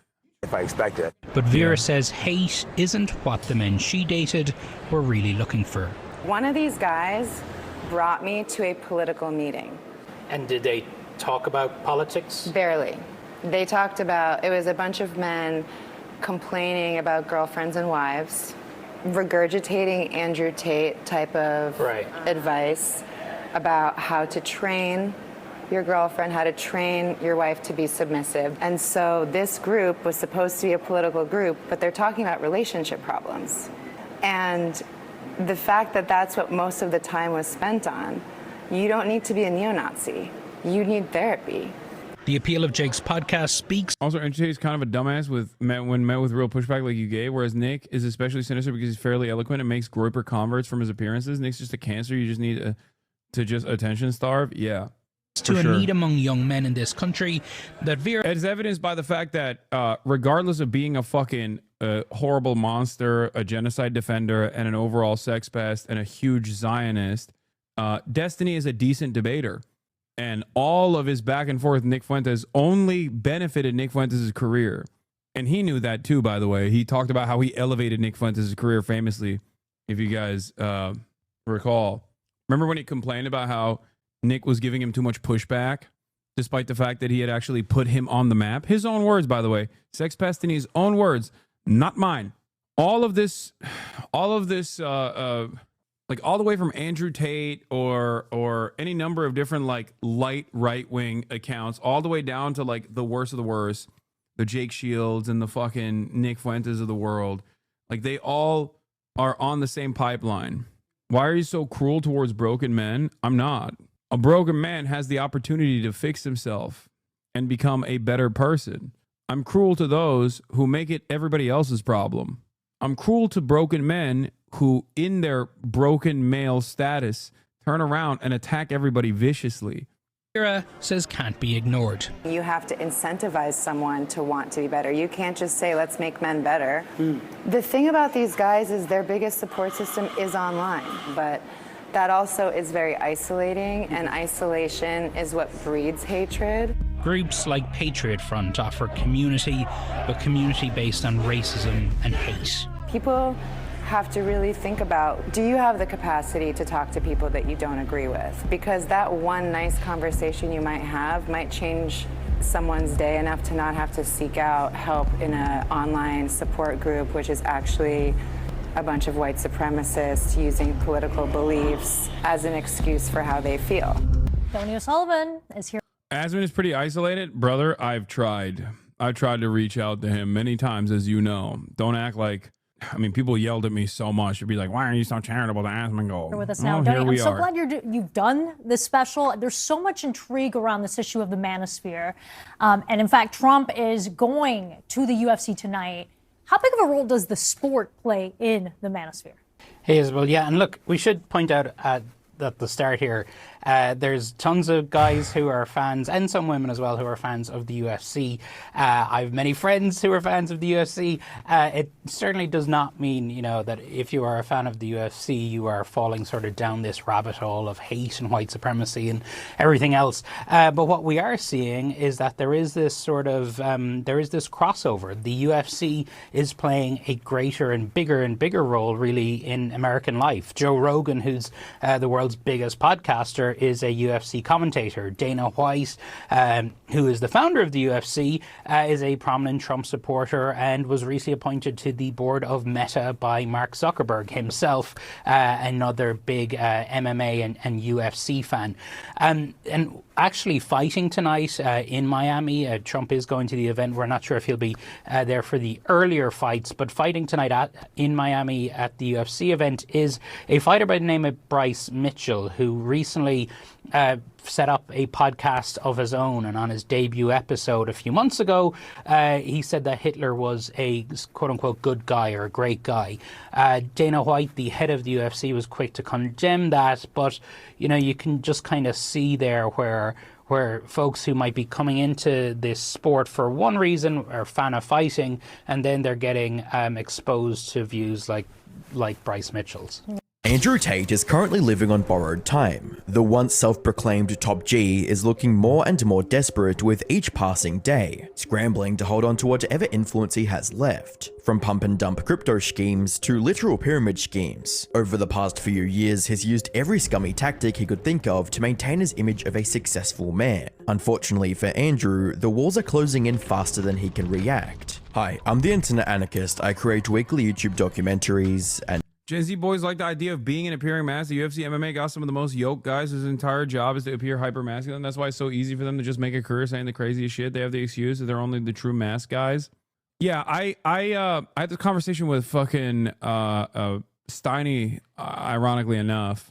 I had this conversation with Steiny where, like, I said something that I've been saying quite a bit, but it's like, no matter how much you work out, no matter how much you fight and put your body on the line, put your life on the line, like, only weak men, only insecure and weak men actively put the crosshairs on those who are vulnerable. That's it. That's it. Like, you can be the strongest dude of the UFC, but to me, the moment that I see you talking about people who have been ruthlessly shit on. Wait, you said Asman. This guy said Asman is way better than you. Okay, hold on. Here it is. I unbanned him.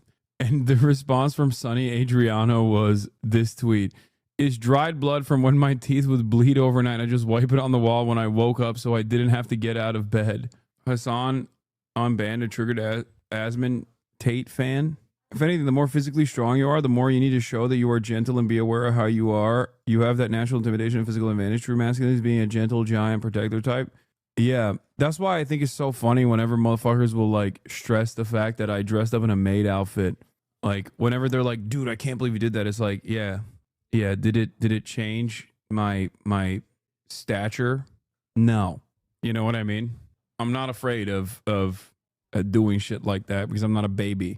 A lot of people mistake being alpha with confidence. Okay, what they think is when they say you got to be alpha, what they mean is you have to be confident. And it's ironic because, or when they say you have to be masculine, what they're talking about is being confident.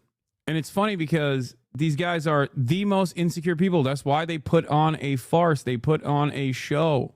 That's why they are so desperate to present themselves as something that they are not. They are lacking. They're lacking in this area. They are sexually insecure. They're insecure of their own sexuality. They're insecure about the way that they are perceived. That's why they try to fucking actively present themselves as like big, burly, macho men. That's why they also have this like crazy reaction when I wear fucking pearls or paint my fingernails. You know what I mean? They're like, oh, dude, you're so gay.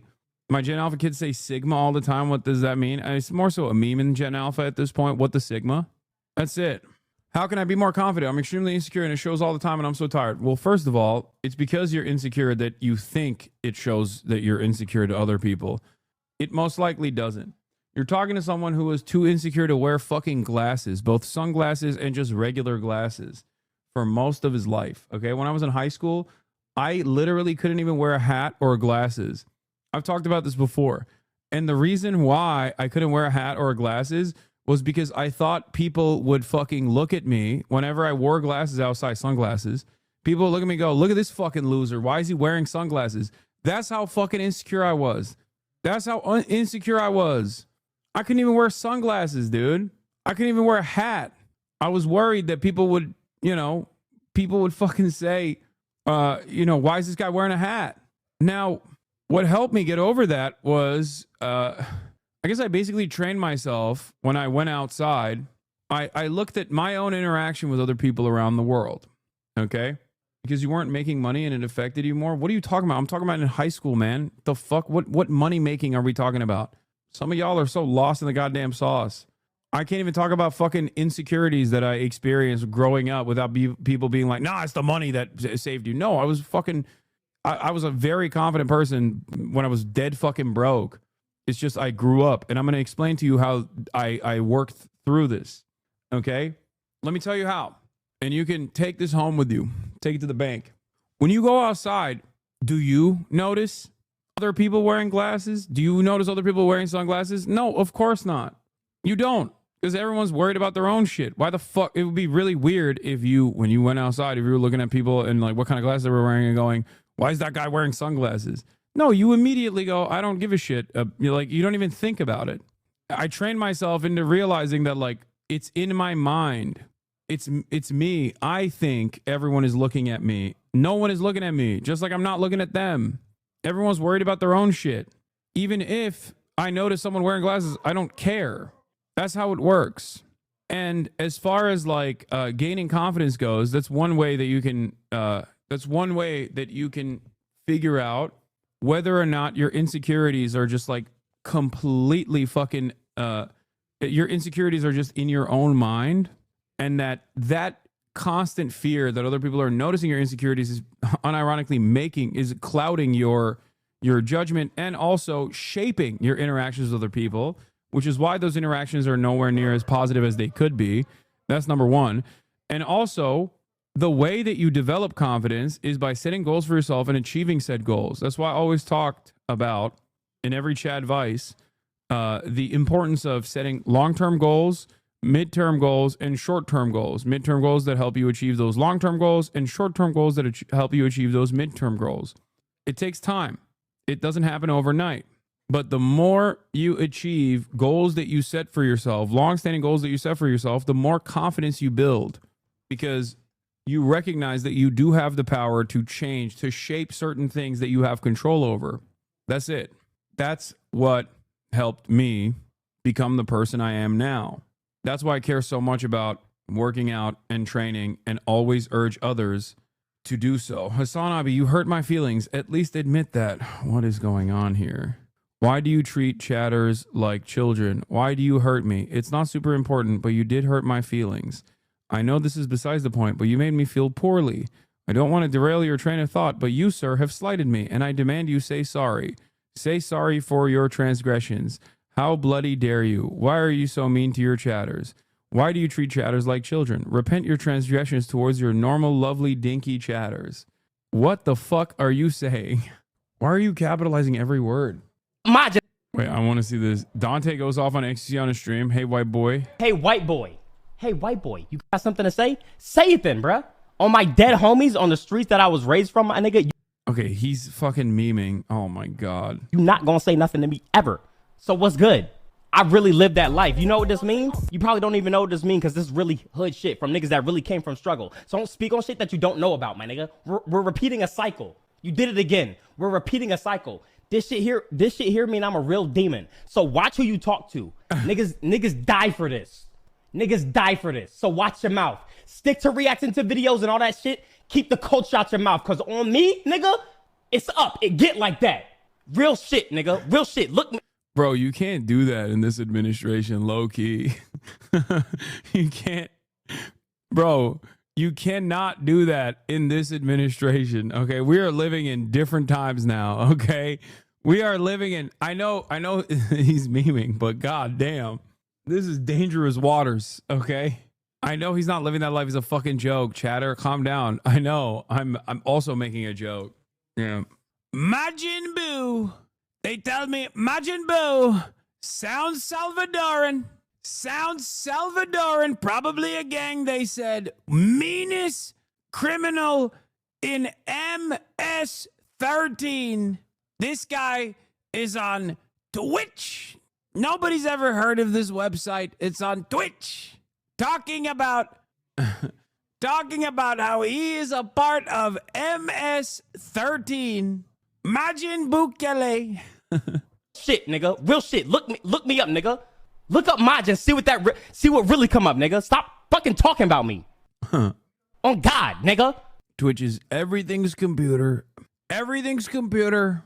What is this? Glorious leader declares backshots only summer. China moves to formally ban missionary activity. Dante's so funny. Yeah, I love him. He's hilarious. He's great. Hasanabe hotkey is wild. Oh, I think I saw this. Highly recommend adding a Hasanabe button to your stream deck. I'm gonna repost this. You and Dante, the only streamers I watch. W crossover episode. I'll be hanging out with him at DreamCon. What's up, bro? Random, but did chat ever send you this game to play? It's a political gaming lol. Northernline played fallacy quiz. What Normal is this? fallacies that are easy to spot because they're explicitly invalid. Everyone's entitled to their own opinion. What? No spoil. Play it. Where is this game? Is it on Steam? What's it called? What's it called? Fallacy quiz? Why haven't you streamed with a Canadian goat? Because I'm a bald fetishist. What is this? This back and forth is happening because XC responds to I'm Dante's tweet throwing shade towards him, calling Dochi's song Anxiety trash. Okay, I get it. Hi, XQC. It's the director of Black Panther, and it's black people, right? And I made a comment about the bad song that has a black person singing it. So this guy says, I want his sinners, but I want to hear what it says first, because he thinks that it's all about people being black and not about the song being dog shit. Is that right? Did I get it right? I get it. Okay. Well, that's interesting. I disagree, but it's all good though. Hey, buddy. Now, I'm not gonna fall for the bait. Shit. Okay, I get it. This song is a fucking dog shit, dude. XQC had a take about anxiety being trash. So I'm Dante made a joke about I want to see Sinners, but I have to hear what XQC thinks before I waste my time. I replied to that tweet as well, and I said I dropped some incredibly important knowledge in my reply to his tweet. I will pull it up now. Where the fuck is it? He said, I want to see Sinners, but I have to hear what XQ thinks first before I waste my time. I said, I do this, but with Hideo Kojima. Kojima was right, by the way. It was amazing. Anxiety was fucking ass. I'm sorry. Yeah, I'm going to be honest. It's not my favorite. I like her. I like Doechii a lot. But I think in comparison to some of her other hits, Anxiety is just like, it's fine. It's not my favorite. I get why it will probably still play well, like it'll get a lot of plays. I haven't seen the music video. I heard the music video is really cool, but I think the reason why, did you see Sinners? Yeah, I did. I saw it early too. Shouts out to RDC. They held a private screening of it. I watched it last Monday. It was amazing. The thing is, like, the OG song that it's sampling is an iconic song. It's become a bit of a meme, I think. But the OG song, when it first came out, was so like iconic and so recognizable that I think it was too close to the actual original for it to be sampled. I think if that song came out, if a song like Anxiety came out, the OG is mid, I'm sorry. No, I'm not even saying, I'm saying that the original song was received as like a very, I mean, it was really, really famous. It was huge. The OG was a hit. Man who doesn't listen to music has opinions on it. White boy take is not shaking my head. Guys, I love Doechii. What the fuck? This song is from 2020. She only released it now because fans wanted it. Yeah, watching you comment on music is like watching Normie Jesus comment on politics. No, I'm not even like a fence sitter on this. I'm just giving you my take on a fucking totally inconsequential thing. Yeah, you can't just rap over existing iconic songs, slop. No, that's not even it. My point was, if she had done this song, or if anyone had done this song, if anyone had sampled this song like maybe fucking 10 years from now, I think it would be better received. That's all I'm saying. And there are plenty of examples of this. it's something that I'm not the biggest fan of regardless. And it's just my take. It's just one guy's take in general. When you take like an iconic song and you sample it, like what's the white boy with swag that did that as well? Fuck, the one with the ramen noodle hair. Oh my God, this is how little music I listen to. Fuck, Jack Harlow. Like he did that too, you know what I mean? It's just like people do it all the time. It's just you know, it's one of her weaker songs. Her album was amazing. That sounds just different from other songs she made. Yeah, exactly. Not the OG artist of the Doji song wanted people to do that. Reason why Gautier never actually made any money from his hit song, somebody that I used to know. There are 3 main reasons. It's been a whopping 13 years since the hit song. Since the hit song was first released, but more than a decade on, we are all still bumping somebody that I used to know. If you care to admit it, Gautier's immensely catchy ballad is still a banger. Everyone from our mums, nans, and our next door neighbors all love the 2011 track. So just imagine how many people have typed it into YouTube over the years. I mean, that RC video where in New Zealand born singer Kimbra, 34, are writing around in front of a canvas, are wreathing around in front of a canvas while different chunks of them are coloured in with different shades really adds to the whole listening experience, don't you agree? It racked a whopping 2,349,000,000 views over the years, which would obviously equate to quite a lot of money, but bizarrely Gautier hasn't got millions to show for it. That's because the singer, real name Walter Andre Wally de Backer, is said to have made a few selfless decisions when it came to gashing in on the success of somebody that I used to know. Gautier didn't monetize the music video. The Aussie artist opted against the pre-roll ads on his YouTube channel, so he didn't reap the potential rewards. It's not, I know Gautier is fucking Australian, but Lad Bible is not. I'm Broomy. I'm fucking Broomy, lads. For the sake of this voiceover, calm it. Why are you mucking about? Calm it. Bunch of bollocks if you ask me. Right. In an interview with news.com.au back in 2017, he explained, I'm not interested in selling my music. Do a Scouse accent, mate. It's too hard. It's too fucking hard. No, I can't do it. That's the reason I don't put ads on my YouTube channel, which seems strange to people in today's climate, but it's a decision you can make. Boris Johnson. I'm like that with all of my music. Ads are for our attention anywhere we turn in the world. I decided it made more sense to focus on creative things and not get hung up on money and lawyers and courts. Gautier often leads people to use the song for free. Your Boris is absolutely abysmal. Okay, it takes time to wind it up. What is this? David Arneson, lads. Fuck kneecap. Fuck your clients in their ass. If they love Palestine and Hamas so much, have them move there. They're a disgrace to the great Irish people. My greatest hopes would be the plane goes down while they're en route to one of their Palestine-loving concerts by mechanical failure. David Arneson. Why are these people so horny that they use their government names and their work emails to do this kind of stuff? In any case, my initial take on this was just like, you know, I really like Doechii. The anxiety song is fine. It's not my favorite. Sing it. So this guy says, I want his sinners, but I want to hear what it says first, because he thinks that it's all about people being black and not about the song being dog shit. Is that right? Did I get it right? What was her song from a couple years ago before she really banged? Where it was like, I think her first hit. That's when I started following her. It was like, I've played it on stream before. Fuck. Was it Persuasive? It has a crazy, I don't even think it was was it Persuasive? No. No. It wasn't Persuasive. It wasn't Persuasive. It was a different one. It was the one where she's like, it was a really cool music video that was like otherwise low budget. It's one of those videos that you can make with like a small budget in general, but it was really sick. I think if she was in like a warehouse or something. Was it Crazy? Yeah, I think it was Crazy. Yeah, this is the one. This was when I was like, yo, she's fucking dope.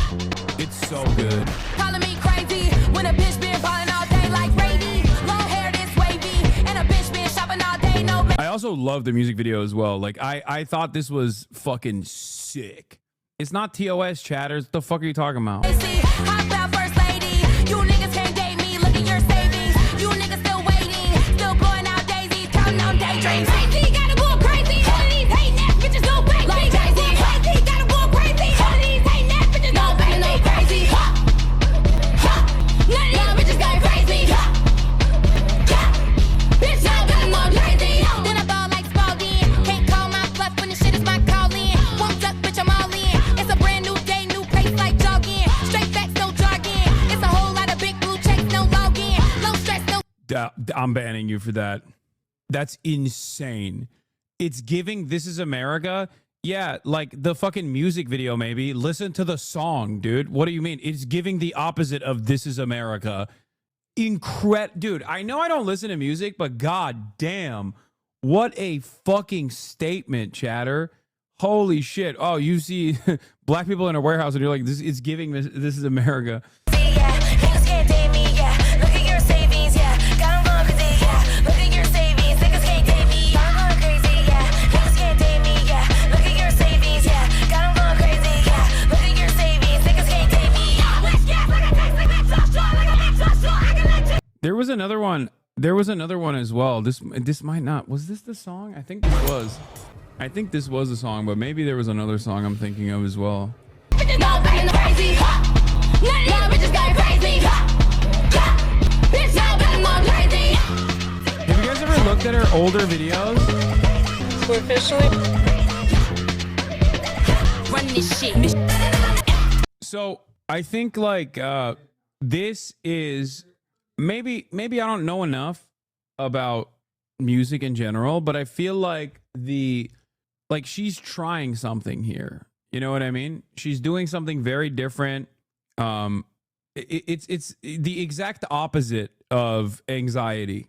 That's what it feels like to me. Maybe I'm wrong, and people are saying that she actually recorded Anxiety in 2020 and she just like reposted it because fans were demanding it or something. But like this here is very different than Anxiety. This is a great song. Also, have you guys ever seen her older videos like from 10 years ago? It's very funny. The time a female came for me about my selling of fried chicken vent, 5 reasons why you can do it, Motivation Monday, story time, my first flight. There's one that like about my septum piercing, pain experience, and more. It's very cute. Story time, getting high. I broke my arm and vagina. TD signing announcement trailer. Was it Girls that I'm thinking of? No, it's not Girls. Watch how I flip and rewind. Doesn't it all seem a little planned out? Could she be an industry plant? Yeah, totally. That's what industry plant means when you're making fucking YouTube videos that 10,000 people watch 10 years ago. Where is it? Oh, fuck. Wait, what? Did I go back? What happened? Okay. But yeah, I think it was crazy that I played on the stream as well that made me think that she was poppin', and her album is great. I mean, it's really incredible. So I think Anxiety, in comparison to these other hits like Denial's a River, is just nowhere near as good. I heard the automotive industry planted her, but the expectation is never that everything is going to be 10-10, you know? But that was my take. That was my white boy take. Okay. Well, that's interesting. I disagree. But it's all good, though.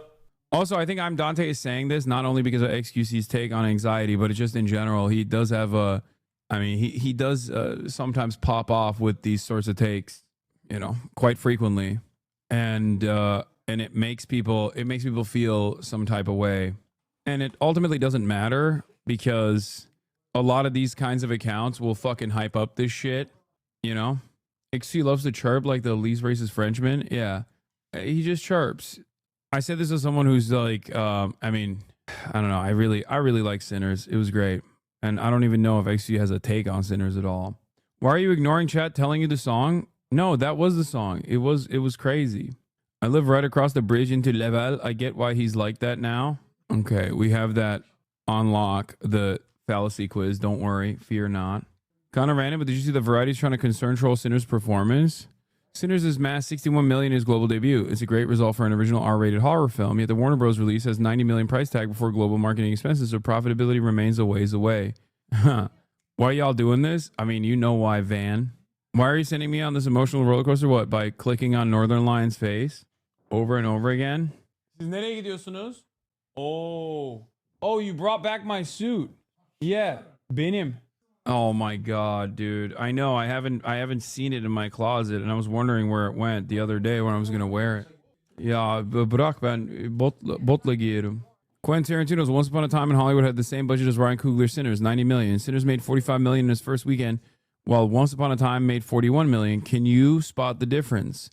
Once Upon a Time in Hollywood is a box office hit for Tarantino. Leonardo DiCaprio and Brad Pitt helped the director score one of his biggest opening weekends of his career. Sinners is a box office success with a big asterisk. Interesting. Maybe, I mean, look, this is how do I describe it? It's not like overt, you know what I mean? I don't even know if the editors that sign off on these article headlines even are aware of what they're doing. Does that make sense? It's not the same author. Dog, what are you talking about? Authors don't fucking write the headlines. It's not only harder for this movie to reach this level of box office sales success, given that it's an R-rated scary movie, as opposed to a movie that has an incredible star-studded cast in comparison to, like, not to say Michael B. Jordan isn't a fucking star, right? But, like, you have Leonardo DiCaprio and Brad Pitt starring in this. Like, this is a far more impressive feat overall. It's a Tarantino film, and obviously Ryan Coogler is also, you know, an incredibly famous director at this point. Having said that, this is definitely a more impressive feat overall than this. You're saying Margot Robbie and Austin Butler? I wouldn't even say Austin Butler at that point was like that poppin', but Margot Robbie certainly. But neither of them have the universal recognition of Leonardo DiCaprio and Brad Pitt, guys. Like, what are we talking about? These are like the top 10 highest billing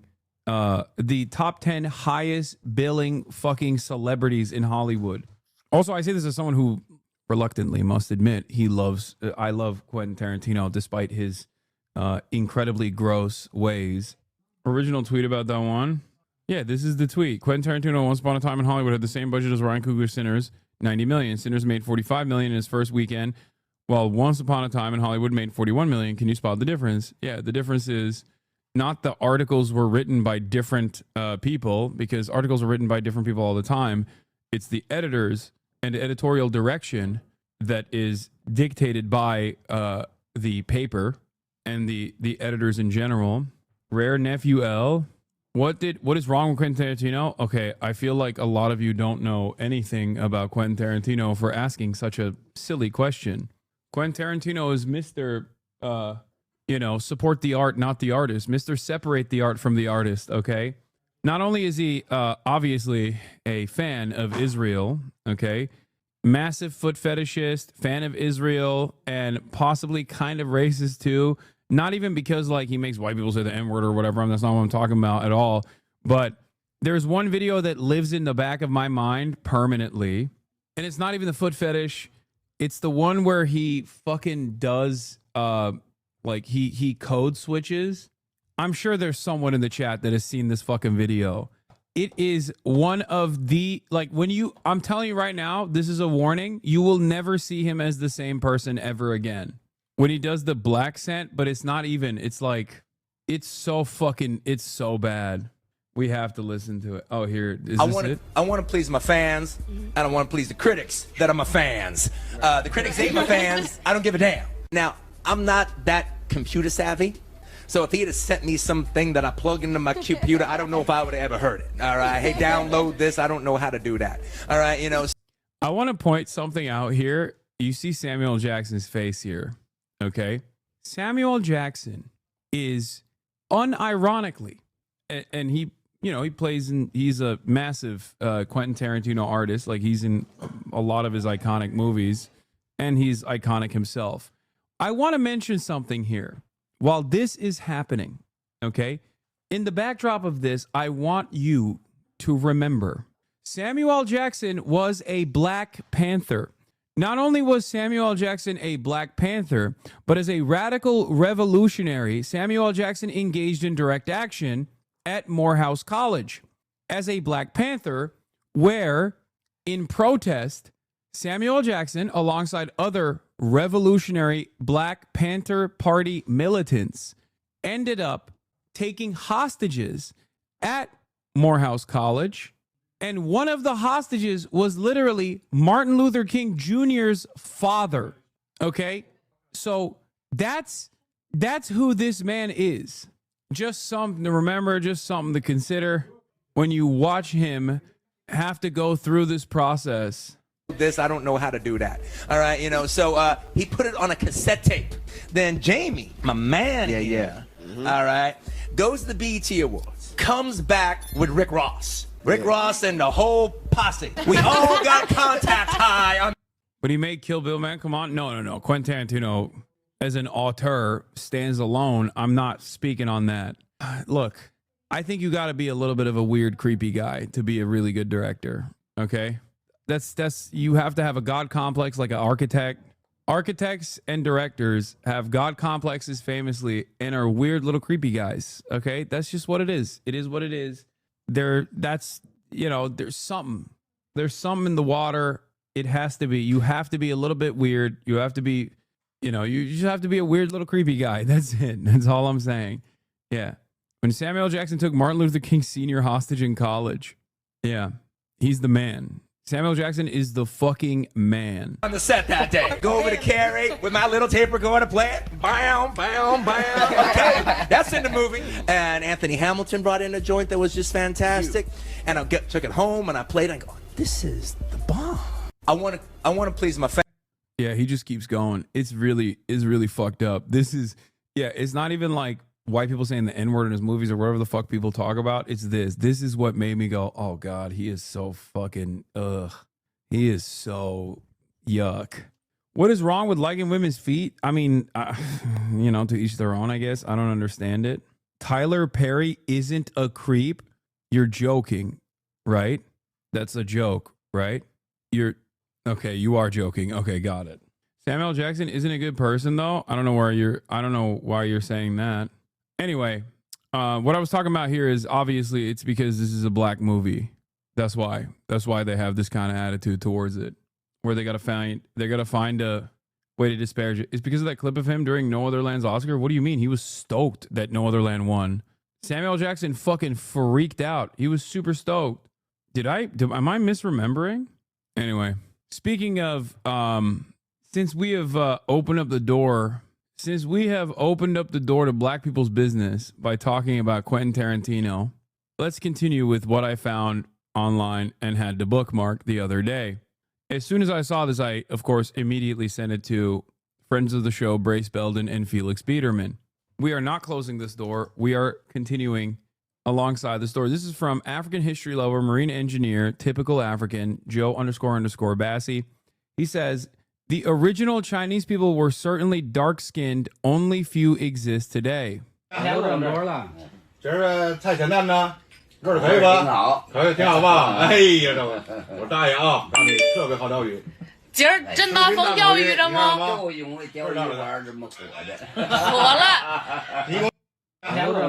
This person responds, ancient Chinese artwork with pale Chinese people. To which he responds with, a Chinese doctor investigates the origins of the Chinese people and traces their ancestry back to Africa. I'm meeting Professor Jin Li, one of China's leading geneticists. Recently, he led a project that set out to prove that the Chinese evolved independently from everyone else.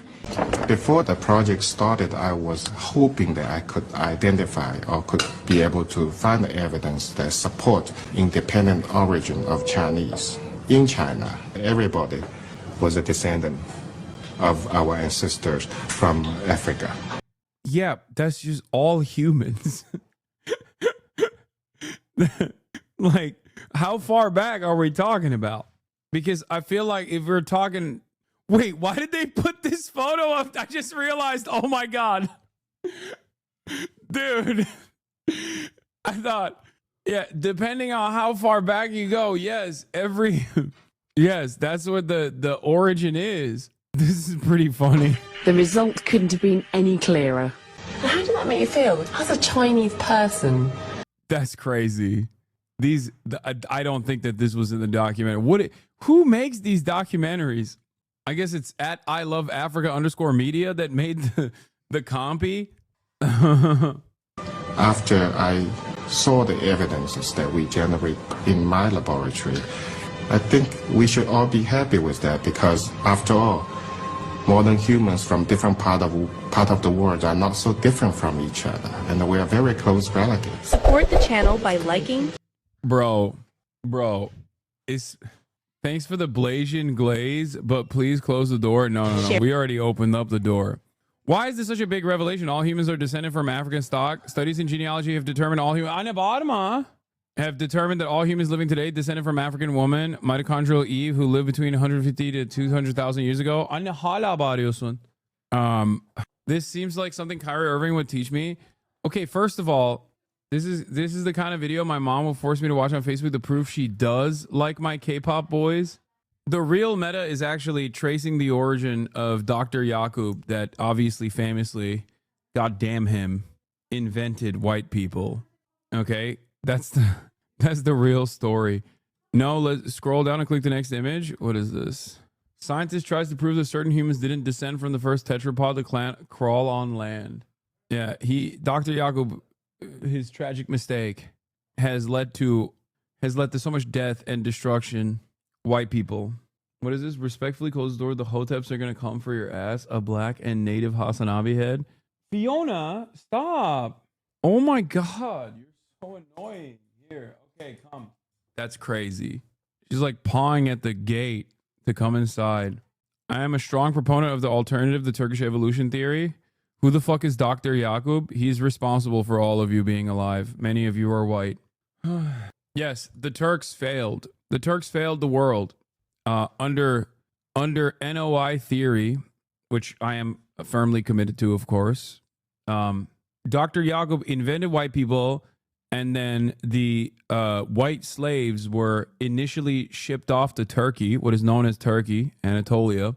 And the Turks at the time that lived there were supposed to safeguard white people to ensure that they don't escape. But because of their tricks, they were able to escape and breach containment and ruin the world. So yeah, that is real for those of you who don't know. What if Ottomans discovered America first? No genocide, no capitalism, just call to prayer echoing through the Rockies. New Gatsu vid features you. Okay, dude, we'll watch it. You got to be equal opportunity to open the door into crazy Yakubian business. The stars are aligning for President Trump. The transit sun conjunct Pluto in Aquarius, Trump's 7th house. The born of the great president. His natal Jupiter, Trini's natal Jupiter. His sun, Uranus, North Node in harmonious alignment. What the fuck? Bad Empanada made Dr. Yakub lore?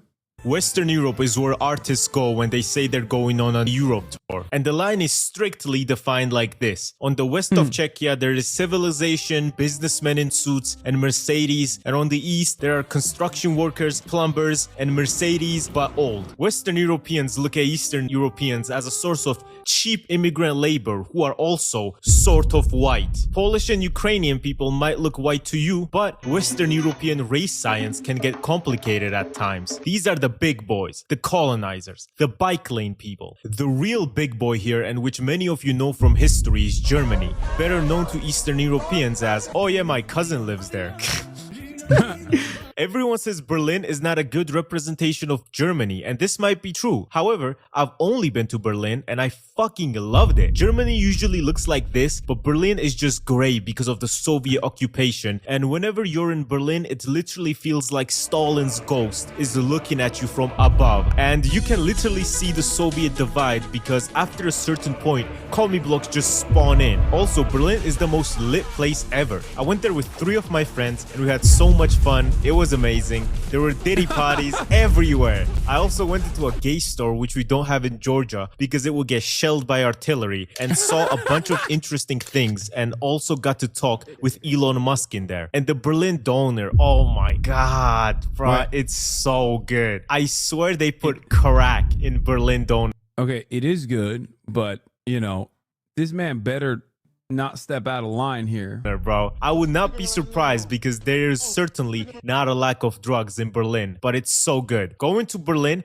and not trying a doner is like going to Berlin and not fucking a dude. And the funny fact is, if you removed Berlin from Germany, the country would get richer. Them having Berlin literally loses them money. Absolute cinema city. Then there is the rest of Germany, which has these extremely goofy outfits and dances, which I like. Like, look at them. You almost can't believe they declared war on the entire world twice. Of course, they lost every single one for now, but seeing as Rheinmetall is growing and the new chancellor is rearming Germany, let's see where that takes us. The new chancellor will rearm Germany just in time for the AfD, the fascist party, to win elections in 4 years, and then the fascists will have all these guns and Poland is looking there so fertile and so unprotected, and they have their little brother down to the south named Austria. Vienna is like the most beautiful city ever. It's absolutely gorgeous, but it is also so boring, man. Oh my God, bro, ain't shit to do in Vienna. Literally, when I was there by 8 or 9 p.m, the streets were fucking empty. Like, god damn, bro, go outside. I don't get it, man. Is Diddy roaming the streets at night? Where the fuck are all the people at?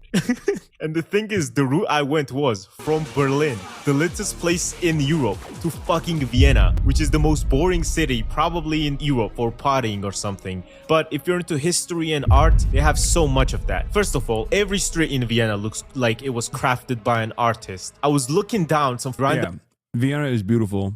fucking alleyways and it looked gorgeous. Also, so much history. For example, there's Cafe Central in Vienna and Okay, part of its history is also deeply disrespectful because, you know, there are two great Ottoman conquerors that made their way to Europe, Joseph Stalin, okay, and also the Ottoman Empire. Joseph Stalin, of course, being Georgian, is Turkish spiritually, and also because he was 5'4", another Turkish trait, and also because he had a fat mustache, another Turkish trait. Yes, Joseph Stalin was actually a Turk. In both instances, if, yes, Georgians are Turks, stop. This is known, okay? Have you seen a Georgian man? Look at Gatsu. Gatsu probably got fucking yelled at in Turkish everywhere he went in Berlin because they were like, oh, this is one of ours. If I saw him walking down the street, I would speak to him in Turkish instinctively. Have you met a Georgian person?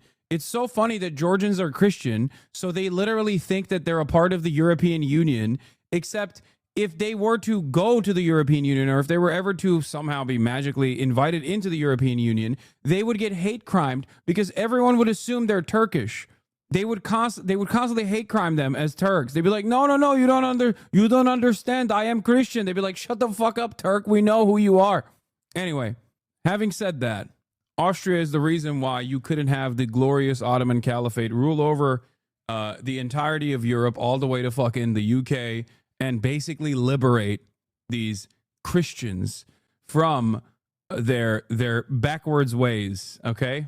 nearby there in 1913 to 14 used to live Stalin, Sigmund Freud, Hitler, Trotsky, and the Emperor of Austria. Insane lineup. Only in Vienna, bruh. The buildings in this city look amazing. They built these buildings to tell you and show you that they are better than you. Like the only reason for building this fancy Lenin Türk diyorlar, Tatar diye karıştırdın. Yok, Lenin de Türk, evet.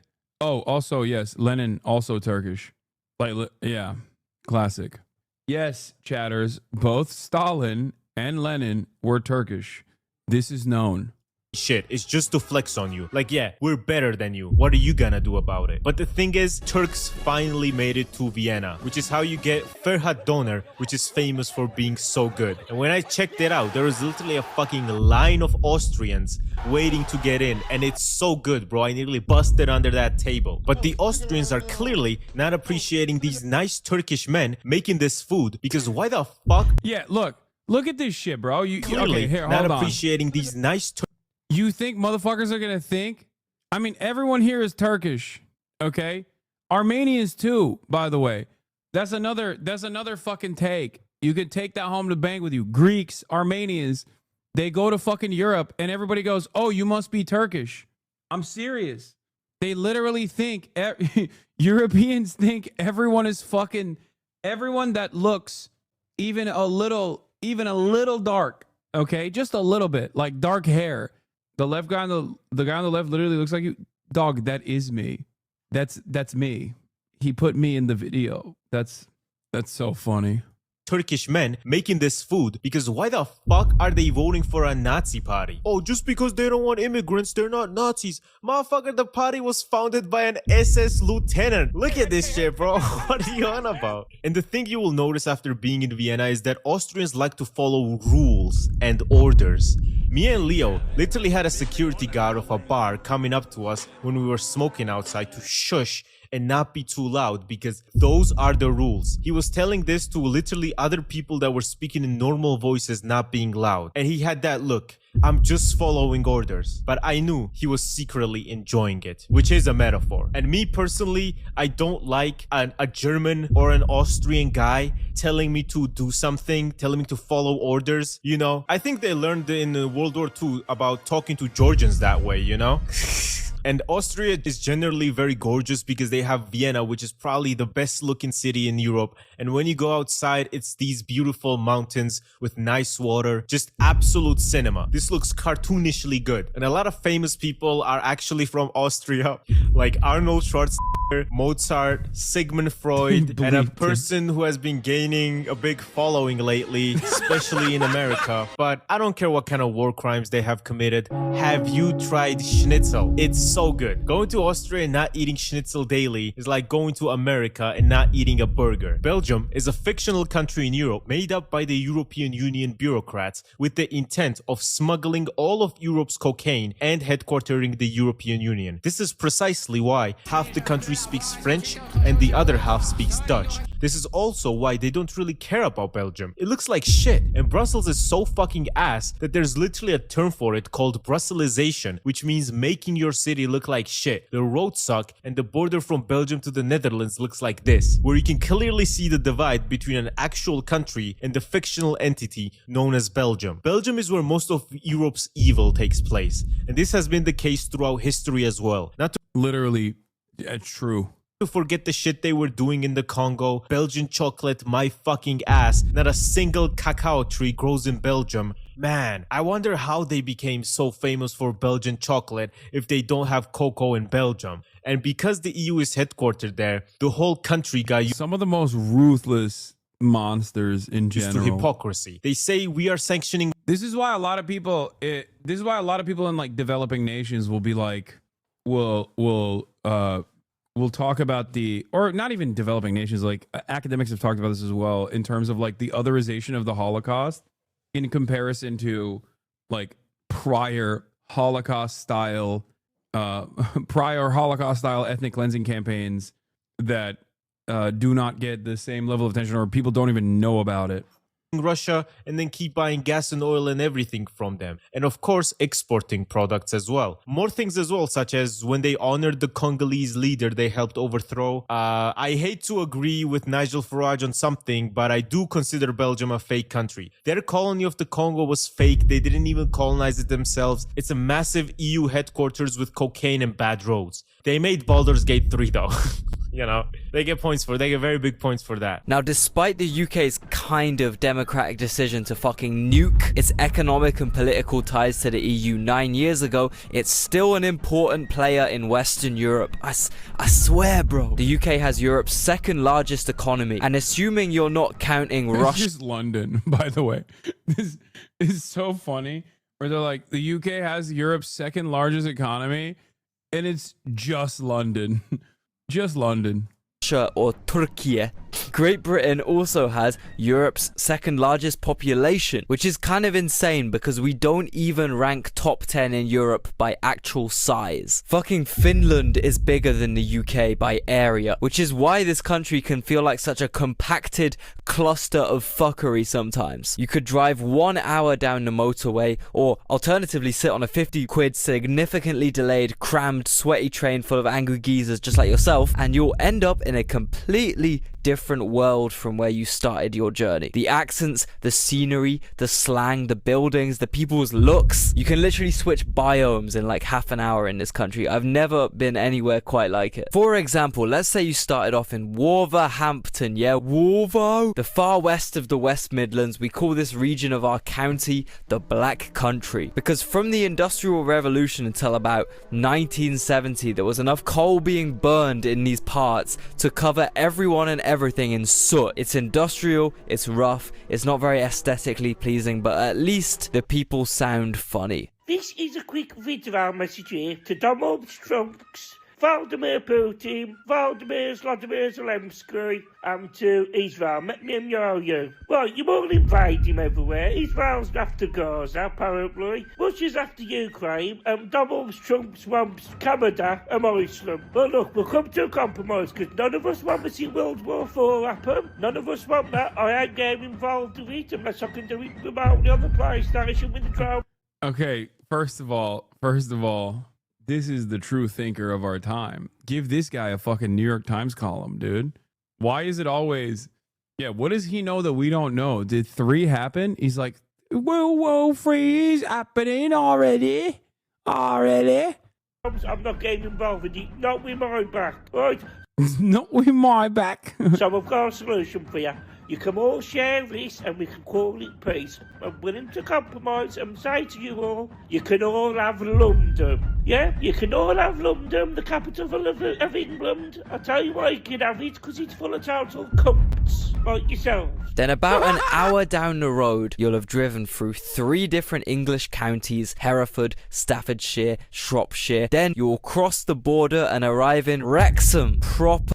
Bro, England is the perfect representation that if you leave white people isolated on an island, they will inevitably fight amongst themselves. Okay?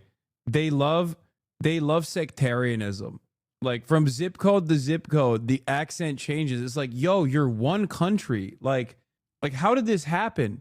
You put Americans on this landmass that is so vast, and the southern accent is basically getting eroded at this point. And it didn't even take that many years. You put white people, however, in an island like this, and holy shit, dude. Per Welsh small rural city. Here they have thick Welsh accents because they speak the fucking mythical language of Welsh, not English. They got castles, rolling hills, sheep farms, you know, everything you could expect in Wales. And bro, Gigi, please put a photo of some Welsh words on the screen right now so they can see how insanely foreign this shit is. Nah, bro, I should have never trusted this Welsh plug, bro. Fuck you mean I gotta go meet you round the back of Lanfair, Gwyn, Glgogorfree, Trywyn, Dobry, Williants, Silo, Go, Goch, train station. I'm not doing that, bro. Anyway, so from there, you drive 30 minutes down the road, you're back in England, and God forbid you're in Chester, known for being genuinely like the poshest, most upper class city in all of North England. People here have posh English accents, you know, fetch me my cream tea, woman. Yeah, Chester looks insane. It's like all Tudor buildings. It's one of the few English cities that have these famous horse races, the Chester races, that are attended solely by inbred posh drunk wankers. They got wine bars, upper class nightclubs with insane dress codes and shit. You know, type of places that me and Gatsu would immediately be kicked out of for looking too hood, which has happened before, only in Vienna. So yeah, that should paint a good picture of Chester for you all. Then, an approximately 40-minute drive later, you've made it to Merseyside, Liverpool, where even I'm a Scouser lad, not a fucking Tory.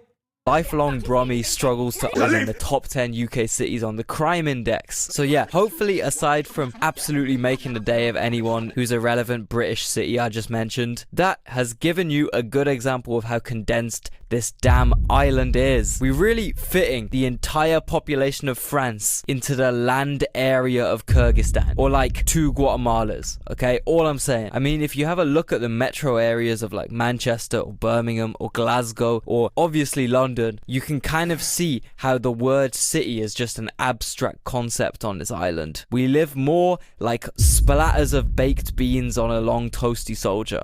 Real ones know, man. Real ones know. But yeah, I've probably recorded enough now for Gigi to edit for another 2 weeks. And also to preserve my mental health a bit. And instead of delving too deep into the politics of this land I call home, I will give you a single stock image to represent how me and every single other Brit, apart from the occasional billionaire, feels right now. Getting ready to go babysit. Women are cruel mistresses who wear shit like this to excite little boys, and they don't even have the decency to molest them. I have never been less surprised to see a French flag in my life than attached to this post. France is a country that gets a lot of hate. I think like 90% of it is deserved, mostly because of their colonies in Africa and their neo-colonialism they're still doing, literally having the word France-Afrique to describe their African colonialism in today's age. And even though their president is pretty handsome in my opinion, I kind of don't like that he went to Africa out of his fucking mind and started telling the locals that they should be grateful for France. When I'm out, I start posting about how bad the Armenian genocide was. We are not the same. What? Out, I start posting about how bad the Armenian... I know I have a lot of Turkish viewers. So I hope you guys understand this happened and not deny this because it's real.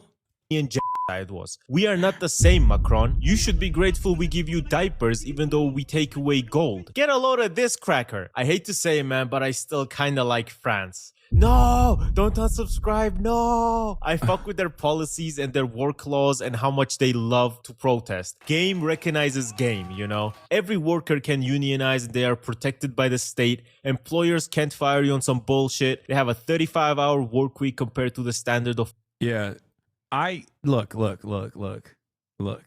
I hate to say it, but Gatsu's right. He's right. I think I'm not even kidding when I say this. It's entirely because of Squeezy. Lucas is the reason why I have totally reversed my decision on France. 40, and if you work overtime, they pay you 125% of the money for the first 8 hours and 150% for the rest. Also, a lot of companies include the 13th month salary, which is just one full month salary they give you at the end of the year as a bonus. Just go to labor laws, bro. I can't lie. Paris gets a lot of shit, you know. I've seen La Haine. I love that movie. And I don't know why, but I still think I just watched La Haine. Is France really that bad? Listen.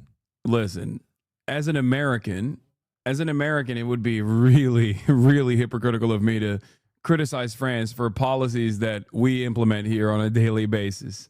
La Haine is also an amazing movie. I highly recommend you watch it. Paris is pretty nice.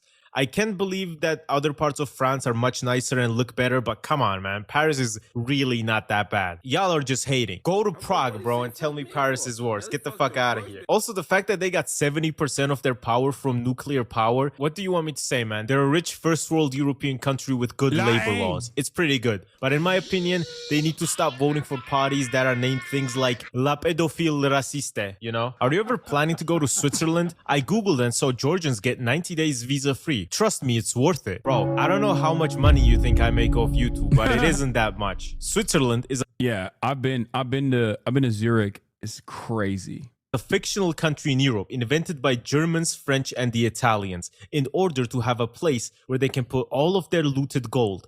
And also a place where all of the pedophilic billionaire elite can escape once like the nukes come dropping, okay?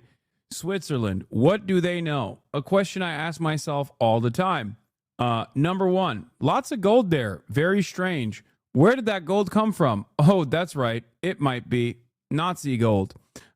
Number two, why do they have more bunkers than Enver Hoxha? How is this a country that has so many bunkers upon bunkers upon bunkers in the mountains? Very strange. Switzerland, fun fact for those of you who don't know, have enough bunkers for every single Swiss citizen plus 13% extra. It's interesting that they have bunkers for every single citizen, every single national, but then also just a little bit off the top. Is it because it's adjusted for population size and its potential increase? Or is it because of, the wealthy people that might fly there when shit pops off?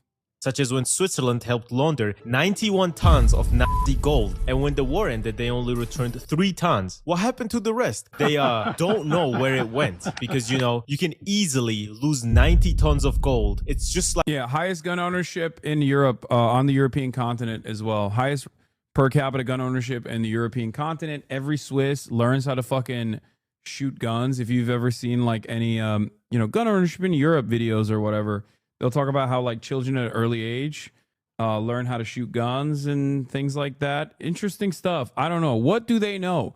What do the Swiss know? I don't know. It's, a question I ask myself all the time. Like pocket change. Them being evil and helping every rich person in the world launder money aside, Switzerland is goated, man. The only issue is whenever you say you're Swiss and you try to talk about life problems, everyone in the world will tell you to shut the fuck up. Nobody in Switzerland has ever gone through 100th of bullshit that anyone in Eastern Europe has ever gone through, plus Turkey, honorable mention. But that's only because they're ruled by a Georgian, so what do you expect? My country is ruled by Georgians as well, and it's the complete opposite of Switzerland. The only thing we have in common are the gorgeous mountains. Flying over Switzerland reminded me of flying over the Caucasus. That is a very big compliment because the shit was gorgeous, man. And where the Swiss win is their amazing protection of their environment and these cool ass trains. How did they even do this, man? Swiss trains are literally made for dates. Swiss train views are gorgeous. This shit looks like a Studio Ghibli film. Oh my god, Gatsu, thank you for telling me. I wanna go there now. Yeah, about that. Unless you make a bunch of money or have your trip covered by a Belgian billionaire making money off mines in the Congo and laundering his money through Switzerland, good luck visiting there, man. You cannot even get a hotel in Switzerland with a private bathroom for less than $1,000 a week. Let me say this in American. 20 chicken McNuggets in American McDonald's cost $8. Swiss McDonald's cost $21 for 20 chicken McNuggets. So yeah, it's pretty expensive, but it is so beautiful. It is on my visit list and I will definitely go there. But if you want a cheaper version, come to my country. We have taller mountains than the Swiss and it's not as expensive. Every single person who has been to Spain will not stop talking to me about it. They keep saying, oh, it's the best place ever. It's so nice. It's so sunny and everything is so cheap. The thing you gotta realize about Spain is that they were running shit. Spain and Portugal were so powerful at one point that they made a treaty splitting the entire world between them.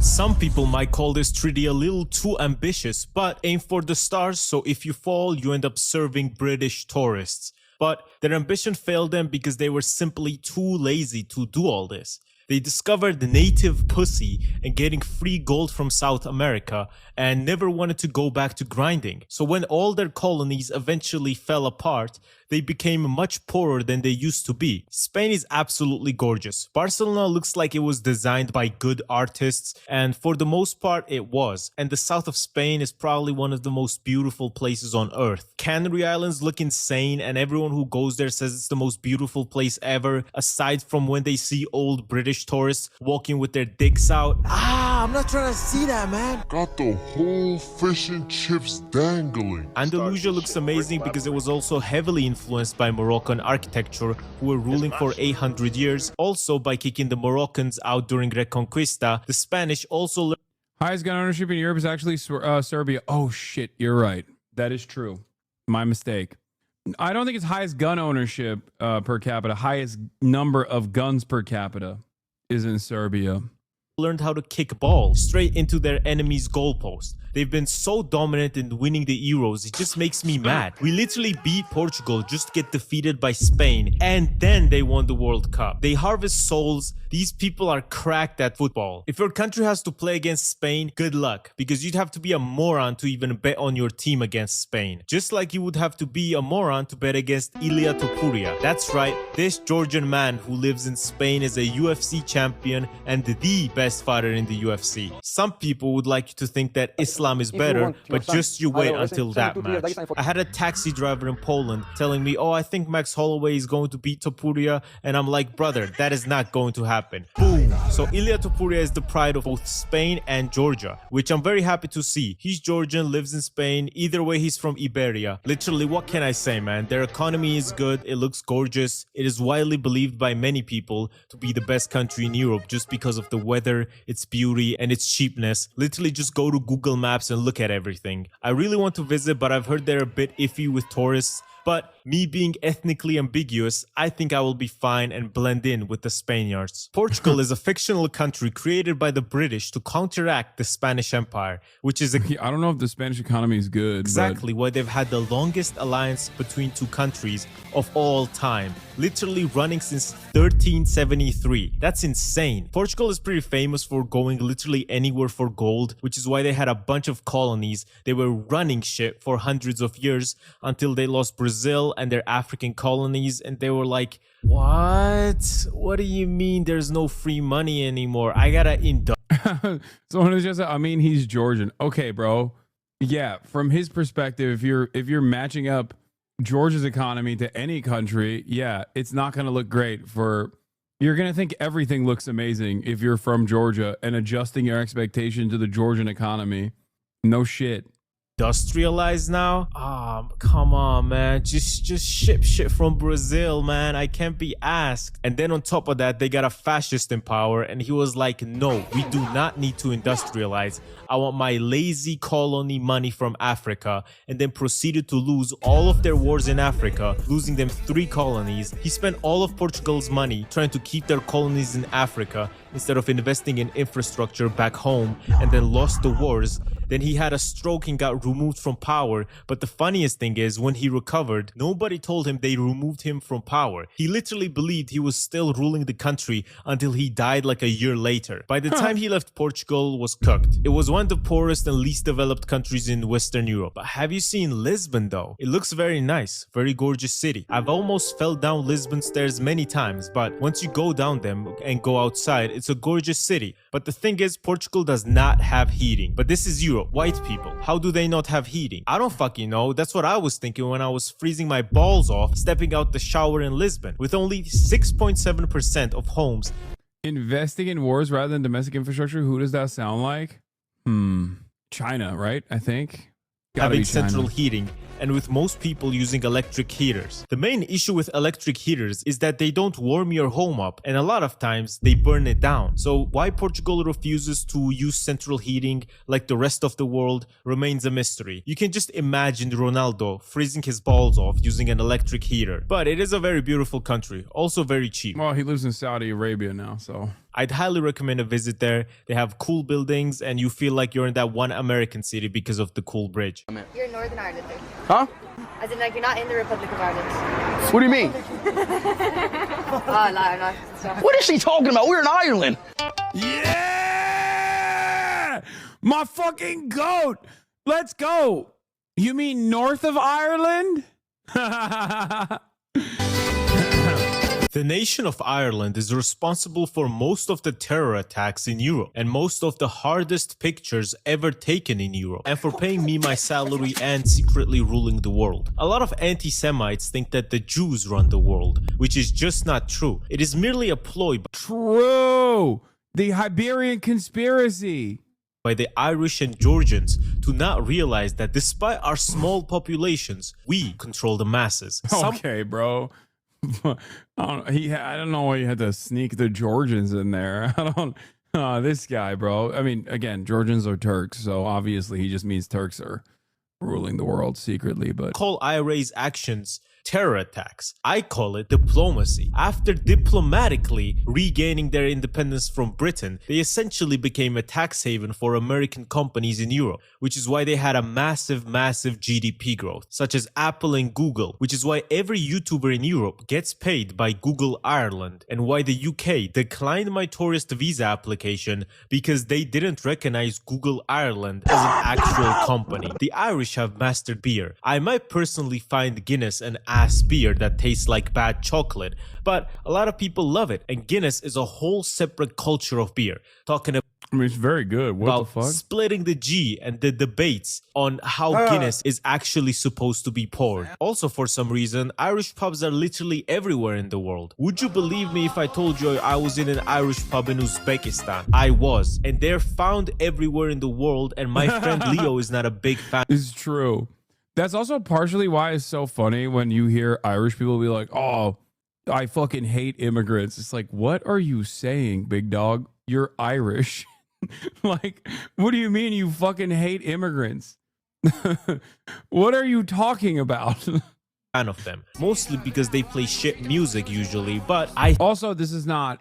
Most Irish people are not like that. I'm just saying that the reactionary Irish people say that. I think it's because he's British. Dublin does look cool though, but here's the thing. My white pass only extends to the Schengen area, and despite Ireland being in the EU, they're not in Schengen. Why the fuck not? I want to visit Ireland, but I don't want to ship my fucking passport off to Bulgaria, which is where the nearest embassy is, to get it approved. Hell nah, man. Ireland looks nice though. Very plain, very green, a lot of castles. It must definitely be a vibe. Just go to the Schengen so I can visit, man. Come on. Up the rock. I also like the IRA songs. They're dope. Italy is a gorgeous place and Italians are inventors. I like the IRA because it's like one of those groups that I can just openly be like, their terror designation doesn't matter. You know what I mean? Especially in the United States of America, where you're like, oh really? Oh, you have an issue with offering material support to a terror cell? Yeah. Well, Americans did that. It was one of the coolest things that Americans have ever done, as a matter of fact. So IRA unequivocally correct, except for the brief moment where they were like, you know, the enemy of my enemy is my, not like full-throated friend, but conditional friend for a brief moment in time that we won't talk about.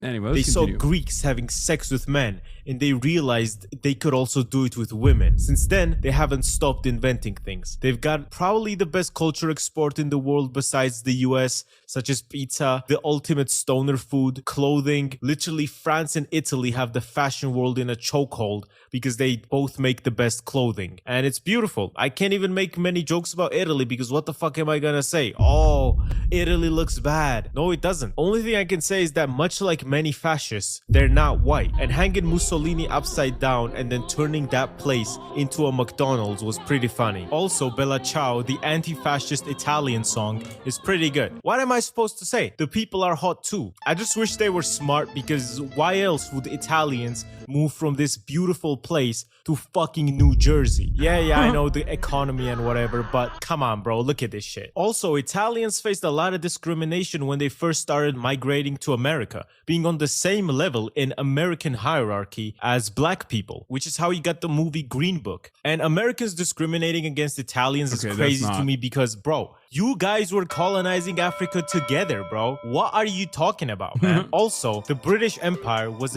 much more interesting than the Roman Empire. I said what I fucking said. And if anybody got a problem with that, go fight Geopold about it. It is one of the most toured places in the world. They love Georgians because of Quartzchelia. A lot of Georgian flags in Naples. But yeah, it is very nice, and believe me, I will definitely be visiting. You are literally Dutch. Originally, yes. That matters how? A ridiculous, fake language and culture. Send me your cranial measurements, you old Jacobian ape.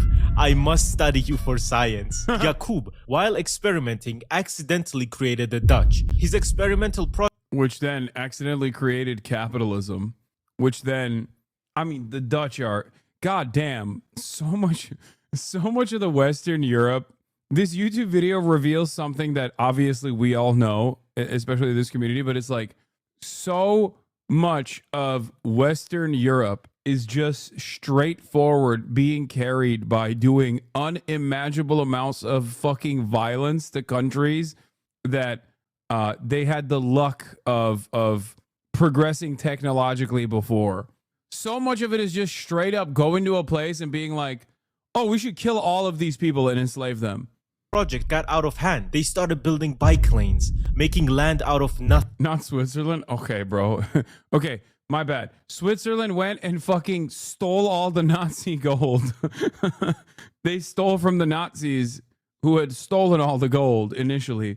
They had grown too powerful, like when Stalin created Azerbaijan, or when he gave Poles toilets, or when a Swede created Russia. They didn't know what this would lead to. The Dutch grew powerful enough and put Jakub in a human zoo, countries that exhibited people in zoos. I'm amazed and frankly skeptical that the Dutch resisted this particular temptation. They didn't, by the way. They had people in zoos too. The Netherlands is the flattest country in Europe, which is constantly at war, where their most dangerous neighbor is the sea. Also, Amsterdam is very, very badly located. As you can see, it is close to the UK, and they made weed legal and flights cheap there. A bunch of drugs and being gay aside, which I like, mind you. I'm not saying this in a bad way. This just means the clubs are going When has Europe created violence? Okay, man, be serious. How did Europe get technology first before everyone else? First of all, they didn't get technology first before everyone else. They simply, through war and through conquest, were able to develop technologically more so than any other, like more so than the places that they went to. It begins with China, okay? If you want to know the truth, and this is not me being fucking,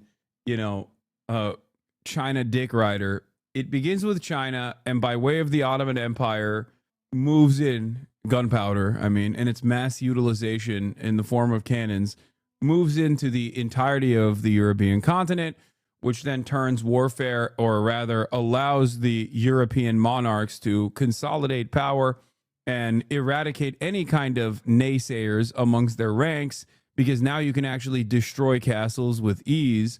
So then through that consolidation of power, they were able to go out and carry over that violence that initially was within everywhere else.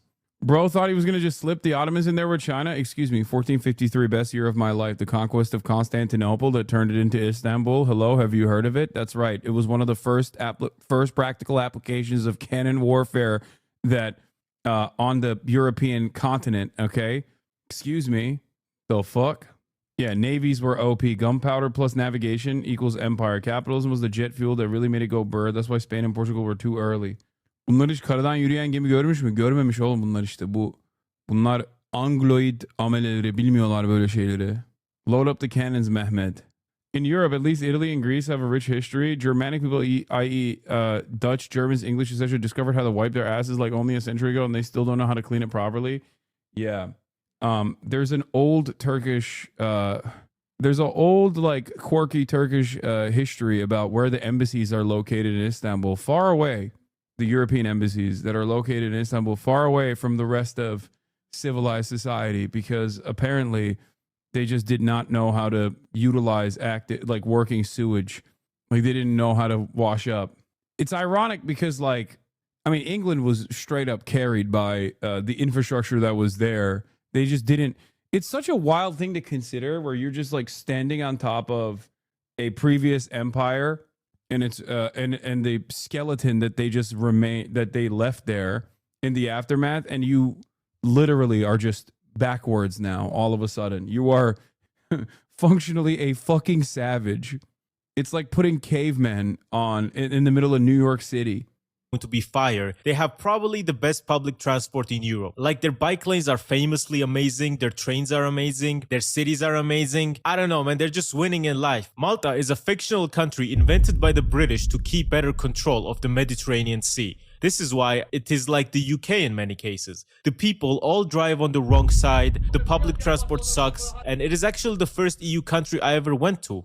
I would like to thank the population of Malta for saying goodbye to me in such a nice way. They even brought in a whole festival. As you can clearly see, thank you. I love Malta. Bye-bye.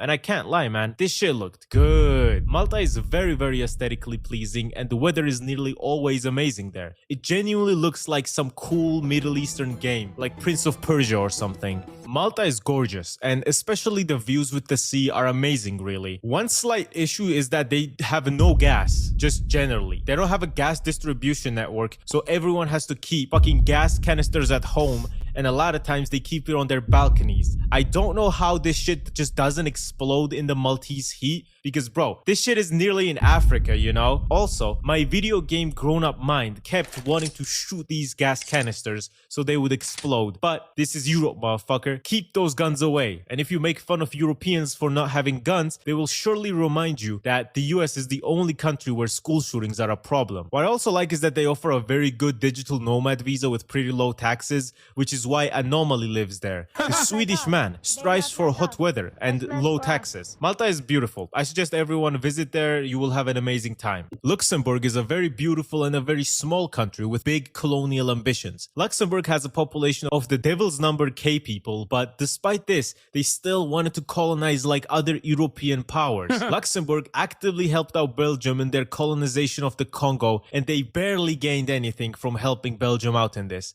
They were mostly doing colonial colonialism for the love of the game. They also tried to give their hand in colonizing Argentina. Bro, you're not like these other people. You don't have the fire like that to be colonizing shit. So they were just helping other Europeans for the love of the game. Also, Luxembourg has the highest GDP per capita in the world, basically because of banking, and its good location helps with that. Also, I was hating on them, but they have free public transport. And I know, man, like, I know they did horrible things, but free public transport is nice. Now, all the microstates here are literally smaller than my district in... Not to be Europhobic, but the reason the plague didn't affect the Muslim world is because Muslims wash 5 times a day, even if they didn't know germ theory. But the Europeans had their poop cesspools mere feet away from their clean water supplies and didn't shower. They literally got so lucky with naval warfare in the 17th century, bro. Oh, 100%. 100%. Also, so wrong, lol. You can't wash away the plague. No, got lucky, fuck off, mate. They thought Jews were witches because they didn't get sick, and it's just because they bathed. What do they know? The magic men. Also, I mean, it wasn't, there's more to it. Wait, hold on. I'm getting a very serious text message. 1 second. It's about a very special guest that I might have on the broadcast eventually. Perhaps this week. Who knows? Jewish people were forced into separate villages where Christians were cleaner, so they didn't get the plague. Tbilisi, but they're technically... It's cool. You will see the depths of the Angloid mind soon with not believing in germ theory becoming quite... Not believing germ theory is coming back in a very fashionable way, for the record. So, yeah, maybe Mélenchon. Oui. Considered countries, so I'm gonna run through them quickly because all of them are a tax haven. Vatican City, smallest country in the world but beautiful. I mostly know it from Eurotrip because I'm Orthodox. Andorra definitely exists. It definitely has a flag of itself and everything. It's basically a glorified ski resort plus a tax haven. Glorified Formula 1 track, also a tax haven, but it looks nice and is famous for just rich people going there, which sounds like hell, honestly. Liechtenstein is insane because it's so small. You can rent the entire country for only 70k a night. And 70k is a lot, bro, but that's like a Mr. Beast gift, you know? Also, it's an absolute monarchy. Nothing in life is guaranteed except death. But I guarantee you laughed at least once in this video. So for making you laugh, please like and subscribe to my channel. Yeah, average colonial Englishman being asked to bathe. I can assist you in preparation for your bath. Thank you, but I've already bathed. Oh, in the prison? No, in the village. But that was some time ago. Or two baths in a week. What, do you want me to catch the flux? Yeah. What? Hassan throwing up the Grey Wolf sign, a terrorist organization? Yeah, that's what I was doing, and not rock and roll. It's a sign that I throw up in virtually every photo, by the way. These people have lost their fucking minds, dude. Amazing. Yes, I, a Turk who recognizes the Armenian genocide, a Turk who has had, a Turk who believes in the Kurdish emancipatory movement, is famously, in secret, a Grey Wolf. Do they even know the Grey Wolf sign is? I mean, this person probably is like a fucking DGGer. The Grey Wolves are a Turkish nationalist organization who promote pan-Turkism. This is an incredibly controversial gesture. The Grey Wolves are a right-wing neo-fascist and racist. They're anti-Jew and anti-Armenian, along with an incredibly long list of other antis. Some countries deem the Grey Wolves in this gesture as a terrorist organization and terrorism. Average Turks like Hassan use it as a nationalist gesture towards their perceived enemies, i.e. in 2023, there was a blockade of Artsakh ethnic Armenians by Azerbaijani Turks, and they frequently use that gesture to intimidate Armenians. He really is not doing so any favor by using this gesture. Secondly, I know he would say this is a gesture that goes back to old Turkic mythology. Wait, what? No, I would not fucking say that. As a matter of fact, I've yelled at people who have tried to defend throwing up the fucking sen Bozkurt'un ırkçı olduğunu söylediğin için linç yedin. Şimdi yine yiyorsun amına koyayım. Aynen. Turks, for those, the Turks in the chat are joking because I famously went viral in Turkey before because I fucking extensively talked about throwing up the fucking Grey Wolf sign, and they got really mad at me for saying it was an ultra-nationalist fascist symbol. I think it's literally on my YouTube page, as a matter of fact. It's like, hold on, let me see if I can find it. Let's search Hasanabi Grey Wolves to find out. Why do Turks subscribe to racial exceptionalism? Is it different from the perspective other than Aryan? What the fuck? I don't get it. Dude. This is the first thing that came up when I Googled Hasanabi Grey Wolves. This video is not linking, but Take accountability for the false information you've shared. Damn, this communist with a Gucci bag is straight yapping. Bro has a Gucci bag. He literally financed an ultra-capitalist company that flies Chinese workers to pay them below minimum wage. Says he's a communist. What a joke. Wait, what is this? Take accountability. Turkish ultranationalism, Grey Wolves, Hasan abi reacts. Where is the Turkish ultranationalism? Merih Demiral yapmıştı. Sen de mitolojiyle ilgisi olmadığını anlatmıştın. Yeah.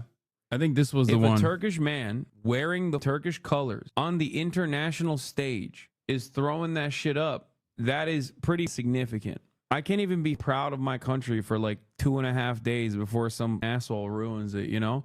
Hey, yo, this dude is crazy. This what did he do, bro? Are you serious? Yeah, this one pissed off a lot of Turks. Yeah, when I covered this, it pissed off a lot of Turks. They were mad at me. What is this? Don't ask Hasan about the Armenian genocide or Google what the Young Turks are either. Wait, what? Hasan had an entire show with Ethan for years, knowing that Ethan was an Israeli citizen married to an Israeli woman. Wait, what? Hasan's uncle? What is he talking about, dude? What? I've never... Why are these people... This has 1.3 thousand upvotes, bro. Hasan denies... Don't ask Hasan about the Armenian genocide.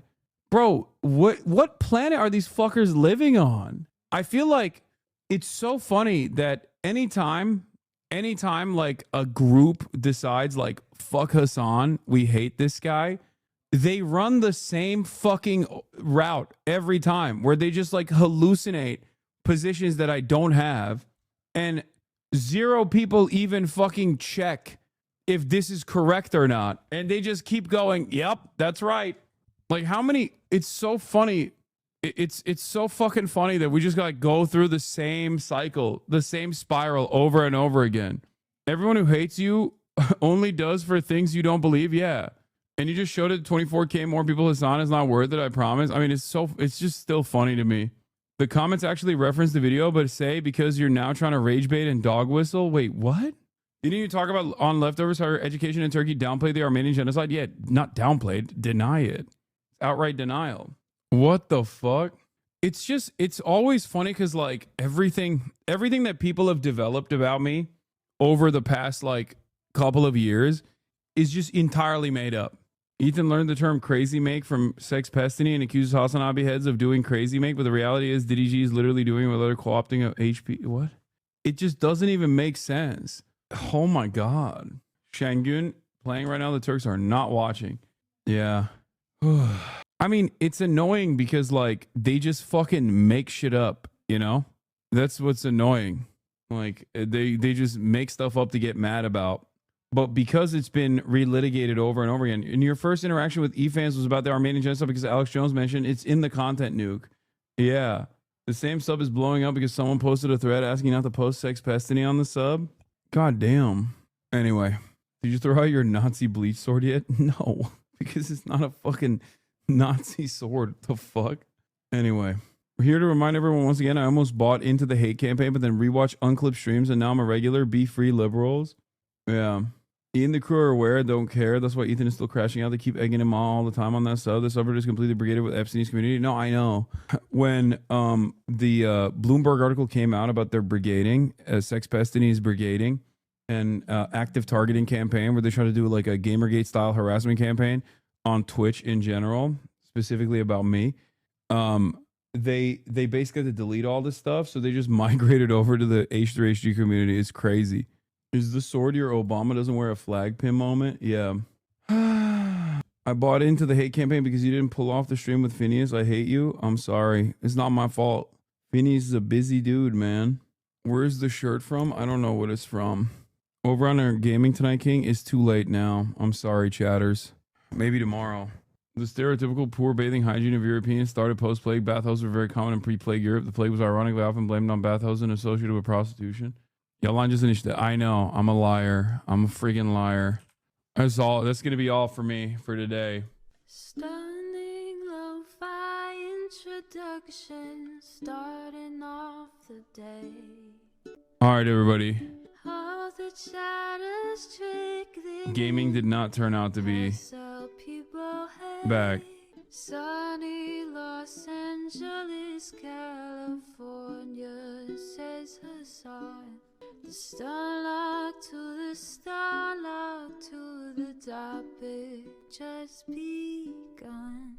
All right, everybody. Love you all. See you tomorrow. Peace. Again, her sun is streaming. Her sun is streaming.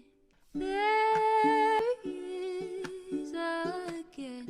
Her sun is streaming. Box Uncle Uger's face. Sudden discord at your prop. Great names take on break. Tiny Bernie Sanders, LGBTQ Air Force. The whole left at your fingertips, Ane at your door. H3 crowded debate, the Young Turks online show. 3 full fucking years of this, plenty more to go. 90-day fiance talks of champagne bourgeoisie. A Trump rally live reaction, a mass riot at DC.